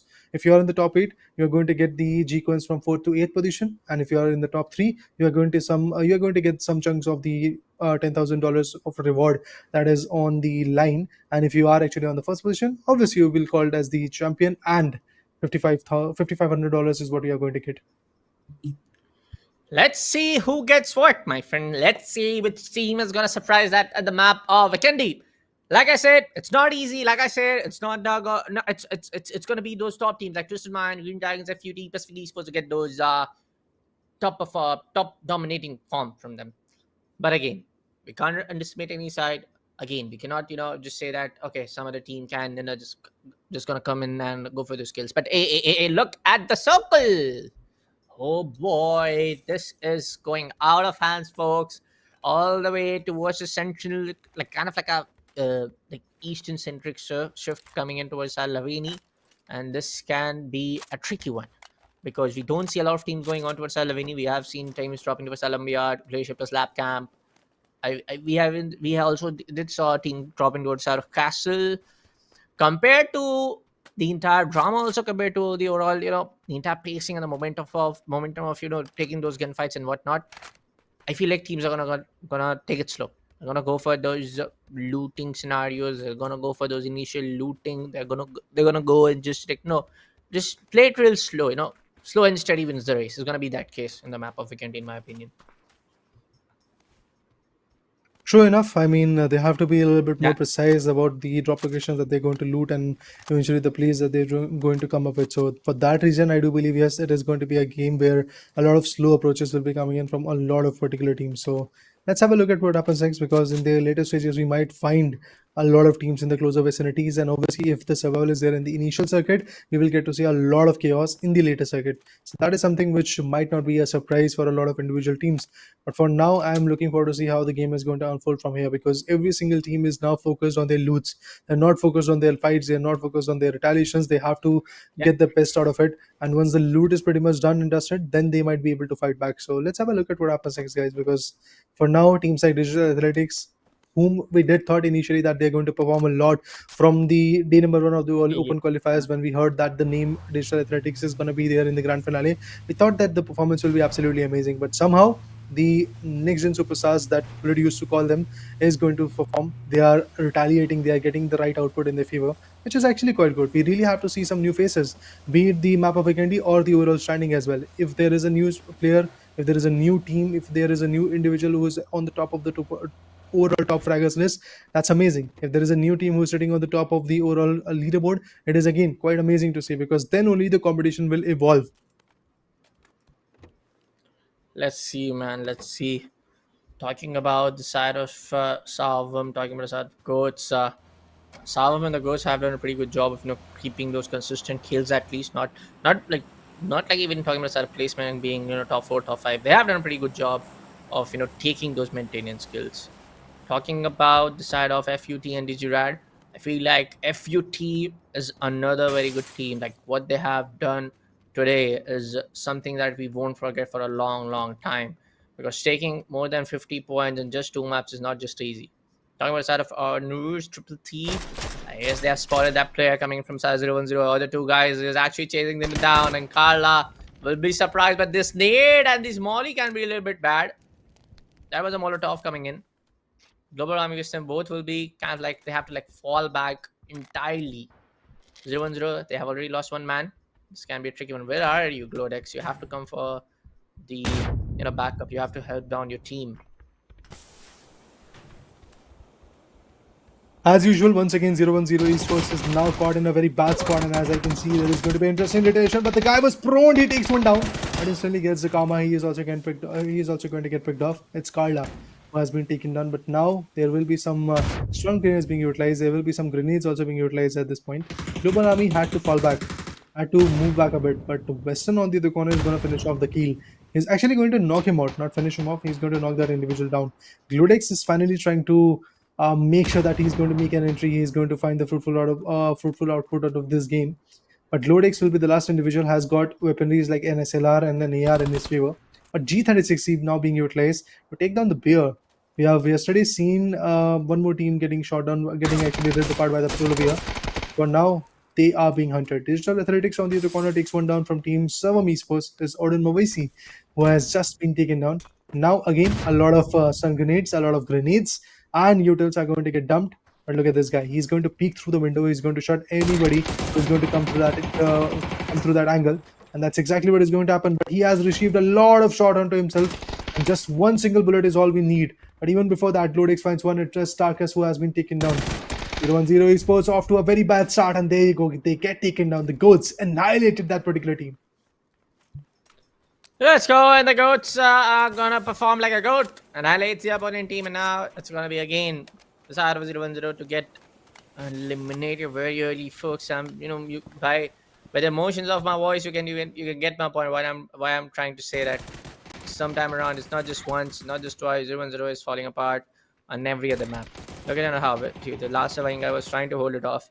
Had a good jam towards out of Lourdes. He was barely on 17 HP. He was able to take down the Stalkers as well. But the other two guys just kept chasing. This was like a small mouse and cat chase. But in the end, it was the goats to eliminate the side of 0-1-0 Esports. For now, as we take a look towards our bad boys, O'Connell screams explicit, trying to also get another women's chicken dinner on the map of Weekend Day, because yesterday it was Sarah Bad Boys to take a women's chicken dinner coming on the map of Weekend Day with 10 kills. Can be that case, can be that not, because it's really hard to say, because for the previous games of entire Grand Finale Day 2, Bad Boys are right at, I suppose, 11th or 12th place with 33 overall, like 12 placement and 21 kill points. So it's hard to say, man, because it's Digirad at 5th, Salvam at 6th, fighting off for the top 4 spot. So it's going to be hard to suppress down all the teams and get yourself up right at the top. True enough. Definitely the suffering is going to be there in the later stages. But for now, 15 teams, 39 players is what we are looking at. 7 minutes has been passed. Actually, 8 minutes to be precise has been passed. And now it all trickles down to the chaos between Nevermind and Team Digital Athletics. Pretty soon we might see an elimination coming in for Digital Athletics, because they are losing a lot of blood. They are already one man shot by the particular scenario where their individual has been knocked out, and the manpower is also not there. But with the Zima and with the Dacia, now comes in the cavalry. Those nades, those retaliations are looking effective. There you go, one more knockdown. It's just going to be Code Marco surviving. He's the last individual coming from the team. Let's see how fruitful can he be really. He's going to finish the individual off. He wants to get those finishes, even if the whole team gets destroyed. He wants to get those finishes, but no, that shot was absolutely on point. All we need is one good nade right over there in that location. But now comes down to the fact that the revival is going to come. Even Savam Esports has heard those shots, but actually it was Savam Esports or Mavisi who got it connected right on the head of Code Marco and took the whole team down. Actually, he was the last individual. That's why the whole team got shot down. No, man, so bad for Digital Athletics, to be honest, because they had done everything. They had the manpower, they had Code Marco trying to uplift their spirits, trying to come back with 1v2s, 1v1s. But at the end, one good shot from Odin Mavisi from Savam Esports, everything went out of their hands. Let's see, man, what's going to be the case for all of these, teams coming in, for the side of, map of, the Kennedy, because for the side of Green Dragon, first of all, it's going to be Nevermind. I have to change my entire topic because it's going to be Digirad to take those kills, and Digirad need all of these kills to remain at the top 3, chase down that launch of the Prizepool. So now, phase 1 hasn't been entirely, sifted apart. It's going to be one cute polar bear getting spotted. No shots are being taken down from the side of Green Dragon. They're being very calm, not hurting any animal for now. But hey, man, it's at the side of the game, and they have to kill off that polar bear. If how the mechanism works, that bear is gonna come for you, and they're also gonna attack you. They're also gonna take you down in 1 or 2 hits. So you gotta be careful if he is very, or the bear is very close to you. Fauna is gonna be dead. The Tato side of Laz are ruined with the trade-off happening onto the side of Team Elite, and Amdar Korma begin to do plus surviving. Amdar in a very low HP as they are fighting it off against the side of Owl. Some shots, some pre-fires are going in. The shots are gonna get a little bit connected.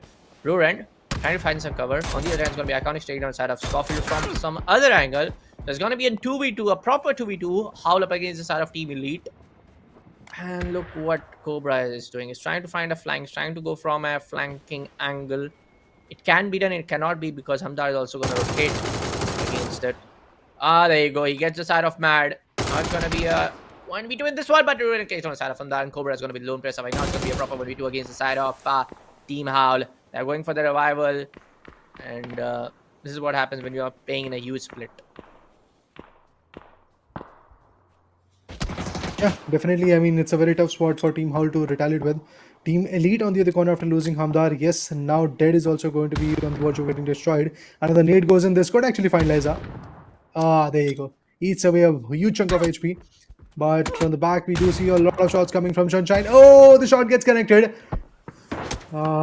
Kenpachi finds it out. Sabam Esports on the other corner is also going to take down the last individual of Howl. And with that, we are left with just 11 teams and 22 players. This game is looking a little bit more different as we compare it to the map of Miramar and the TEC that which we just watched. Because in this particular matchup, from the start, the chaos is happening. We expected that initially the first play zone is going to be a quiet one, but in the latest stages of the first play zone, when the zone started to shift due to the thankful nature of the PUBG PC god, the play zone is already there on the north, on the extreme northern angles, and due to that, obviously there is a lot of fights that are coming in.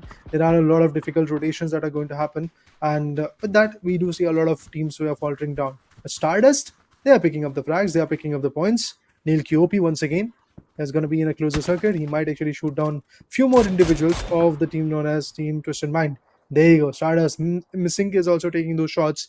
11 teams, 41 players, and Team Stardust just found their first frag. Uh, I want to know from you, what do you think? Like a team like Stardust, who are like what at the 15th spot right now, like second Yeah. last. Mhm. Do you think it's very much doable to get those like 15, 16 kills in one single game and then at least get in the top 5 spot if they're able to take those last 3 winner chicken dinner and the last 3 maps of the grand finale? Do you think like is this kind of chances possible, or it's very impossible because it's grand finale? I mean, after seeing the lobby and after seeing the performance that has been coming in from Stardust, I do believe it is kind of near to impossible for Team Stardust to be in the top 5 due to the Yeah. fact that they are sitting at 15th position and they just have 18 points in the overall standing. And even if they get back-to-back 3 chicken dinners, then only they can actually make their way in the top 5 positions. But getting those back-to-back 3 chicken dinners is going to be very, very hard for them. Yes, they might actually find one or two team and take them down, but then again, we're talking about a whole chicken dinner with more than 16 points or with more than 15 frags. So all of that is definitely going to be very difficult. So for that reason, I have to say it's close to impossible for that particular team Stardust to bounce back and get that qualification type of position for them. Because obviously, if you are in the top 8, you are going to get qualified for the lion shares of those prize pools that are there. Not just the $10,000 for the top 3 positions, but also there is going to be a commitment for 4 to 8 position where the G coins are going to get circulated. If you are in the top 8, yes, you are going to get some chunk of all of that. But I do feel for Stardust to be in the top 5 positions, it has to be at least 2 good chicken dinners, and third one has to be very effective, like 10 to 15 pointer matchup coming in. Then only there is a possibility that they might find themselves at a safer spot. But trust me, the team which is sitting on the top has got 108 points, like 108. And how many points is there with Yes. Team Stardust? 1-8. That zero in the middle is somewhere missing, so they have to find it.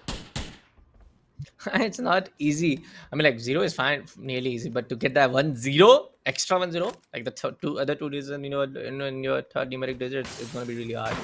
Even though, like, I know, the kind of joke that we are able to crack on at this point of time. But anyways, for jokes apart, let's go on the map now. We see the South Pacific Esports trying to remain on this clear up vicinity of this BOI. Shanshan, on the other hand, is also approaching the house of Digirad. See shots being taken from the side of Kenpachi. He's very low on HP, very low on ammo though for the side of this SLR weapon. Alright, man, folks. Make sure to check out the Zotac Gaming RTX 4070 Ampere cards to get 3 plus 2 years of warranty, NVIDIA ray tracing, Ice Storm 2.0 cooling, overclock premium design with Spectra RGB lighting 2.0. You get the best performance, you get the best lighting, you get the RGB that a gamer needs. You get it. But aside of Sunshine, they have already initiated the fight against against the side of DJ Rad. DJ Rad also knows there's gonna be someone trying to shot up us from the east northwest direction, northeast direction. So they gotta be careful on holding down the entire vicinity. I wanna see on the how the entire zone is shifting apart. We did saw the zone going on towards a center eastern shift. So let's see where exactly what's the POI though. There the entire zone is gonna shift apart though.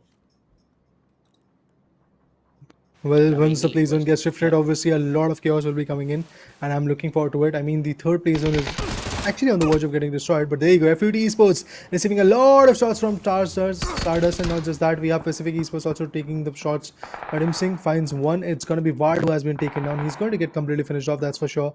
A very big casualty, but look at that scope. He's already in the ice, all thanks to the blizzard that they just crossed. To be honest. But with that Car 98, things might change. Look at this. good shot with that grenade. It can change the trajectory of the game. But FUT Esports has to be like adamant on the fact that they have to get just 10 to 15 points, and then they can be at a safer spot. In every single match that are left right now, they have to get 10 to 15 points. They might be at a safer spot because they're already with the lead of more than 10 points between them and the team which is sitting at the second position, that is Green Dragons. But for now, Digirad Esports is trying to evolve, trying to fight back, and Team Sunshine Esports is receiving all those shots coming in. Even the blue zone grenade is going to create a lot of damage, and it is going to be the individual from Team Sunshine Esports who is going to receive all those shots. Crossberg gets finished off by another guy, but that nade, man, that nade from Iconics finds get rocks, and with that, Team Digirad Esports is actually on the verge of getting totally annihilated by the other team known as Sunshine Esports. But Team Twisted Mind, they're still fighting back, despite the fact that they have lost a large chunk of their teammates, but now they're still there in the game. They're still trying to find the value, and maybe they're going to get something out of it. But look at this, Digirad Esports finally brings in players like Leosh back in the game, but Gedrox is going to get completely finished off, missing Dyke, to be honest, because from Digirad Esports, Dyke also gave a very big support to that team in the semi-finale and also in the open qualifiers. But in the grands, we do see a different set of players coming in. Yes, Hello My Bad, Extents and Leosh are pretty much similar, but that synergy factor definitely is something which is going to put a lot of pressure. Yeah. Of course, man. Escalation coming with a good elimination sort of elimination against Salvam. I'm pretty sure Salvam is going to eliminate, but no, FUT is going to get eliminated at the 11th spot. Green Dragon's trying to find the last guy. Sheila's also going to get there. Salvam also gets eliminated from the hands of Green Dragon. There you go. Teams are falling like a deck of cards every now and then. There's going to be now the last 9 teams remaining in the Phase 4 circle, folks, of the map of Snowy Storms. The blizzard. Oh, the blizzard is just here on the northern angles of Groan. Oh, sorry, not west angle of the Groan. Further side of Extends, he's gonna get confirmed from the blue zone itself. We can see Hello My Bad Lyos trying to find the last guy coming in from the hands of Sunshine, I suppose, as he has the vehicle. He's gonna wait a little bit. Maybe he can't take that guy out, and he does it. You gotta get inside the zone, dude. You gotta use your first aid kit, but I think so. You're gonna get eaten alive from the blue zone itself. Still very hard on how the damage tick per second is being done. It's almost like 3 damage per tick per second. So it's really hard now. 26 players alive. Oh, good shot from Liu. Might be able to pull off another one, but I misses the second one though. 20 minutes, almost 20 minutes inside the map, and we only have 8 teams remaining now. So I am wrong on how I was saying that a lot of teams will be playing slow and steady. It's kind of like faster forward now. The map is full of surprises, and due to that sudden shift in the play zones, we do see a lot of teams coming a bit close to each other. And obviously there is just a situation of fight or flight. So the teams are unable to flight from the situation. That means fall back from the situation due to the fact that there are many more teams who are trying to aim onto them. So they had to take that fight. They have to completely take that compound in their favor or take that ridge in their favor so that they can really have the advantage. But look at this, with the mortars, the players from Twisted Minds are going to get suffered. Those mortar shots can be quite on point if the precision is there. But look at this, another play zone will be coming in. The 5th play zone shrink is also going to be mesmerizing, and I do feel with that a lot of teams are now outside the circle. So in order to be in the circle, teams like Stardust or Digirad Esports, my bad, Digirad Esports got taken down by the play zone. Yes. 2 individuals, Hello My Bad and Leosh, yes. has been destroyed by the play zone. Not a very good scenario. I mean, Digirad Esports is known to be the most aggressive, one of the most aggressive team, but you have to pay your respects to the play zone, buddy. And if you are not going to do that, the play zone is going to rip you apart. Yeah, man. Even though how I feel like teams like Goats, teams like Bad Boys, teams like Twisted Minds, like Twisted Minds is already at the top, man. Stardust is also trying to climb back, but Twisted Minds, I think like Twisted Minds will be playing in a very calm state compared to what Stardust are at, because they're at the 13th or 14th spot, I believe, at the second last position of the overall standing. So it's going to be really hard. Sari on the air and taking on Sarah Bad Boy to get a close call, come back, happening. Oh, Call gets 2. He has to fall back because of the nade happening, and he has to use the first aid kit. Express on the other end, trying to provide some backup with those nades and all, but Connor is going to get down, and it's really hard to now. Oh, the nade connects. Second one can do the job of Samad getting eliminated. I want to see that on kill field, but no. The nade won't connect for the second time, and on the other side, Pacific Esports is taking a lot of damage from the side of the Goats, the player named as Global Army. They're using vehicles now to get aside. They're using vehicles now to get inside the play circle because the Blizzard Storm is coming very close to them.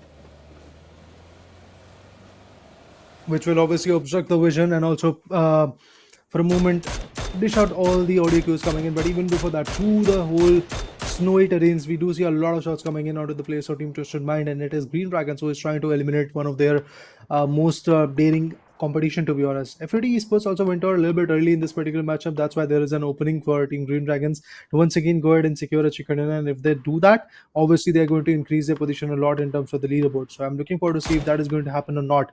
Sari on the other corner comes up and trades off the player known as O'Connell. He's going to completely finish him off. But now the play zone is looking absolutely amazing. Do look at that. I mean, it's in a very open spot, and due to that, yes, the teams have to move in and eventually get the clutch moment right in their favor. Otherwise, things can go out of their hands. So let's see what happens, because this is currently the areas of Lavini that we are talking about. It's pretty close to Lavini compounds where the fights are happening, and in order to completely take the control out of it, yes, the compounds of Lavini, or should I say, some percent of the compounds of Lavini are still there in the circle, where teams like Flashbang is holding, where teams like the Goats are holding, and also Bad Boys, one individual who is explicit, if I'm not wrong, who is holding it off at that point. So obviously in this Lavini compound, we might see some more interesting fights coming in pretty soon, but I'm waiting patiently for the next circle to form. And once that next circle comes in, things will change rapidly. There you go. It's again in an open spot. That means the whole compounds of Leovini are out of the equation. But the team known as Team Ghost is still going to have that upper hand, because they do have a defensive cover for now as well. Yeah. But for now, they have to get a side from the Blizzard Storm, even though that they are in the inside the circle. But the storm is going to end for now, because the threat is going to get over. The damage, all of the line of sight getting kind of hazeled out. Flashbang remaining alive on towards the other edge. It's going to be the eastern southern east edge of the circle for now. Pacific Esports slowly is certainly making their way. Pacific Esports with 4-man advantage. The Goats is with 4-man. Twisted on the other end with 3. Oh, Pacific Esports trying to take on side of Stardust. Gets one nade. Gets the second one. There you go. Boom, boom, boom. And Stardust will be going on at the 7th spot. A very good fight and a very good nade kills coming in from the hands of Pacific Esports. West on the other hand, it's going to be the Ghost take on side of Sub-Zero. Voldemort coming with that amazing shot towards the side of Tarkus. Pacific Esports is not stopping at any point, but hey, it's going to be Flashbang to now do those long range damage, and they're going to pop up some smokes. They're going to pop up some heliables to make their contendership alive on this map. P90 is coming into play. Samar takes on the side of Tarkus. I mean, like, it feels like Flashbang has already made up a slam to the side of the Goats, because the Goats were inside a house.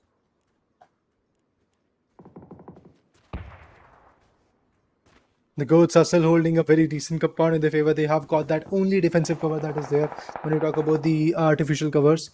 So they have got that compound. They're going to roll with it. But no, the Goats actually got measured. What is that?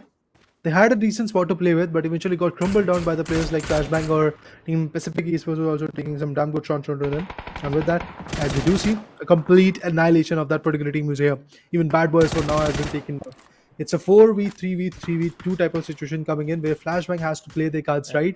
They can come up with some survival points. On the other corner, Pacific Esports is looking forward to have a chicken. And I talked about this team initially, that even Pacific Esports, even if they are in the top 4 in the overall standing, they do not have any chicken dinner. So this could be the map where they might actually get it. And that will be in turn a fresh face for us to talk about.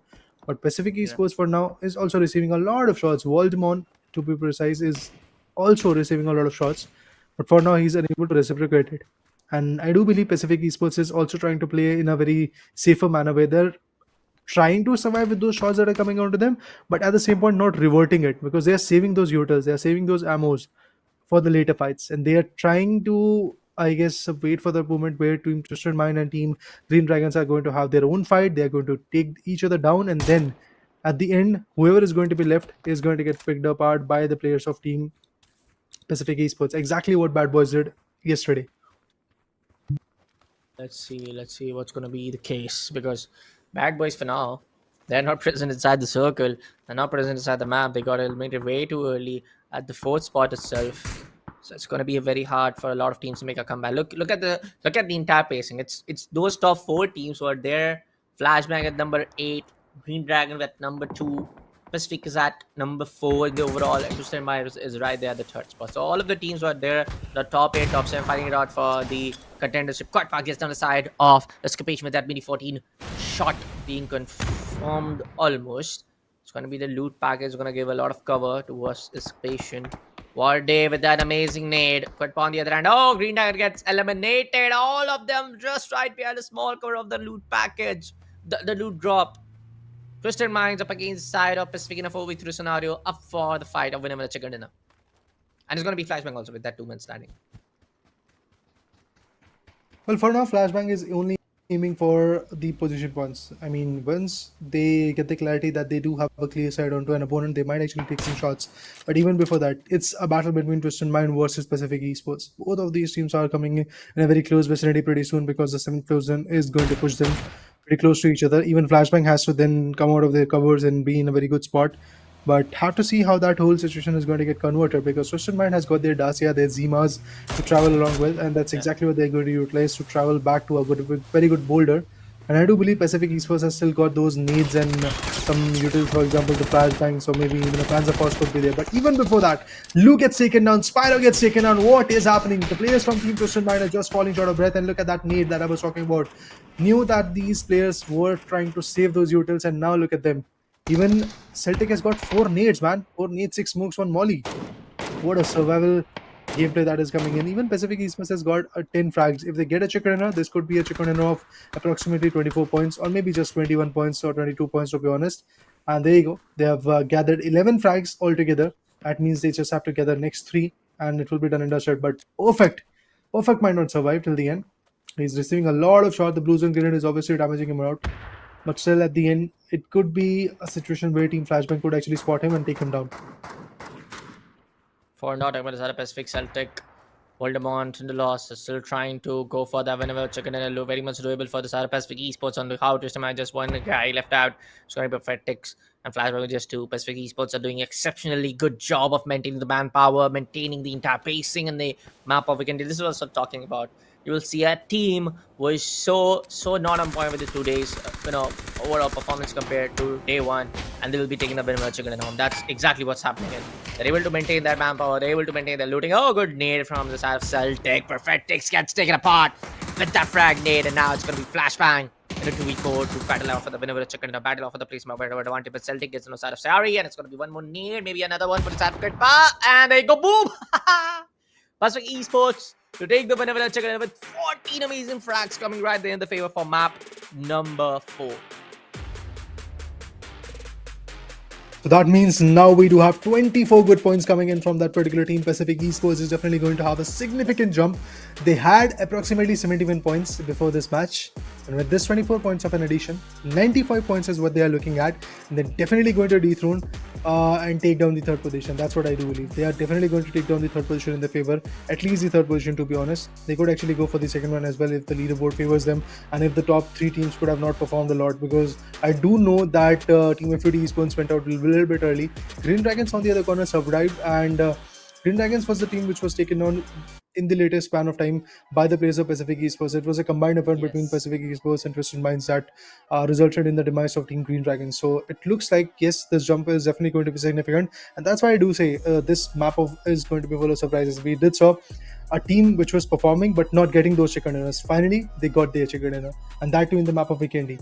And with these 95 points, I do believe their positioning in the leaderboard is going to be even more stronger. All they have to do is just give their best in the OG maps which are going to come upon next, which will be the 2 maps of Erangel. So if they are able to perform in those 2 maps, maybe they could actually become the champion, because now they are in the race.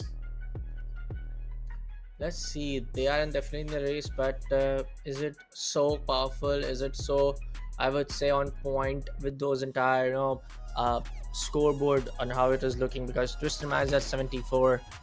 Twisted Mind did survive in the top 5. They will get a little bit of advantage with that placement points and the kill points as well. Green Dragon did got eliminated pretty early, so I feel like, yes, on how you say Pacific Esports can be on the race and marathon for the number 1 spot. Very much doable, but FUT, where are you? Because you got eliminated at the 11th or 9th spot, I believe, on the map of Vikendi. So my prediction came in right. It's going to be some other team, but last 2 maps of Erangel, last 2 OG maps to decide the champion of the Esports Club Gauntlet with the Esports by Zotac Gaming with our broadcast partner Loco. But the last 2 maps, the final 2 maps, can really dictate the terms because now we are on the verge of the end of this beautiful, beautiful, glorious journey in the TEC Presents Gauntlet released PUBG PC Championship powered by Zotac Gaming. We've seen a lot of ups and downs. You talk about the open qualifiers, we've seen downfall a lot of teams. From 32 teams, we are left with just 8 teams in the semi-finale.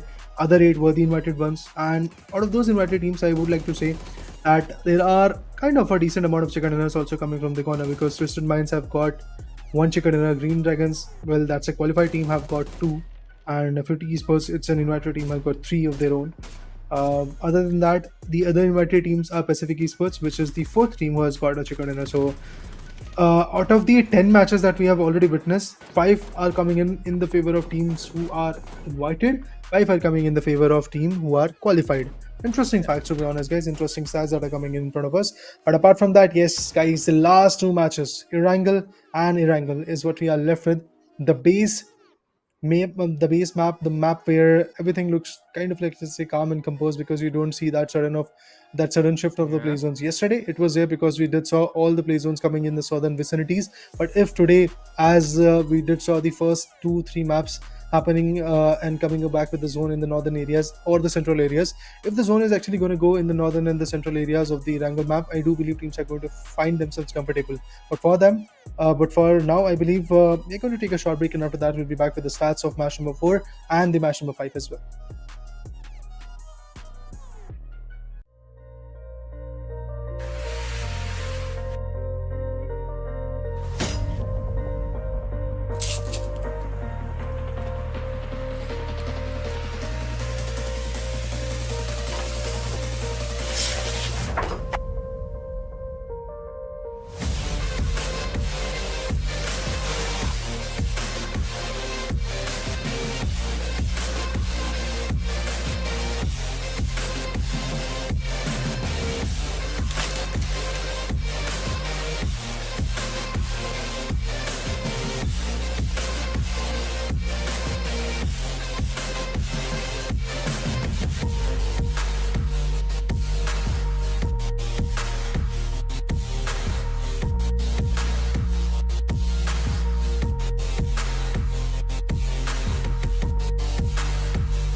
Hello guys, welcome back to the Esports Club Gauntlet Middle East powered by Zotac game with our broadcast partner Loco. Yes, we are back again. We just saw the side of none other than Pacific Esports confirming their winner with 14 amazing kill points coming onto their favor. Now, it's going to be last two maps of Erangel to decide the champion of the new MENA region. I mean, like the new champion of the MENA region. New MENA region. I was like, No. there are some new countries that are being found by Bullet.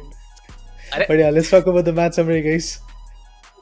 Let's see what are the developments when you talk about the match summary. It's a 429 meters over the longest animation coming in by Sunshine Iconics, and the damage looks third. Then if you talk about the finishes, Yeah. we've got 56 finishes into the knockouts coming in, which are really getting improved. And apart from that, if you talk about the total rescued, it is 12. And apart from that, when you talk about the next particular stats, we might actually get to see the winner chicken dinner team stats. And in that manner, we have got Pacific Esports on the lost, who might be the MVP as well. We have Quitpa, who has got 5 finishes, Celtic also with 3. Voldemon on the other corner was able to dish out the damage, not any finishes in his favor, so that is something not that surprising, but at the same moment could have been in the favor of Voldemon. But let's talk about the match standing, the individual match number 10. What kind of result this particular match number 10 is going to bring in is going to be here pretty soon by seeing the match standings.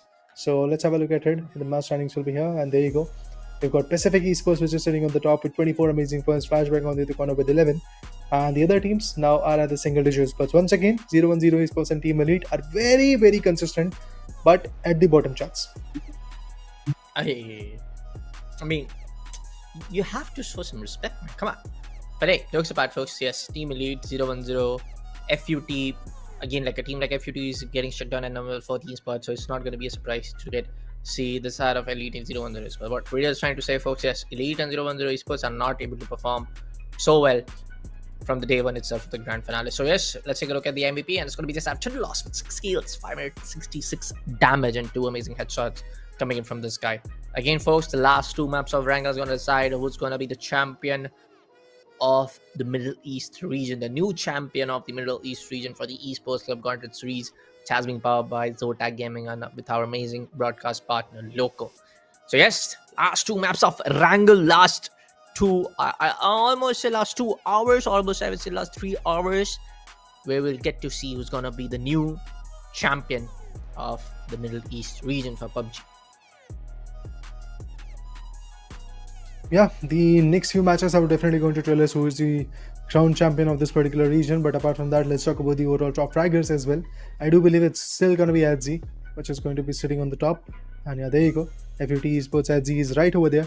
Escalation has gained 1 more, and even Ward has been pushed back a bit because he was there at the 3rd position. Right now he's sitting at the 4th one because perfect 1KS was able to get 1 more frag in the previous matchup, and with that 20k. Yes, Team Twisted Minds is also pushing their individual players to get many more frags, but let's see at the end how many points they're going to get, because the overall standing might actually come pretty soon. And apart from that, I really have to say, like, teams like FUT Esports or even Green Dragons for now are struggling a lot. FUT Esports was very good in the first 2 maps, started to decline. We did saw a decline in their performance in the later stages, but for now, I do feel FUT Esports and Green Dragons do not have any kind of buffer. It's just 3 good points, that's all they need. But when you talk about Pacific Esports, look at them. That jump manages to push them from the 4th position to the 3rd one. Now they're in the top 3. Now they are in the share of that $10,000. And Twisted Minds, the team which was dictating the food chain, dictating the charts after the day number 1 ended, I mean, pretty close to like 4th or 5th match, it was still Twisted Mind which was sitting on the top of the leaderboard, is now at the 4th position. They might actually get pushed to the 5th or 6th as well, because the other few teams are trying to perform. On the other corner, Twisted Minds, yeah, they are trying, but their output is not yet here. I feel it's, again, I have said it previously also, but that was like both my prediction going right. So I did say it on the map of again, it will be some other new team which hasn't again even another chicken dinner coming on to this entire grand final, I said, and it was Pacific Esports, and after that they are right there at the 3rd spot. Again, I did say that it's going to be someone that's going to be right there at the top for the top 6, top 7, and Pacific Esports were at 7th or 8th at the overall standing after the map of the first 2 maps of Miramar ended after that. So I feel like, yes, again, I feel sometimes around Twisted Minds are not able to take those kills. Twisted Minds are getting eliminated way too early compared to what we saw on towards the last day, yesterday's broadcast. So I feel like Christian Mind will be looking for redemption. They want that lion's share of the prize pool. They want that to be at the number one spot. They aren't on a very huge buffer. So I feel like, yes, it's going to be Twisted Minds whenever that's going to coming for the second last map of Erangel for the entire tournament. I mean, yeah, I mean, it's pretty possible that Twisted Mind may be able to bring themselves back in the game.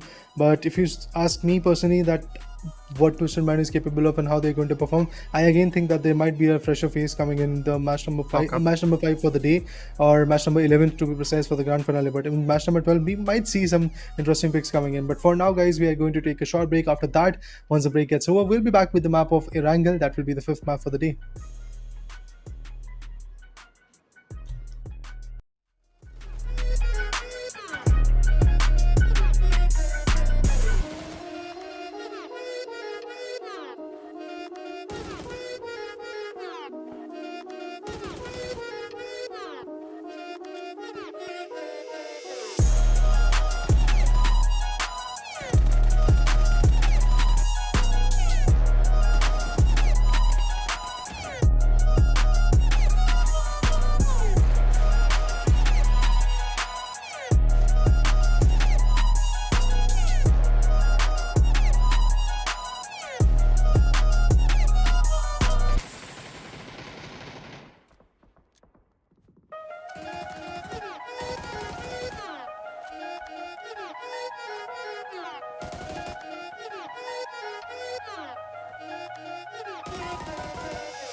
Hello guys, welcome back to the Esports Gauntlet series for Middle East region powered by Zotac Gaming with our broadcast partner Loco. Yes, we are back in after a short break. Yes, there was some issues going on in the back end and we sorted it out. Yes, we are back again. It means that last two maps of Triangle Raider, again the same discussion. It's going to be some other team to climb it at the top, or it's going to be the top 2-3 teams like FUD, Green Dragons, Pacific Esports to just remain at the top, take their lion's share of the prize pool and go home. I mean, if I talk about the current teams who are sitting on the top, it is FUD Esports and Green Dragons. Apart from that, we do have a new face, Specific Esports, who is already jumping in the top 3. So in terms of that, I do believe there is going to be a situation where we might not see a replication of a chicken dinner coming in from all these 3-4 teams from match number 5. But other than that, if we talk about match number 6, maybe we are going to see some kind of consistent plays coming in. But pretty soon the flight path is also going to be there, and there you go. Talking about it, and here we got the flight path, the match number 11, the second last match, guys. The time is ticking, and so does the performance as well. But there you go. It is starting from the Milta region, Milta Power region to be precise, going all the way to Squarey and Prismok. So it's a decent flight path, but then again, the vicinity is like Severny, Georgiepool, Northwest City, or Jarki, or Salber, and Kameshki are way too far away. So reaching out to those locations are going to be a little bit tough. But after seeing what happened in the first 4 play zones, I do feel that the zone might be a centric one or a northern one. Yeah. Okay. Let's see. I again feel that the zone is gonna be a very eastern shift coming in for the entire zone. I just feel that that's gonna be the case coming in for this map of Vendi, this map of Rangal Fox. We see the side of Bad Boys going on towards the side of Lipovska.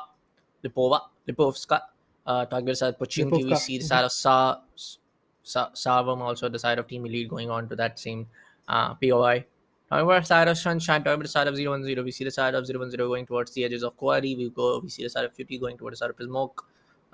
Probably it's gonna be towards the very western edges of Gatka, where we see the side of Sunshine taking a drop. Let's see what's gonna be the case for Military. There you go. Even the Circle Lord, the entire Shifts Lord, I can just call them classic, the PUBG Lords, want this entire tournament to end with a banger. The entire shift is going towards our military island, and we are in for and really good drama inside the map, really good action. I have to say this. We all know this is going to be the second last map first. Some teams are going to go YOLO, some teams are going to go all guns blazing, some teams are going to go for those all of the top of the leaderboard teams to just go for the maintenance point, take some kills, and play a little bit passive. But the entire shift is gonna make them play a little bit different. True, man. I mean, this beautiful hardship that is there in the particular first play zone is something to really enjoy, to be honest, as a caster, as an audience. But then again, if you talk about these teams, I do believe they're going to suffer a lot, because Green Dragons, they've already figured that the zone might actually come over there, and this is a home drop from the open qualifiers. I've seen this particular team jumping right over in the military base region, so they've got it all covered up. They're going to loot all the vicinities of military base, be it the Triple C building or the factory or the police station or the observatory. Every single thing is going to get looted up by these individuals, and even 010 Esports is also pretty close to them, but they've got those bunkers to loot with.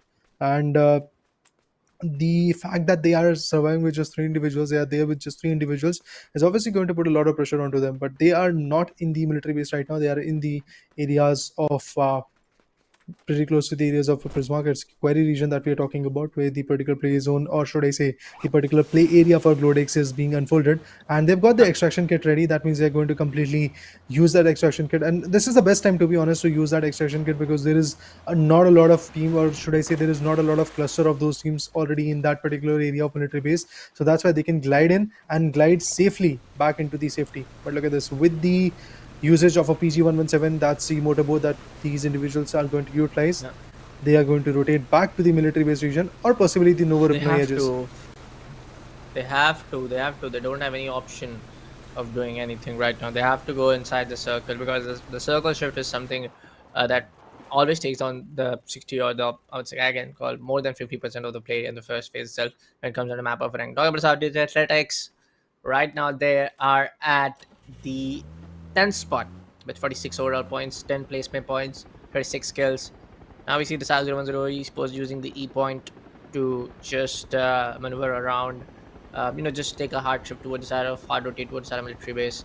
I hope they don't get picked apart by some other team right in the air. It's still very hard on how the entire on how much of the players are at high in the sky, at what altitude they are. But even we have seen like Savam, Sunshine, even we have seen Team Elite getting picked up in the E point overall process. For now, we do see the side of a lot of teams taking a rotation towards our military base. It's gonna be Green Dragon, DJ Rad, Pacific, Digital Athletics right there at the edges. Green Dragon is at the center of the airport.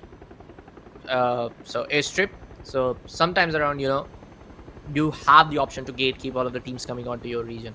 But we have seen sometimes around it's going to be some other team to pick off the team who are able to hold down a stronger position. I really don't know what that guy is doing. He's taking a decision to drop down towards the side of Digital Esports only, and this can be really dangerous for him if he goes on to the same vicinities, goes on to the same POI.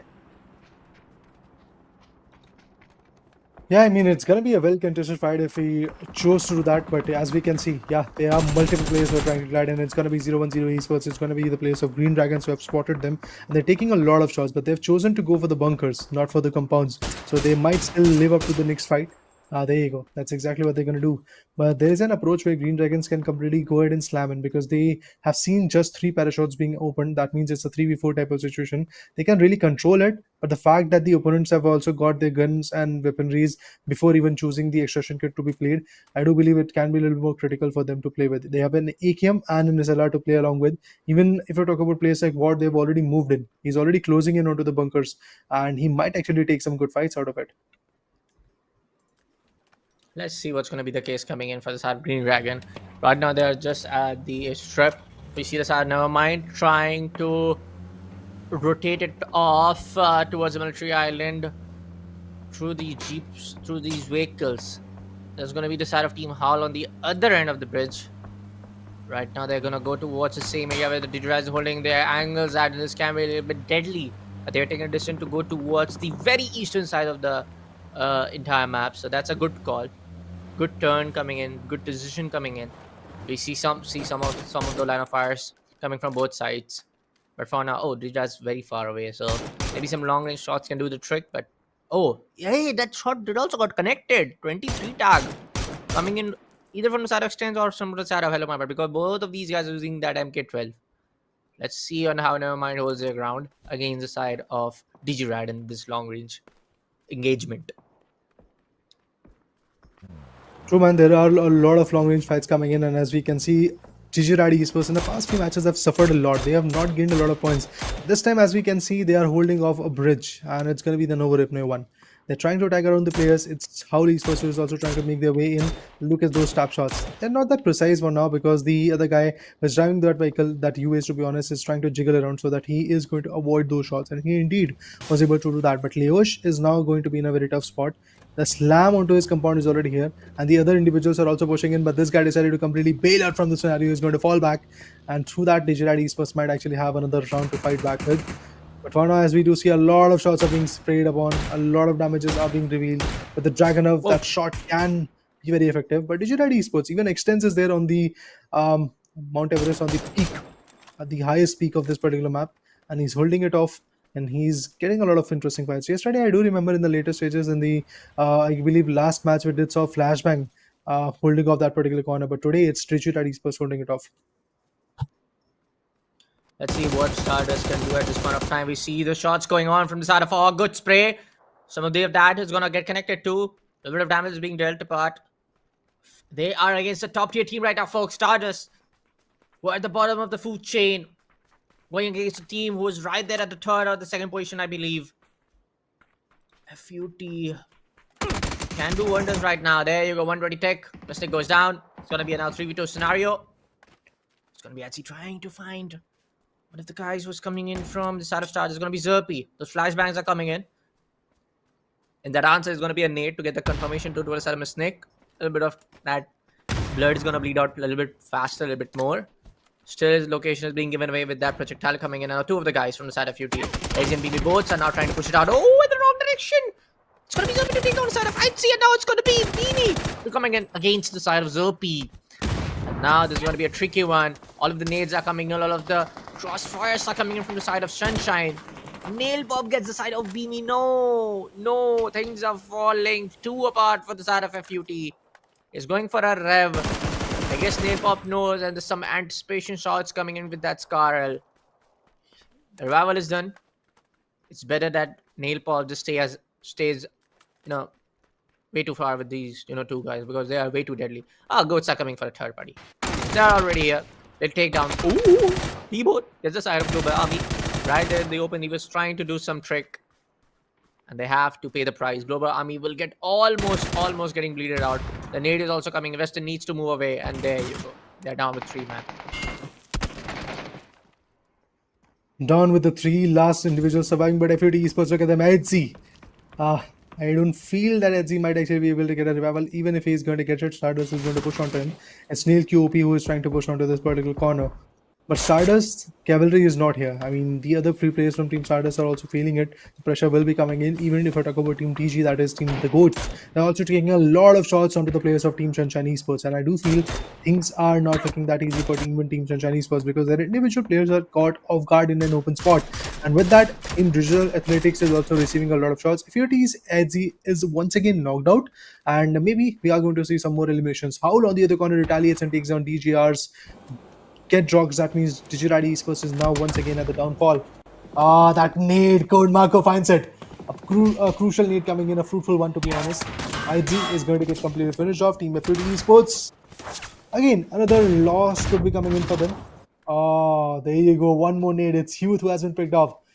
Neil QOP is fighting against Team Sunshine Esports. Let's see if there is going to be something fruitful coming out of it. We do see a flashbang being approached, but Stardust is now eliminated way too early at the 16th position.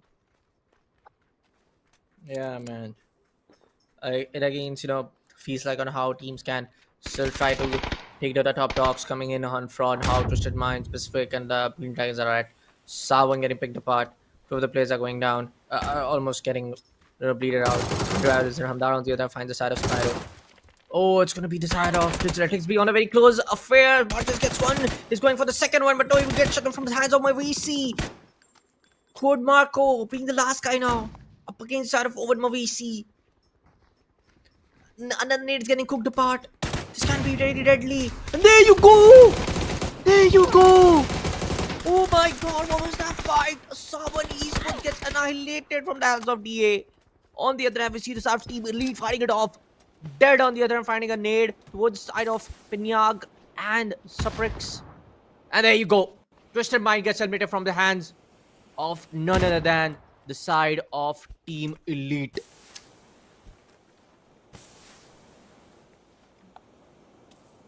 Team Elite, I mean, after losing that many matches, like 10 matches out of their hands, finally a strong position in the game.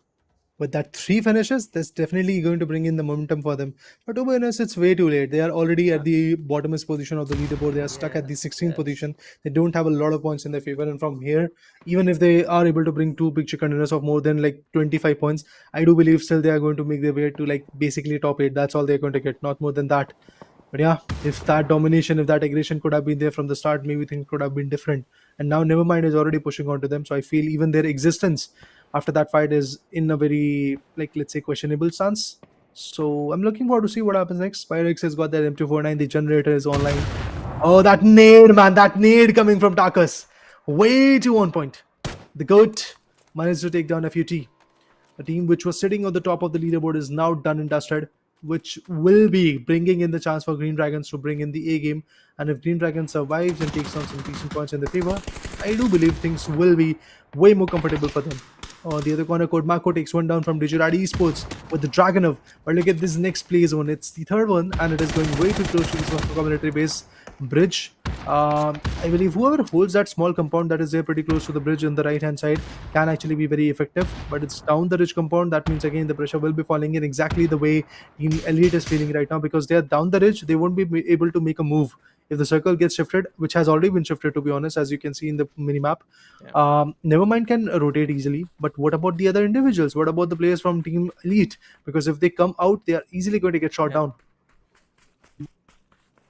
For now, It's going to be really hard for the side of Nevermind to survive right now because all of the teams are coming into the same vicinity. Team Elite who just eliminated the side of none other than the top team. Twisted Mind is just right there. I feel like there was a coordinated effort from both sides. Coordinated damage coming in. Howl trying to come inside the safer areas just right there.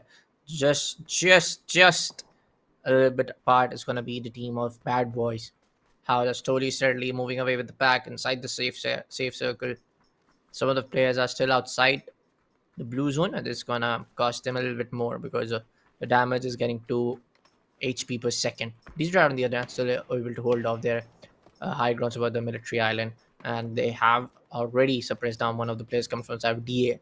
They're trying to find the other guy. On towards the other side, it's going to be crossroad to take down the side of Doctor next, and there you go. The helping hand is coming up for the last guy. But oh, the guy hit, almost getting knocked apart. Oh, the damage was there from the exploding vehicle too. He barely got a second chance. And he's going for the rev. Well, yeah, the revival is a possibility for now.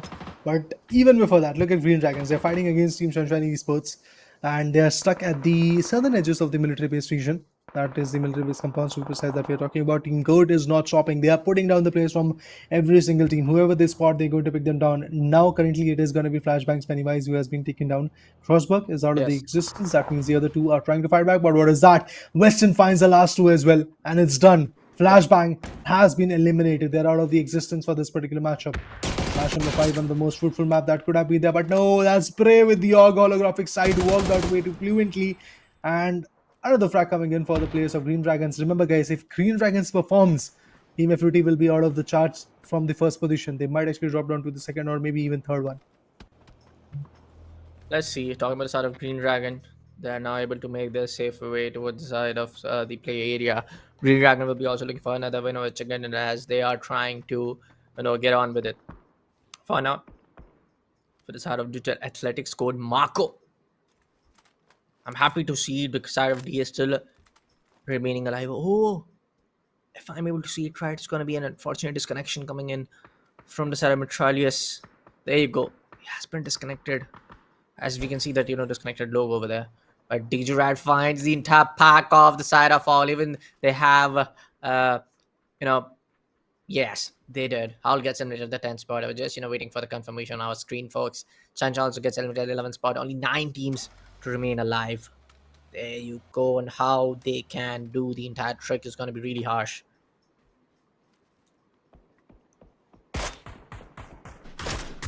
From here to a winner chicken, I believe, yes, the journey is going to be very uncomfortable. We are left with just 9 teams. I do believe that those 9 teams are going to give every ounce of their energy. Because again, remember guys, the fact that this is one of the most easy and comfortable map when we compare that to the other maps that we have. Be it the Vendi, be it the Miramar or the TEC one that we do have in the current competitive scenario. Bad Boys on the other corner finds one, and exact reciprocation is also going to come from Team Green Dragons as well. Both of the teams are trying to pick each other apart. But 0-1-0 Esports is now in a fight with another team, and there is going to be a very good stance from Team Bad Boys as well. Like, they are trying to come back with the revival even in the open spot. Team Elite is taking some shots onto another 3-man powered squad, and that is the Team 0-1-0 Esports. If Pacific goes down, then the situation of teams like Team Twisted Minds is going to improve. But Twisted Minds being already eliminated once again gives the time for Pacific Esports and also Green Dragons to again retaliate and bounce back in the leaderboard. This is the best time when they can really strike in and have the strike in and also have the best output out of it. Because if they delayed, if they get eliminated a little bit early, things are just going to get out of their hands and it will all be trickling down to the last map, which will be the final way to know where the teams are standing. But for now, the phase 5 is what I'm looking at. Where is it going to get trunkled down? I do believe it is going to go a little bit towards the areas of the military base bridge. Not exactly under the bridge, but obviously like pretty much far away from the military base region. That's what I have to say. But yeah, there are some more shots going on to Pacific Esports' player. Even Bad Boys is also not looking at a very good spot, so they have to come back with the revivals. But now from the back, it's Richie Esports with the MK12. They shot one more player down. It's all about O'Connell. Has got one bullet in the magazine for the perspective of that Kar 98. And I do believe pretty soon we are going to see an elimination of Team Bad Boys. Very soon I do believe that is going to happen. Yeah. Even before that, Escapation was taken down. And from the back end, we have Pacific Esports is going to shut the individual down from Bad Boys. And with that, Bad Boys Esports is done. Green Dragons, although, are still trying to fight back. Pacific Esports has to take them down so that they can retaliate, so that they can bounce back in the leaderboard. Remember, Team Green Dragons was sitting at 105 points, I believe, in the previous leaderboard, and Pacific was there with 95 points. So these moments, these matches, these aggressions that are being proven here right now are definitely going to be fruitful enough for Team Pacific Esports to maybe close in that gap. Not take the lead, but then close in the gap. If Pacific Esports secures that chicken, then I do believe, yes, that lead is going to get completely diminished. Let's go on how they can, take the entire map apart. But hey, Team Elite gets eliminated from his hands of 0-1-0 and DA in a collateral damage. And Green Dragon gets eliminated from the hands of DJ Lyosh, the last guy to take out that kill at the 7th spot. Top 6 teams remaining in. This can be really deadly. This can be really bad for the side of Goats.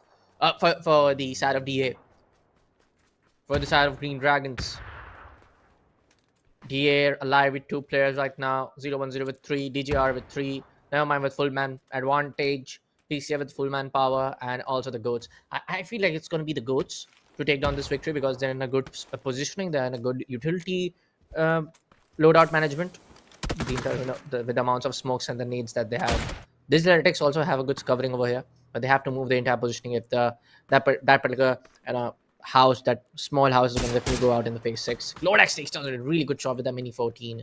Sorry, SLR to take down the side of DA Youth. A good one coming in from his side. Pacific Esports can also look for another win when it's chicken dinner. They're also trying to rotate a bat. 0-1-0 gets eliminated at the 6th spot. And there you go. Zalkinated puts the side of Lodax down.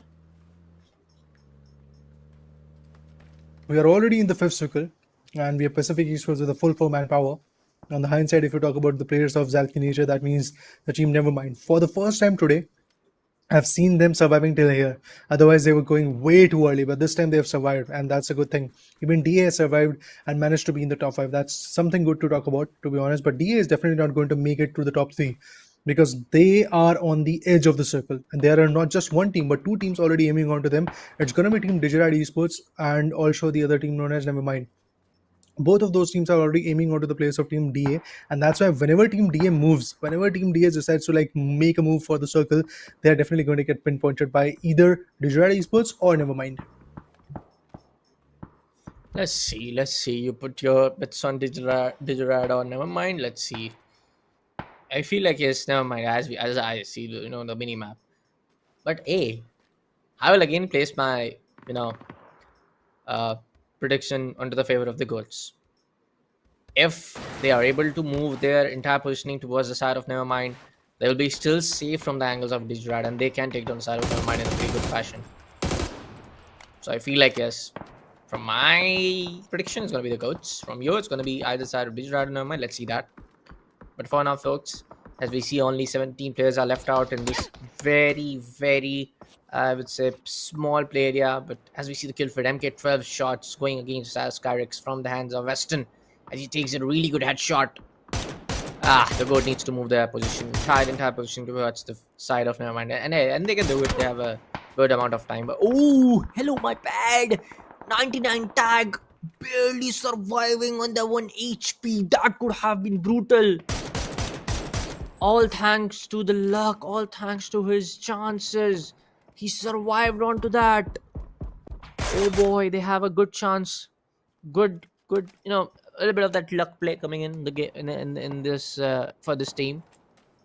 The Goats now trying to move their positioning towards the side. Nevermind. They have to do in less than 20 seconds now. They need to remain in a good vicinity. On the other side, shots are getting exchanged every now and then from both sides. I mean, like every other team.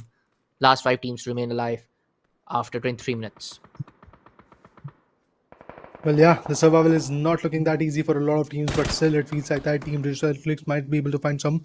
It's Hello My Bad who has just been taken down, and Digital Athletes have made their way back onto the open areas, and this is the area where Digital Esports and even Nevermind should have not given the space to Team Digital Athletics. And those small mistakes that now these individuals are able to make is obviously going to in turn create a lot of pressure onto them. be it Digital Athletic or the teams of Digital Esports or the players of Nevermind or even Team Goat. These are the 3-4 teams who are actually onto the crossfires of each other. So they could have utilized that crossfire. They could have easily like withhold that particular rotation to come up with, but no, that's not the case. The rotations are already being made. DA finds another one, and that is going to be Thunder Loss, who has been taken down. But with a great need, its Quick Power is going to take down one from Leosh, or from Digital Esports to be precise, but Extends retaliates and returns the favor by pushing down with his nade. And there you go. A finish could be coming in pretty soon for the players of Digital Esports, but the first thing that has to happen is going to be the demise of Pacific Esports, because if Pacific Esports goes down, there is not going to be a lot of like jumps in the leaderboard.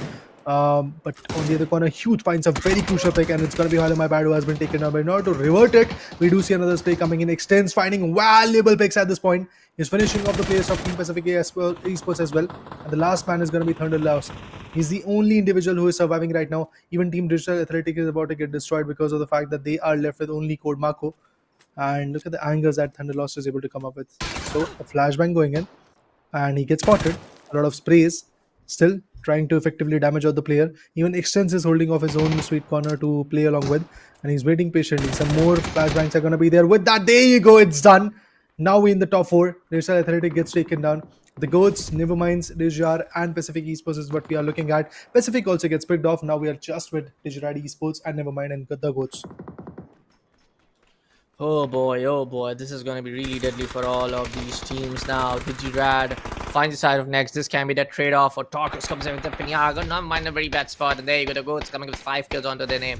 Zalkinator being that sneaky cheeky boy. He gets them side of Nord 333.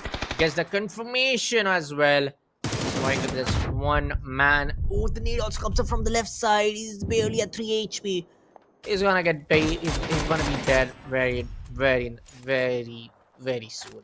Tarkus finds the side of Zalkinator. It all comes down to the Goats to take on just one last guy coming from the side of Digirad in a 1v2 scenario. 11 kills. This could be the side of the Goats taking home 12-point winner in a chicken dinner. Let's see what's going to be the case, because it's the side of Extends, and we have seen how many clutches he has done in this entire tournament.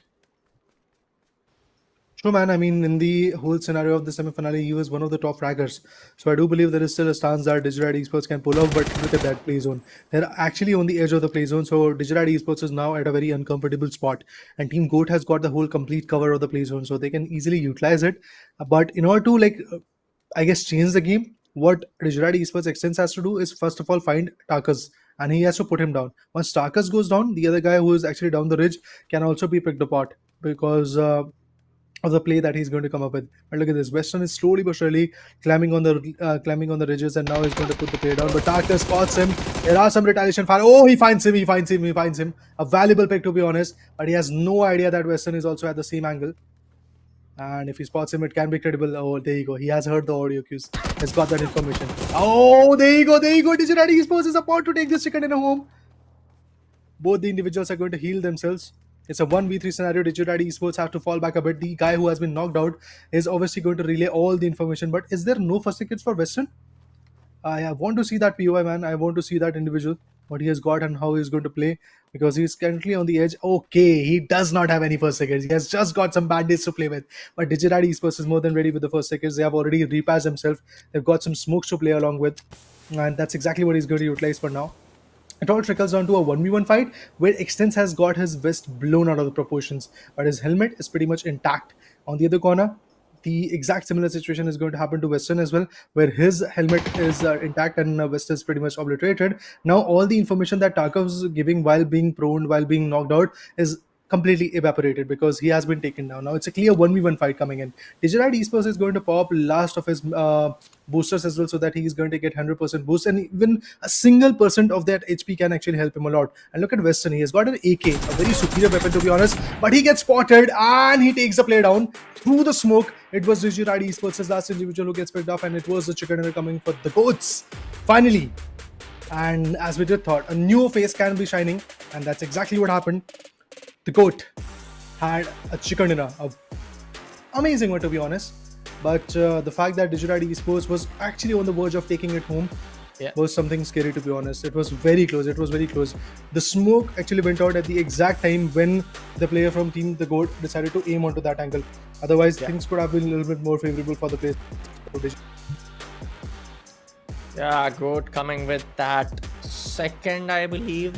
Whenever second coming in for the entire tournament, like for the entire grand finale set, because the it's the first one.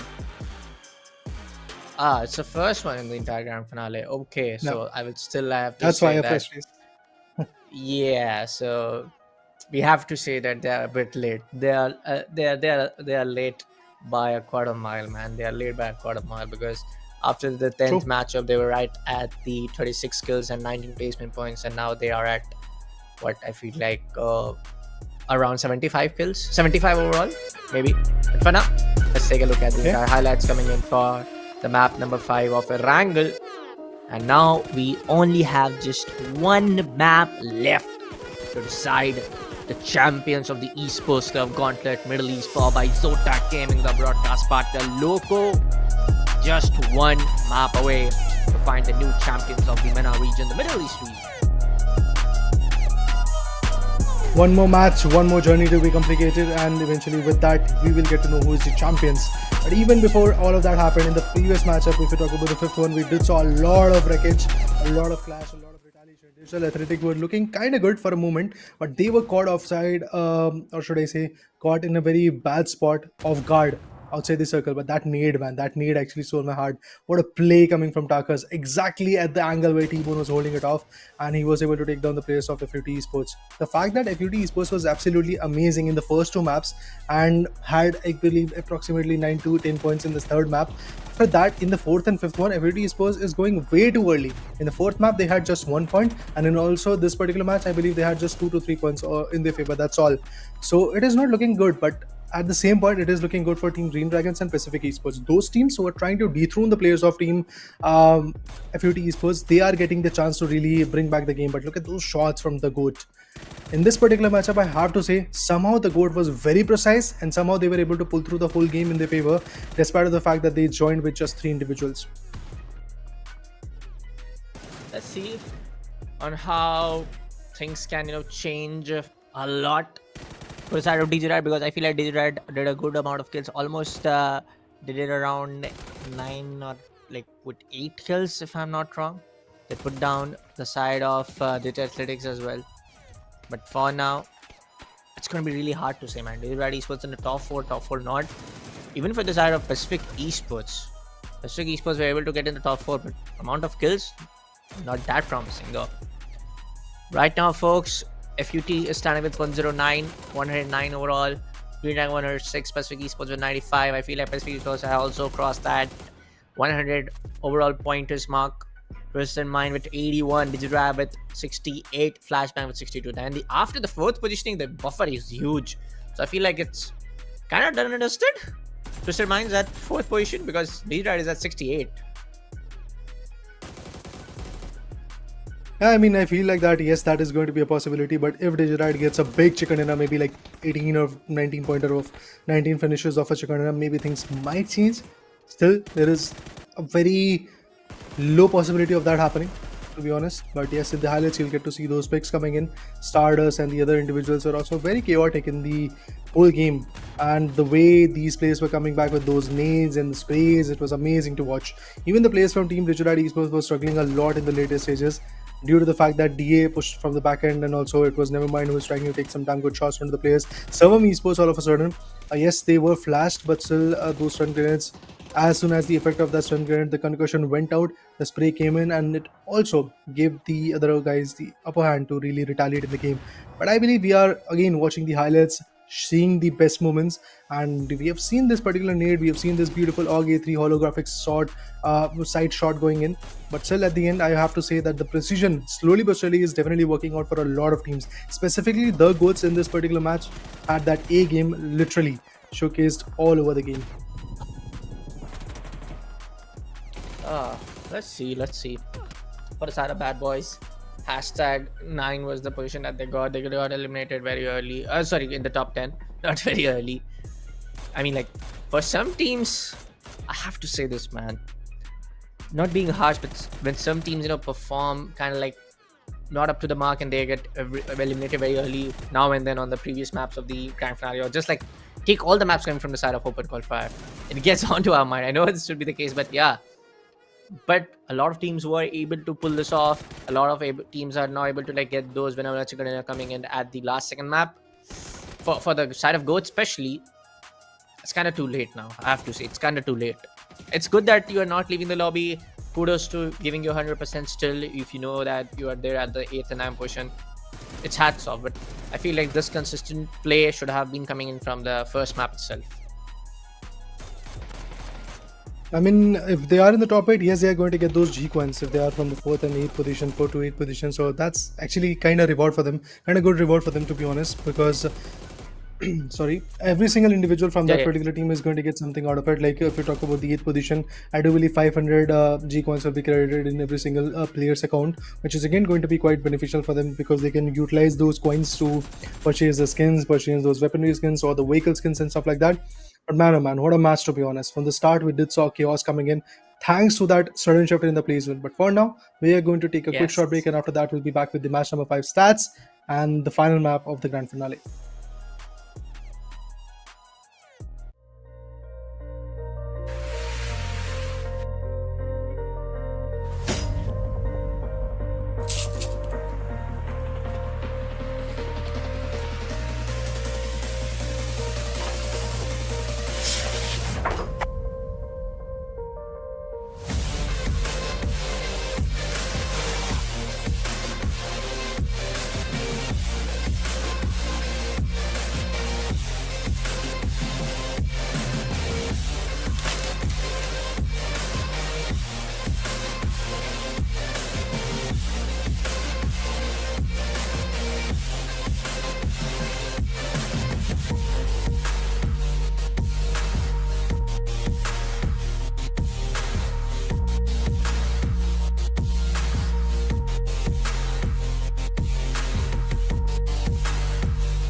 Well, welcome back, folks. Welcome back to the Esports Club Gauntlet Middle East powered by Zotac game with our broadcast partner Loco.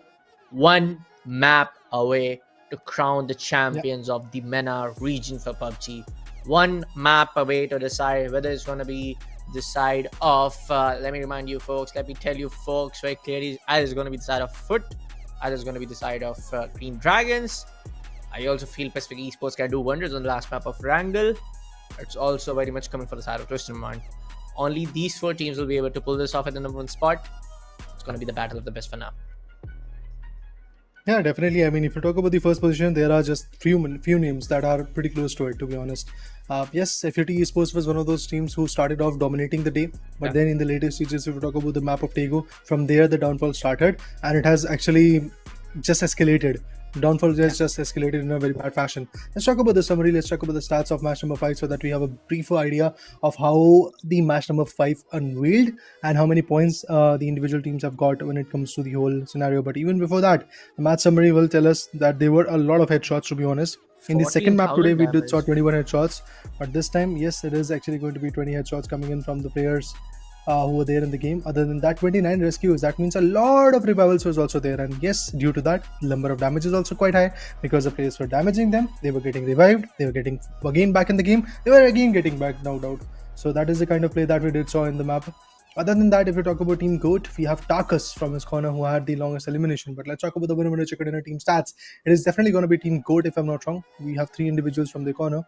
Tarkus, Western, and Onur. These are the 3 players who were there in the game, and a combined effort from their corner brought in 12 amazing finishes in their favor.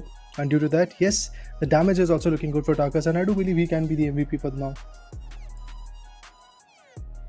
Let's see who's gonna be the overall map standing, not the overall standing, just the map standing. It's gonna be Goats coming in for 12 kills, 10 placement points. Overall, a good job being done from them to get the finally that one winner chicken dinner for the entire grand finale map set. Top is out Digirad, able to get 9 kills. Now mine with 7. Digital Athletics on the other hand with the highest amount of kills after the side of Digirad to be at number 8. Pacific with 6, Green Dragon with 3. After that, it's just one or just 3 or 2 kills coming in with every other team. So that's a very much doable scenario. Still a very much a doable spot coming in for few teams to be on that limelight. But here we go, folks. The last map of a wrangle for the Esports Club presents the Gauntlet series for the MENA region, powered by Zotac Gaming, with our broadcast partner Loco Raider. Take it away. Here we are, guys, at the last rodeo of this particular beautiful tournament coming in. We had 12 matches to talk about in the grand finale. We had initially, if we talk about the overall standings, the overall whole scenario, we had 22 maps combining the open qualifiers and also the particular semi-finale. But out of that, only top 8 teams qualified. Then top 8 teams qualified and were able to be established in the grand finale. Other than that, other 8 teams also came in as the invited one. And as we do see, out of those invited teams, a lot of teams have got their downfall. But let's talk about the flight path precisely. It is starting from 70 to all the way to Ripanawi. We do have a lot of interesting compounds. For example, the Rozog, the school, the Aparts, the Water City. And other than that, the Asna Polyana is going to be there. The shelter region is going to be there. We have farm. We have Milta. We have a military base even to talk about. But Green Dragons this time have decided to take a different approach. They are going to go for the mansion. Usually we do see whenever the flight path is closer to military base that they choose to go for the military base facility. But this time they have a different approach, because remember, guys, the whole lobby knows where Green Dragons jumps, the whole lobby knows where Digirad jumps, the whole lobby knows where the table topper teams jumps. So they can actually go for a clash so that they can shut these down and the other team can cherish it. But thankfully, Green Dragon is still going to have the zone advantage, and because of the zone coming up in the central eastern flanks, a lot of teams are going to have that advantage. For example, Green Dragons is there. Even if you talk about teams like Digital Athletics, they have got that advantage. Tristan Mines is there in the School Aparts region. They're going to get it. Howl is going to get it because they're in the shelter region. So it will be interesting to watch how the whole game unfolds from here. The phase 1, it is going to get shrunken down after 3 good minutes. Let's go, folks. The last map of a wrangle for the entire event, entire tournament. We have all of the teams joining in the lobbies. I'm very happy to see that everybody's giving their 100%. Everybody is just joining the lobby. Sometimes not. It's the case in a lot of region-based tournaments that sometimes players like teams like just leave, like all of the teams which are not able to get in the secure spot, like not in top 3, not in top 4. I'm really happy to see that players giving their 100%. I'm really happy to see players just fighting it off until they don't actually get the entire event done. Let's go for now. How it's going to be the case. What's going to be the entire place coming in from Green Dragon? It's going to be pretty usual. We see the first few minutes going in for the loot phase. First few minutes, every other team is trying to just find the right amount of loot, right kind of utility. We see the side of Green Dragon toward the mansion region. We saw the side of, I guess it was FUT or side Pacific towards the eastern regions. So yeah, few minutes of the podcast time, huh, Raider? What do you think? Yeah, let's go for it, man. You have any questions for me? Which is going to be the team who you think is going to take the winner chicken dinner on the map of Erangel? I wanted to answer a question, but you have like told me to came up with a prediction, and that too a very risky one, to be honest, because there are 16 teams, out of which particular team can be the one which can secure a chicken dinner. So for Yep. me, looking at the stats, looking at the performance, it is going to be Digital Athletics.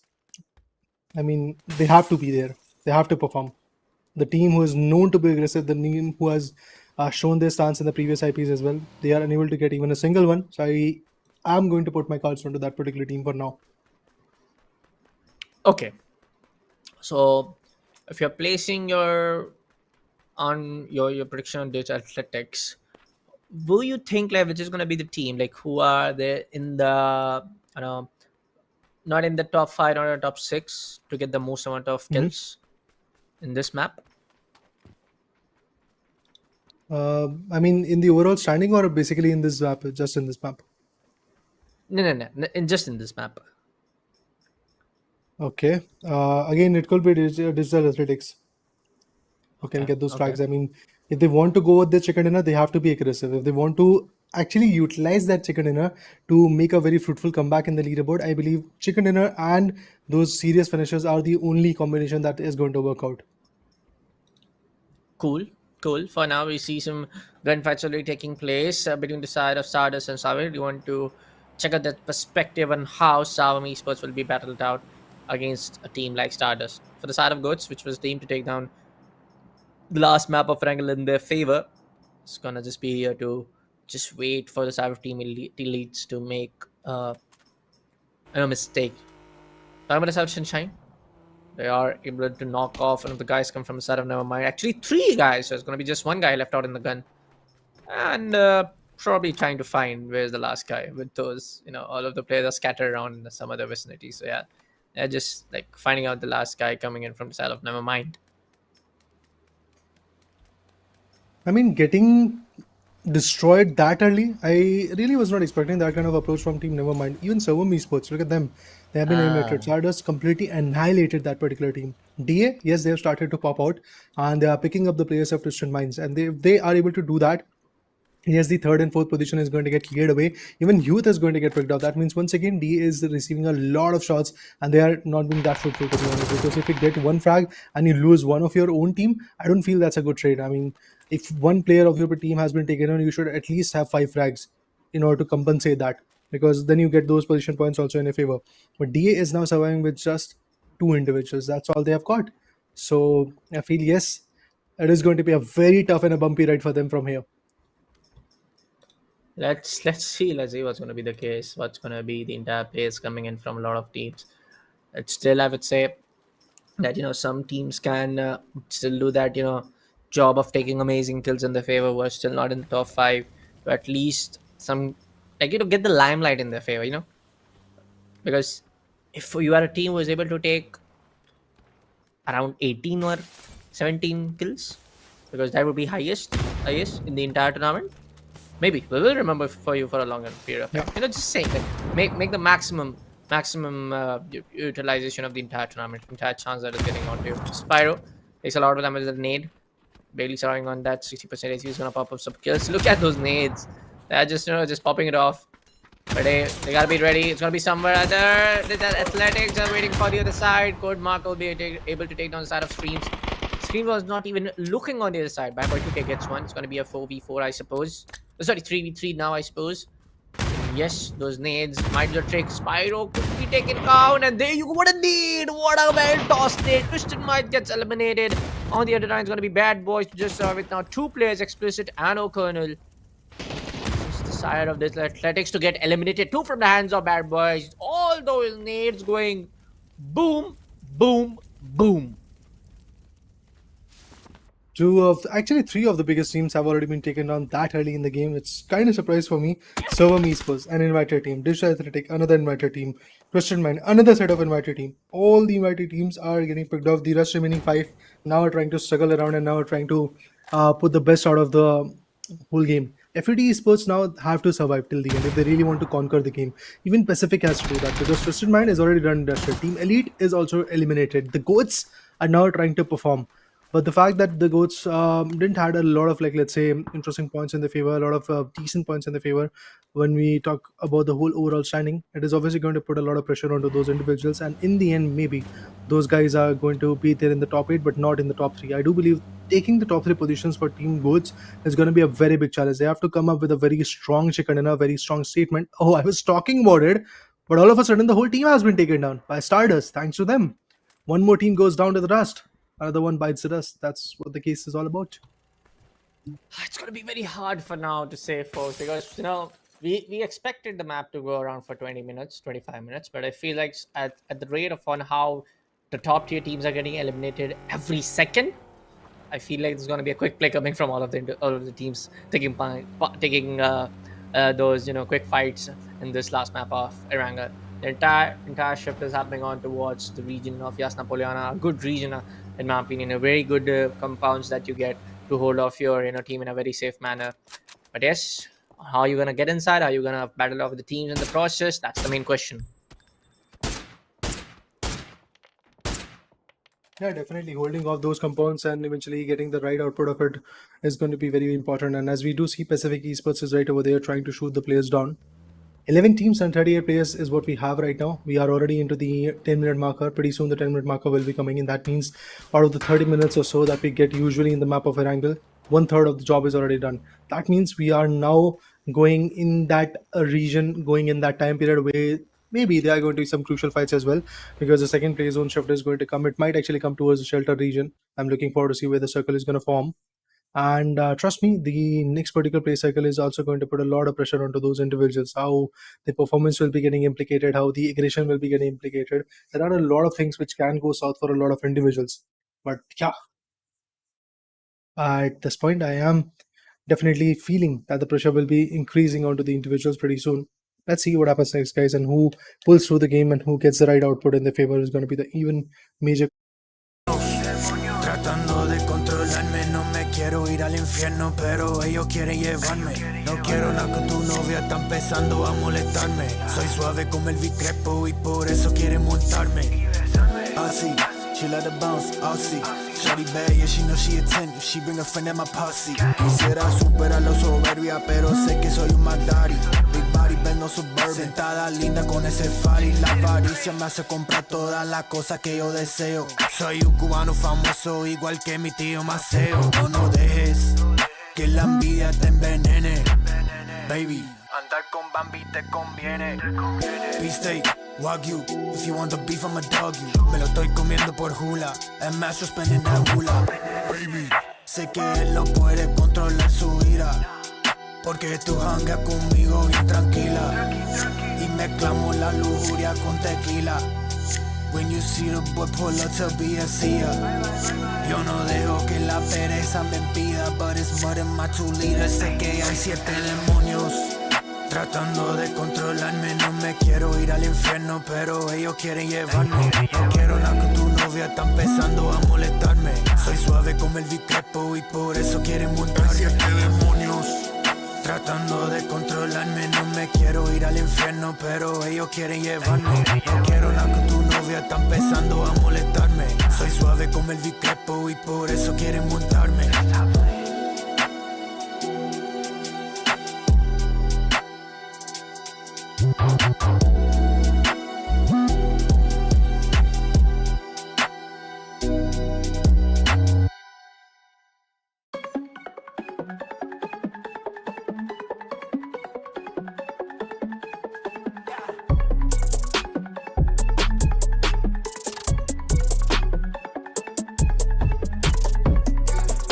3 a.m. I just touched down. Wanna call me to buzz down. It's love over lust now. I don't know who to trust now. Tell me who can I trust now? Hey. Yeah. It's 3 a.m. I just touched down. Wanna call me to buzz down. It's love over lust now. I don't know who to trust now. Yeah. Who can I trust now? Hey. Lately I've been on the go. It's home away from home. Inner teed up on my own. Load up the beat, turn in my zone. I feel alive today. Don't fuck up my vibe today. Don't come at me stirring my pot. You might get erased from the plot and end up under plot of them grass blades. They been throwing me mad shade. All this ducking and dodging, your offs in the wavelengths. You negative headspace. That version of me that you thought that you knew, it been newly updated. I'm activated. Whatever they on, oversaturated. I'm the cure, my intention is pure. My life been a blur, yes sir. Yeah. I've been stitching my wounds and flipping my tunes and versing my curses. I wrote it in braille, never stale. I spoke it in cursive. I'm not from where earth is. The features ethereal, the ancestors surgeon. Hello guys, welcome back to the Esports Club Gauntlet released by Zotac game with our broadcast partner Loco. Let's we'll be jumping straight into the game feed directly in a short while. But yes, by the looks on how the entire last map of Wrangle is going, Raider, I feel like it's gonna get done and dusted pretty quick. I do feel like that, yes. I mean, it's going to be a very interesting game, to be honest, because this is the last match. We have our eyes set on the target at who is going to become the champion. Is it going to be Green Dragons? Is it going to be Pacific Esports? Or is it FUT Esports? I mean, a lot of contenders, to be honest. Yes, the possibility of Twisted Minds claiming the first position is already out because they have been eliminated. So there is no chance that they're going to get the first position in their favor. But FUT is there. We have Green Dragons surviving. We have Pacific Esports surviving. So these are three teams which have got the biggest claim. And whoever out of these teams secures the Chakadana, I believe their claim is just going to get amplified by 1000%, to be honest. But I'm looking forward to see if that is going to be the case or not, because we already see Quaitpa getting picked off from Pacific Esports. We're left with Celtic, Wolfsman, and Thunder Lost. These are three individuals who are still surviving in the game. Phase 3, that means the play zone number 3 is also going to get crumbled down pretty soon. And in the school Apas region, we do have Digirad Esports holding it off. And apart from that, I do believe Stardust is also pretty close. But those Dragon shots! Quite damaging. The player had to fall back a bit. Hello, my bad is not looking at all that good that he used to look in the semi-finale. Even Digital Athletics is going down to the rest. They are being limited already. A lot of names who had that potential to really clutch out a game, and that too in the OG map, is not at all coming in. Stardust from the back end is trying to pressurize the players of Digirad Esports, and from the right angle, even Pacific Esports is trying to take heaps of HP out of their corner. But all that chaos may result in a complete destroyal of another team, because FUT Esports and Bad Boy are also in a very big tussle. Look at this, they are trying to take some shots. Bad Boys currently are trying to take the shots on the players of Flashbang, but that shot with the AM24, what a headshot, man! Indeed got the connection, but no, could have gone for the second one, but this time he missed. And Explicit is for sure gonna get the revival. Let's see what's gonna be the play. Let's go see and what's gonna be the entire play scenarios for a lot of teams, because FUT is just right there at the third, or I guess at the fourth spot for the entire leaderboard. They are at the first spot exactly, with 4 or 5 points ahead from side of Green Dragon. If they are able to maintain the points around 150, 120, they will be right there to become the champions for this MENA region tournament presented by the TEC, named as Gauntlet Series for MENA region, powered by Zotac Gaming with our broadcast partner Loco. Things can go wild anytime now, because this is the last game, folks. This is the last map. Every other team will be fighting it off. Every other team will be looking for that, just 1 or 2 points, like especially for the side of FUT, Green Dragon, Pacific Esports, Twisted Minds. Digirad seems kind of to be able to get in the top 4, but I mean, like, Twisted Minds won't be sitting anytime around. Just get tossed around. But I feel like his Twisted Minds did got eliminated, right? Yeah, they are already eliminated. Yeah. So it's kind of hard for Twisted Minds now, because if Digirad are able to confirm up a winner combined with a 10 kill, it might be somewhere around 75, 76. That's a big possibility, but let's have a look at what happens next. Pacific Esports trying to take a fight against Nevermind, and we do have a closure. Nevermind has been taken down. The 10th team to go out of the lobby Now we are left with just the 9 teams surviving in the game. We are diving into the 4th play zone pretty soon. Howl has made their way back. Bad Boys is there. FUT Esports has got that Rich to play along with. And the best part is that FUT Esports is not going to get any kind of backstab. There is no one who is going to rotate through Yasnayas for now or rotate through the 70 region, because every single team is already either on the north areas, on the western areas or on the southern areas. So they are going to rotate and eventually put a full stop on the teams like Pacific Esports or maybe other teams like Howl Esports. But Sunshine at the same corner has been taken down. Now we are in the top 8 teams. That means every single team is going to get something when it comes to the placement points. The one which gets eliminated at 6th and 7th position, actually 7th and 8th position, are going to get 1 point each. 6th position will get them 2 points, and so on. And whoever gets the chicken dinner definitely gets the 10th one. 10 points, to be honest, in their favor. Green Dragons, 2 facts. FUT Esports still hunting for those, and Pacific Esports on the other corner has also got a very decent compound to play with. And just right now, if I'm not wrong, 2 minutes ago they were able to take down the final individual from Nevermind. So they are also looking like a team who has got that momentum, and if they can build upon it, if they can cash in that momentum, I do believe it is going to be a wonderful game for even Pacific Esports.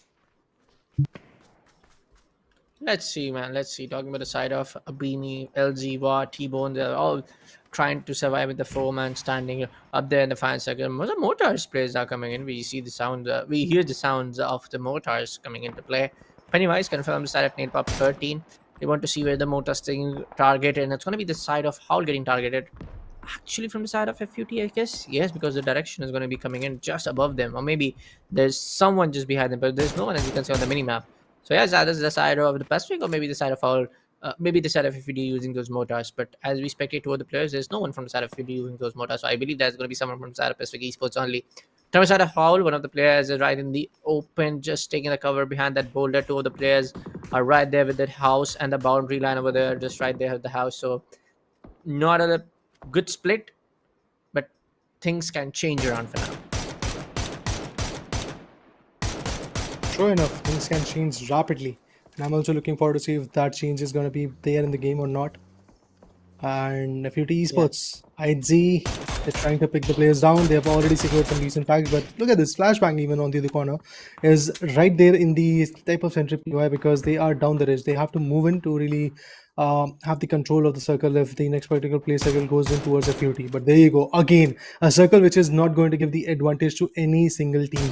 Yes, we do have Pacific Esports, but they're about to get slammed from the back end by Digirad. Yes, we do have Team Flashbang.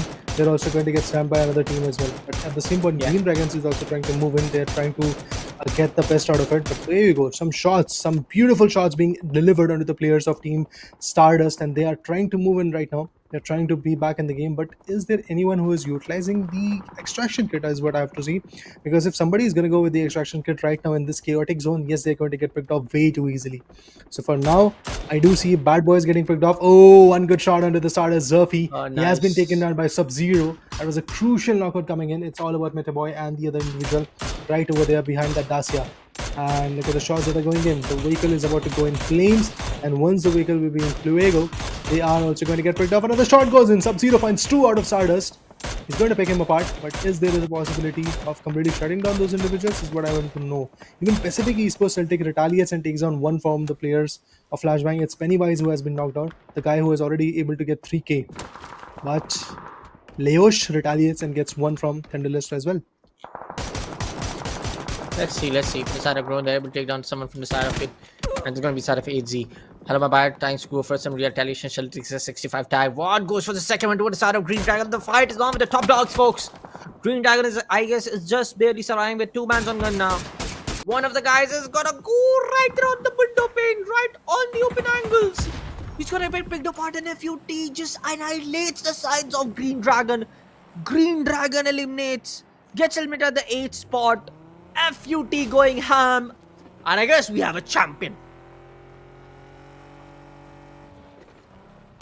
Oh, FUT Esports, they are definitely looking amazing. They are definitely pulling through the game. They've got 4 good frags and they're still trying to pull in many more points. But we do have Howl Esports coming way too close. Even Bad Boys have made a move here. Bad Boy 2K, to be honest, is very close. So this will be interesting to watch how team FUT Esports is going to fight against 2 different teams, against 2 different angles. But there you go, Run finds 1. It's AZ has been taken down. He can be completely finished off, but even before that, we have Leosh. That means Digirad Esports is going to get taken down. Pacific Esports now wants to really bring in the A game right now. It's the time where they have to perform. It's the time where they have to pull in the best. Pacific Esports, look at that. They're still shooting down the players of Team Flashbang, and he finds it. Sub-Zero actually took his own teammate down. Oh man. He was trying to shoot the players from Team Pacific Esports, but eventually that friendly fire got connected. And Mini 14 got connected onto the players of some flashbang. That was, if I'm not wrong, name Pennywise, who got taken down. Not just that, we have Team Howl's Leza trying to jiggle around, trying to go for the tree trunk area, but he's still getting damaged a lot. FAT Esports could actually go down really soon because now they're surviving with the only individual over there. One last player from that particular team is going to survive. He has to come back either with the revival or completely with the zone safe in his favor. But yes, the number of frags that Infinity Esports has got is also kind of decent. They've got 4 to 5 frags. They are in the top 6. That means they're going to get 7 to 8 points. But to be honest, they really need more than that. They really need more than that. Beam gets picked off. T-Bone with the last individual. Bad Boys are completely pushing onto the individual. And there you go. A knockout comes in. T-Bone finds one. It's Explicit who has been taken down. Bad Boy 2K could be knocked out. Yes, indeed, that's the case. But FUT gets picked off from the back end. It's going to be Howl who manages to push in. And with that, I have to say, Team FUT Esports bids farewell to the lobby. This was their last matchup. Even Team Stardust is going to get amateur. Flashbang is going to annihilate them. I do believe Bad Boys is also going to be the another name that is going to get picked off, and that's the case. Howl, Flashbang, Pacific Esports. Out of these 3 teams, only Pacific has got the claim for the top 1 position. But can they bring in that kind of 8-year performance or not? That's what we have to see. They have to get at least 20 points, to be honest, in their favor if they really want to claim a chance to be on the throne. Let's see. It's gonna be the break is coming for a lot of teams now. It's gonna be very hard for a lot of teams now because the only team who's right there in the top of the leaderboard is alive in this one is I guess the side of Pacific, because Pacific Esports are right at the 3rd. So it's now fighting it off to get the 1st spot because Green Dragon FUT is out of the competition in this particular game. And there you go. What a shot coming in from the side of Thunder Lost. What a shot, boy. Now it's going to be the confirmations every now and then. Now it feels like it's going to be just the one big boulder, the one big team to be taken apart from the side of Pacific. It's going to be Howl. If Pacific Esports is able to get that win over Chicken, plus 10 to the 95 overall, and if they're able to get the last few, I think Jinx. Why am I even taking those names? Why do I take those names? I have to. But there you go, folks. One of the knocks I feel like might get not confirmed from side of Howl because the guy got called apart to the other area. But nah, it's going to be Celtic to also get picked off. Now it's going to be Howl to take the top dogs from the side of Pacific Esports. Voldemort trying to use those smokes. Now he's going to get picked off. He's going to get picked off. Anticipation also coming every now and then. Some needs also coming in. It's going to be really harsh for the side of Pacific Esports to now barely survive with that one man. One man from Flashbang, and the Howl will be taking home the winner with a chicken dinner coming into the last game. Pretty possible for Howl to really conquer the game. Voldemort will be the last man. He's very close to the Molly, but he is going to heal himself first of all so that he can bring in the A game once again. And there he goes, a stun grenade. There he goes. Caulfield has to push himself back a bit. But it's a clear-cut scenario where Howl is going to have a victory. It's going to be a 19-pointer for Howl. I don't feel that there is a comeback coming in from the particular team known as Pacific Esports. And with that, it's done. Again, happy to see one more new face coming in with the chicken dinner. Howl definitely was able to get this one, but it was actually a late one, to be honest. Howl could have gone those chicken dinners in the initial phases. And Howl is actually one of the decent teams coming in from the MENA region. They are the invited ones, but they were unable to perform against the qualified ones and against the other invited teams. And due to that, yes, I do believe the positioning of Howl is not going to be at a very good spot, to be honest, in the whole leaderboard. Man. I mean, Green Dragon. It's fight between the side of Pacific, Green Dragon, and FUT. For the side of Twisted Minds, it's kind of hard to say because they were at the overall of 81 after the map number 10 ended. So it's kind of hard to say. Either it's Pacific Esports to take the champion spot, Green Dragon, or it's the side of FUT. Just top 3 teams right there. True, man. I mean, Twisted Mind definitely was eliminated way too early, so that is going to leave them out of the equation. And obviously we want to know who are the top 3 teams. So in that fashion, I do believe the top 3 claim is going to be in the favor of either Pacific Esports, or it could be Team Green Dragon, or it could be the other team known as FUT Esports. So the titles of top 3 will be circulated in these 3 teams. We don't know the order that this title is going to get dissipated to. Is it going to be FUT who is just going to stay on top, or is it the FUT who is going to be there at the second position or the third? We really don't know that. But before that, let's have a look at the highlights so that we have a clear idea of how this particular match unfolded. Initially, I don't know what happened to Team Nevermind, but that early casualty that they were able to face in the Milta region, that was just something out of the blue. And even Team Twisted Minds got taken down in the same fashion. Those nades coming into the squad houses were able to create that choke point for the team. And apart from that, look at these nade frags were there. Absolutely amazing nade frags were coming in. I believe from like third match today, we have seen a lot of nade outputs coming in. Be it the Blue Zone Grenade or the particular one like with the frag grenades, to be honest. We have seen a lot of output with that. Even the Molly are working out, to be honest. We have seen few players getting cooked alive. Yeah, getting toasted, man. Getting toasted. But it's more of on how I would say even some other teams like the side of Flashbang. Now Flashbang is that team who did perform really well on toward the day 1. They were able to take some good kill points into their favor, really perform good on semi-finale. I don't know what happened for them today. They're not able to take those 2 shotgun fires in their favor, not able to take those, some really big numbers of kills into their favor. And that was not the case for the side of Flashbang. There were a lot of teams not able to take those kill points.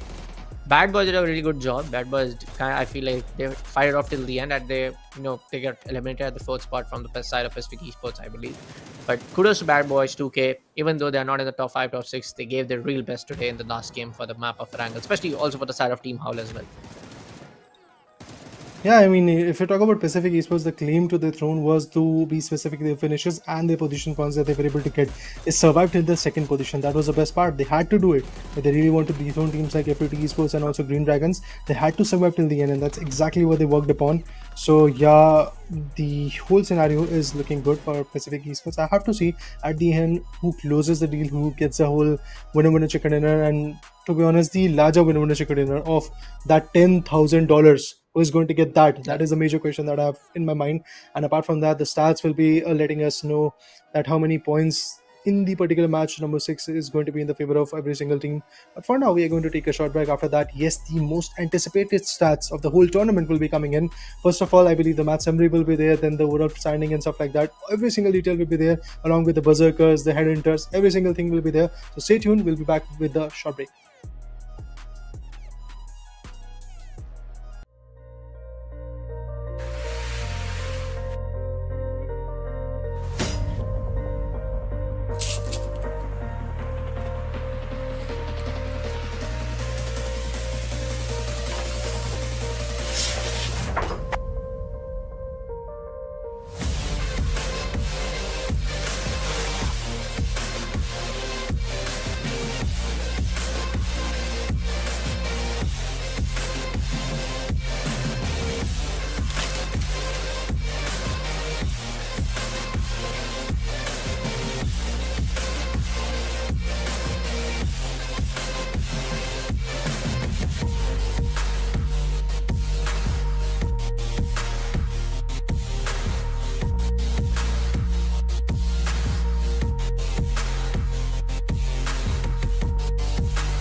Hello guys, welcome back to the Esports Club. We're in the middle of Esports by Zotac game with our broadcast partner, Loco, or the maps out there. And just is going to be Buller joining alongside with me. It's going to be Mr. Raider. Yes, folks, we're jumping straight into stats. We're jumping straight to all of our map summary. We'll take a look at the map standings. We'll take a look at the MVP. Then we'll take a look at the players, who have taken the most amount of damage. But let's take a look at the match summary.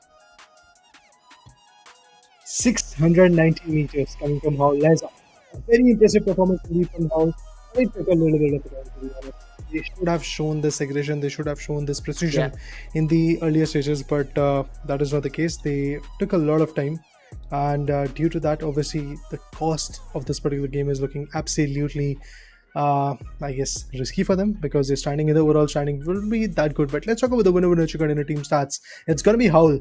The first time that they were able to howl their way with the winner chicken up, they had a total of 19 points. 9 for the frags and 10 for the position points. That's what they're going to get. Yeah. And apart from that, you talk about the finishes. They've got 4 frags. Howl Run, to be precise, might be the MVP, or it could be some other individual coming from a different team, because the finishes from this particular team is not that much. But let's talk about the match standing. How much of an output was there from Howl, and how much of an output was there from Pacific Esports in this particular matchup?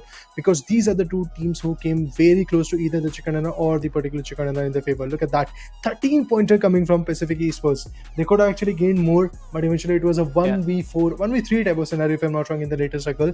That's why Howl Esports was able to get that manpower in their favor. Now let's take a look at the map MVP, folks. Who's going to be the team? Which is going to be the team to take, like the player to take home the MVP for the last game of the entire time? It's going to be every Pennywise from the side of Flashbang. 5 kills, 6 damage, 606 damage. No headshots for now, but still he's going to be the MVP for the last game, folks. Now it's time to look at the headhunter guy. Who's going to be the guy to take down the maximum amount of headshots? And I guess it's going to be the side of Tarkus. Yes, it is the side of Tarkus from the side of Goats. 9 headshots. He left out escapation. Was there at the 8 when the entire day 2 started. 24 kills, 2.0 KD. Longest kill distance is going to be 431 coming in from the Goats, Tarkus. The Berserker. If it is Edzy, the one who had the highest amount of frags and highest amount of KOs. Look at that, 25 frags coming from his corner, and the damage is also looking absolutely amazing. Had a 4,376 is the right amount of damage that he was able to establish. That means he could have gone at least 40 frags, but he got only 25. And eventually, if we talk about the KOs, that was 26. And every single match, he was able to get at least 2 frags. That means the KD shows that how many frags on average he got in every single matchup. But now let's talk about the head-to-head between the players, I believe. Yes, we have Green Dragons, Escapation, and TWIS, that means Western Mines, Battle Ins. And if you talk about the number of finishes, it's kind of similar. 19 finishes coming from Escapation and 16 coming in from Battle Ins. Assists are also not looking that favorable for the player known as Battle Ins. I mean, like, job well done, from Twisted Mind as well, from the entire I would say the team of Green Dragons as well. Just like those, on where how we appreciating all of the players coming in, because in terms of their contribution that they have done to the entire event, I would say teams tally of kills and damage. Escapation is at 19. Escapation was every now and then, popping off kills every now and then, whether it's the part of the semi-finale, whether it's the play day of semi-finale, whether it's the play day of the entire grand finale coming in for this entire event. We're also taking a look at the overall top fraggers coming in, and this is going to be a preheated one, because we have a lot of players from Green Dragons when we saw for the entire start of the grand finale. Oh, it's completely changed. AZ with 25, Tarkus with 24, just 1 difference. Thunderloss with 23, Escapation with 23 too, but look at the number of damage that they added. Just I feel like 30 or around 40 above the side of Escapation, and it's going to be 3 new contenders above Escapation. And Escapation was at number 1 when the entire grand finale day 2 started. Yeah, that shows that the evolution was there. From FAT's perspective, Edzy definitely made a large amount of improvement in the first 2 maps, but eventually after that, his complete downfall was there, because in the start of this day number 2, Etsy had just 9 frags in his favor, but then he got 8. That means a total of 17. Then he got another 8 in the second number match number 2 to be precise. And due to that, there was again a very good boost, and through that, he has got 25 points. But after that, in the rest remaining 4 matches, Etsy was not even able to get even a single frag. That shows that somehow Team FUT Esports commanded the map for Miramar, but eventually in the later stages, they lost the grip. And due to that, yes, they have. Still got some decent points in the overall standing, but really have to see who is the champions, to be honest, who really know that at the end who was the most consistent one. Let's take a look at the head-to-head teams. It's going to be top 3 teams right at the 2 top. Oh, it's going to be the side of Green Dragon at number 3. It's going to be side Digital at number 4. 69 kills coming in from the side of Green Dragon. Interesting number. 50, almost a half century coming in for the side of Digital Esports. And placement points, it's going to be 44 for the side of Green Dragons. It's going to be Digital Esports is going to be 35, 1100 overall, and 113 overall points for Green Dragon, and 85 for the side of Digital Esports. Well, guys. This was about the head-to-head battle between two teams who are stuck at the 3rd and 4th position. But who is at the first one? Who's the champion is what I'm looking at. So I'm definitely excited to see. Pretty soon, I believe the details are going to come. Who is the champion of this beautiful tournament known as the TEC Presents the Gauntlet series of Middle East, powered by Zotac Gaming, with our broadcasting partner being Loco. We've already seen a lot of interesting fights. We have already seen a lot of interesting matchups from the start of 13th October to this 31st of October. But now comes in the factor of the champion. Let's see who is that particular team who is going to be crowned as a champion. It is going to be the team known as Pacific Esports. What a comeback in the game, guys. What a comeback after the match number 10. That means the 3rd match for the day number 4th match, actually, to be precise, of day number 2. They decided to come back. They were able to showcase their talent, like a 24-pointer coming from the angle, and then eventually some consistent performances. Also in the last map, they were able to come back as the 2nd position team. Man, oh man, that really uplifted their points a lot. And I feel once again that between them and the other team, which is going to be FUT Esports, I believe that is kind of like, let's say, already sure that 3rd position is in the favor of Green Dragons and 1st position is in the favor of Pacific Esports. The only team that remains in this bracket is going to be FUT Esports, so they will be becoming the runner-up. So I believe in that fashion, yes, there is not going to be a lot of buffer, but yes, let's have a look at the overall standing. There you go, just a single point of a buffer. Just a single point of a buffer coming in. Oh man, this is interesting. But it has to be. But it has to be the side of Pacific Esports to win out the entire thing, because they were at the top. Green Dragon with 113, Digital with 85 overall, Twisted Mind with 82, the Guts with 80, the Howl with 78, the Flashman with 70. Look at the buffer, dude. Look at the buffer after the 3rd positioning. That is huge. Talking about the side of Team Elite, from the starting set, they were not performing quite well. Sunshine Stars did perform quite well into the qualification days, into the semi-finale days. Very surprising to see a very better team like Digital Athletic not able to perform. I feel like it's because of the players change coming in the entire roster. Flashbang also fight it off really hard in the semi-finale, but in the grand finale, we're not able to be that consistent what we saw. Good one. I mean, interesting, but I still have a lot of setbacks coming in. If you talk about teams like Bad Boys, Server Esports, those are the teams who were the champions or runner-ups in the previous IPs. But for now, in this particular IP, we have seen that the downfall of these teams are coming in. Teams like FUT, Pacific Esports, Green Dragons, even Digital Esports have come back a lot. But apart from that, if you talk about the whole scenario, yes, there was a lot of goosebumps, there were a lot of fights, there was a lot of interesting amplifications coming in. But let's now once again talk about the champions. The page, the chapter has been written, and it is in the favor of FUT Esports with a buffer of just a single point.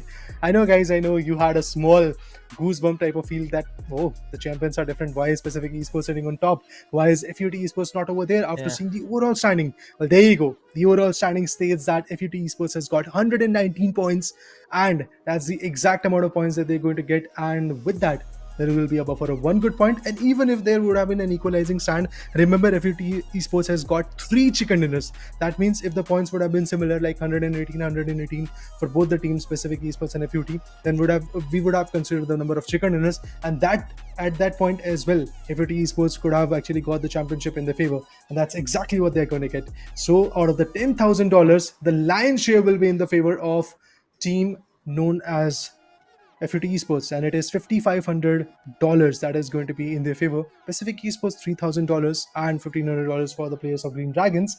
But from 4th position to the 8th position, the G coins will be circulated between those particular teams. Every single account of those players are going to get credited with those G coins, which is going to in time help them to like cherish with all those skins, all those weapon skins, the vehicle skins, and different things that you can really buy, the battle passes that you can buy in this particular PUBG PS scenario.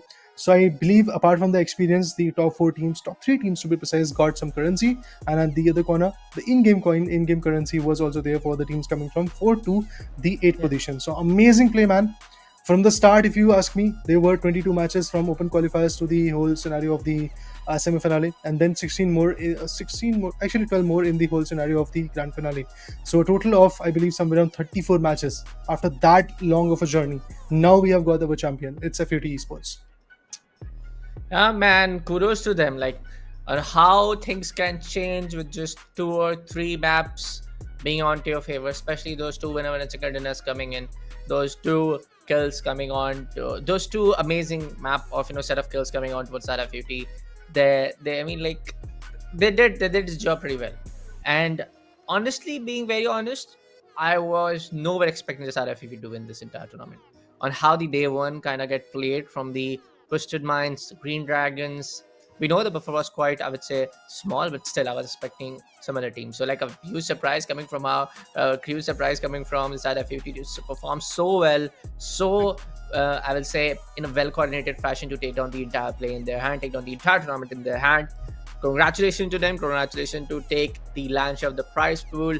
Hey folks, it's time to say goodbye for now. It's time to end the stream for now, because you were watching the Esports Club Gauntlet Middle East powered by Zotac Gaming with our broadcast partner Loco. Huge thanks to our prime sponsor Zotac Gaming. Huge thanks to our prime sponsor, their broadcast partner being Loco. Huge thanks to all of the production people doing amazing job of sorting these things out, because it's us casters get like the most amount of limelight, most of the appreciation. But I feel like yes, production teams who burn the midnight oil, do all of the stars, do all of the production work, do all of the league operation needs to be appreciated. Well, so kudos to them, hats off to them. But yes, so it's time to say goodbye. Make sure to follow the Esports Club social handle for all of the latest updates, all of the upcoming tournaments. Make sure to check out the Zotac Gaming Ampero cards, RTX 4070 tiers.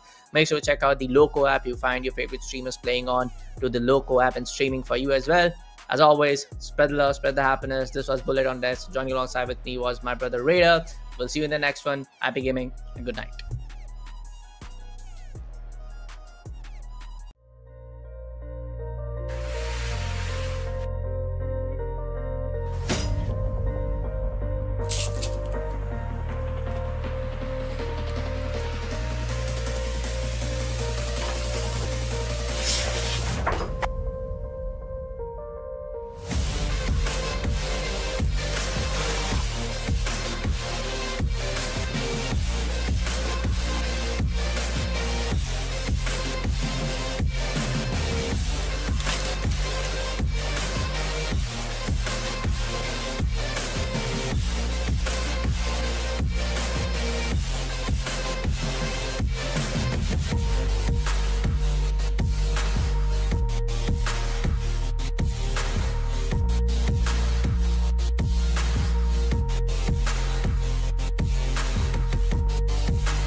through veins, I've been curving and purging all person and places and things that don't serve me. My hands on the cloud, my feet where the turf is, that's perfect.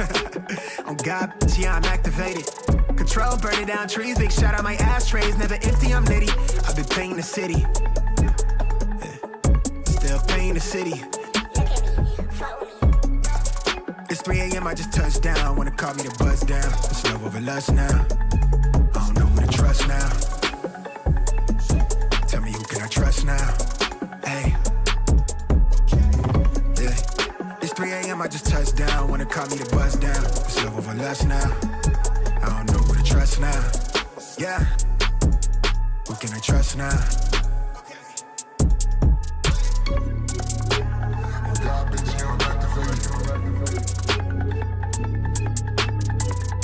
I've been painting the city.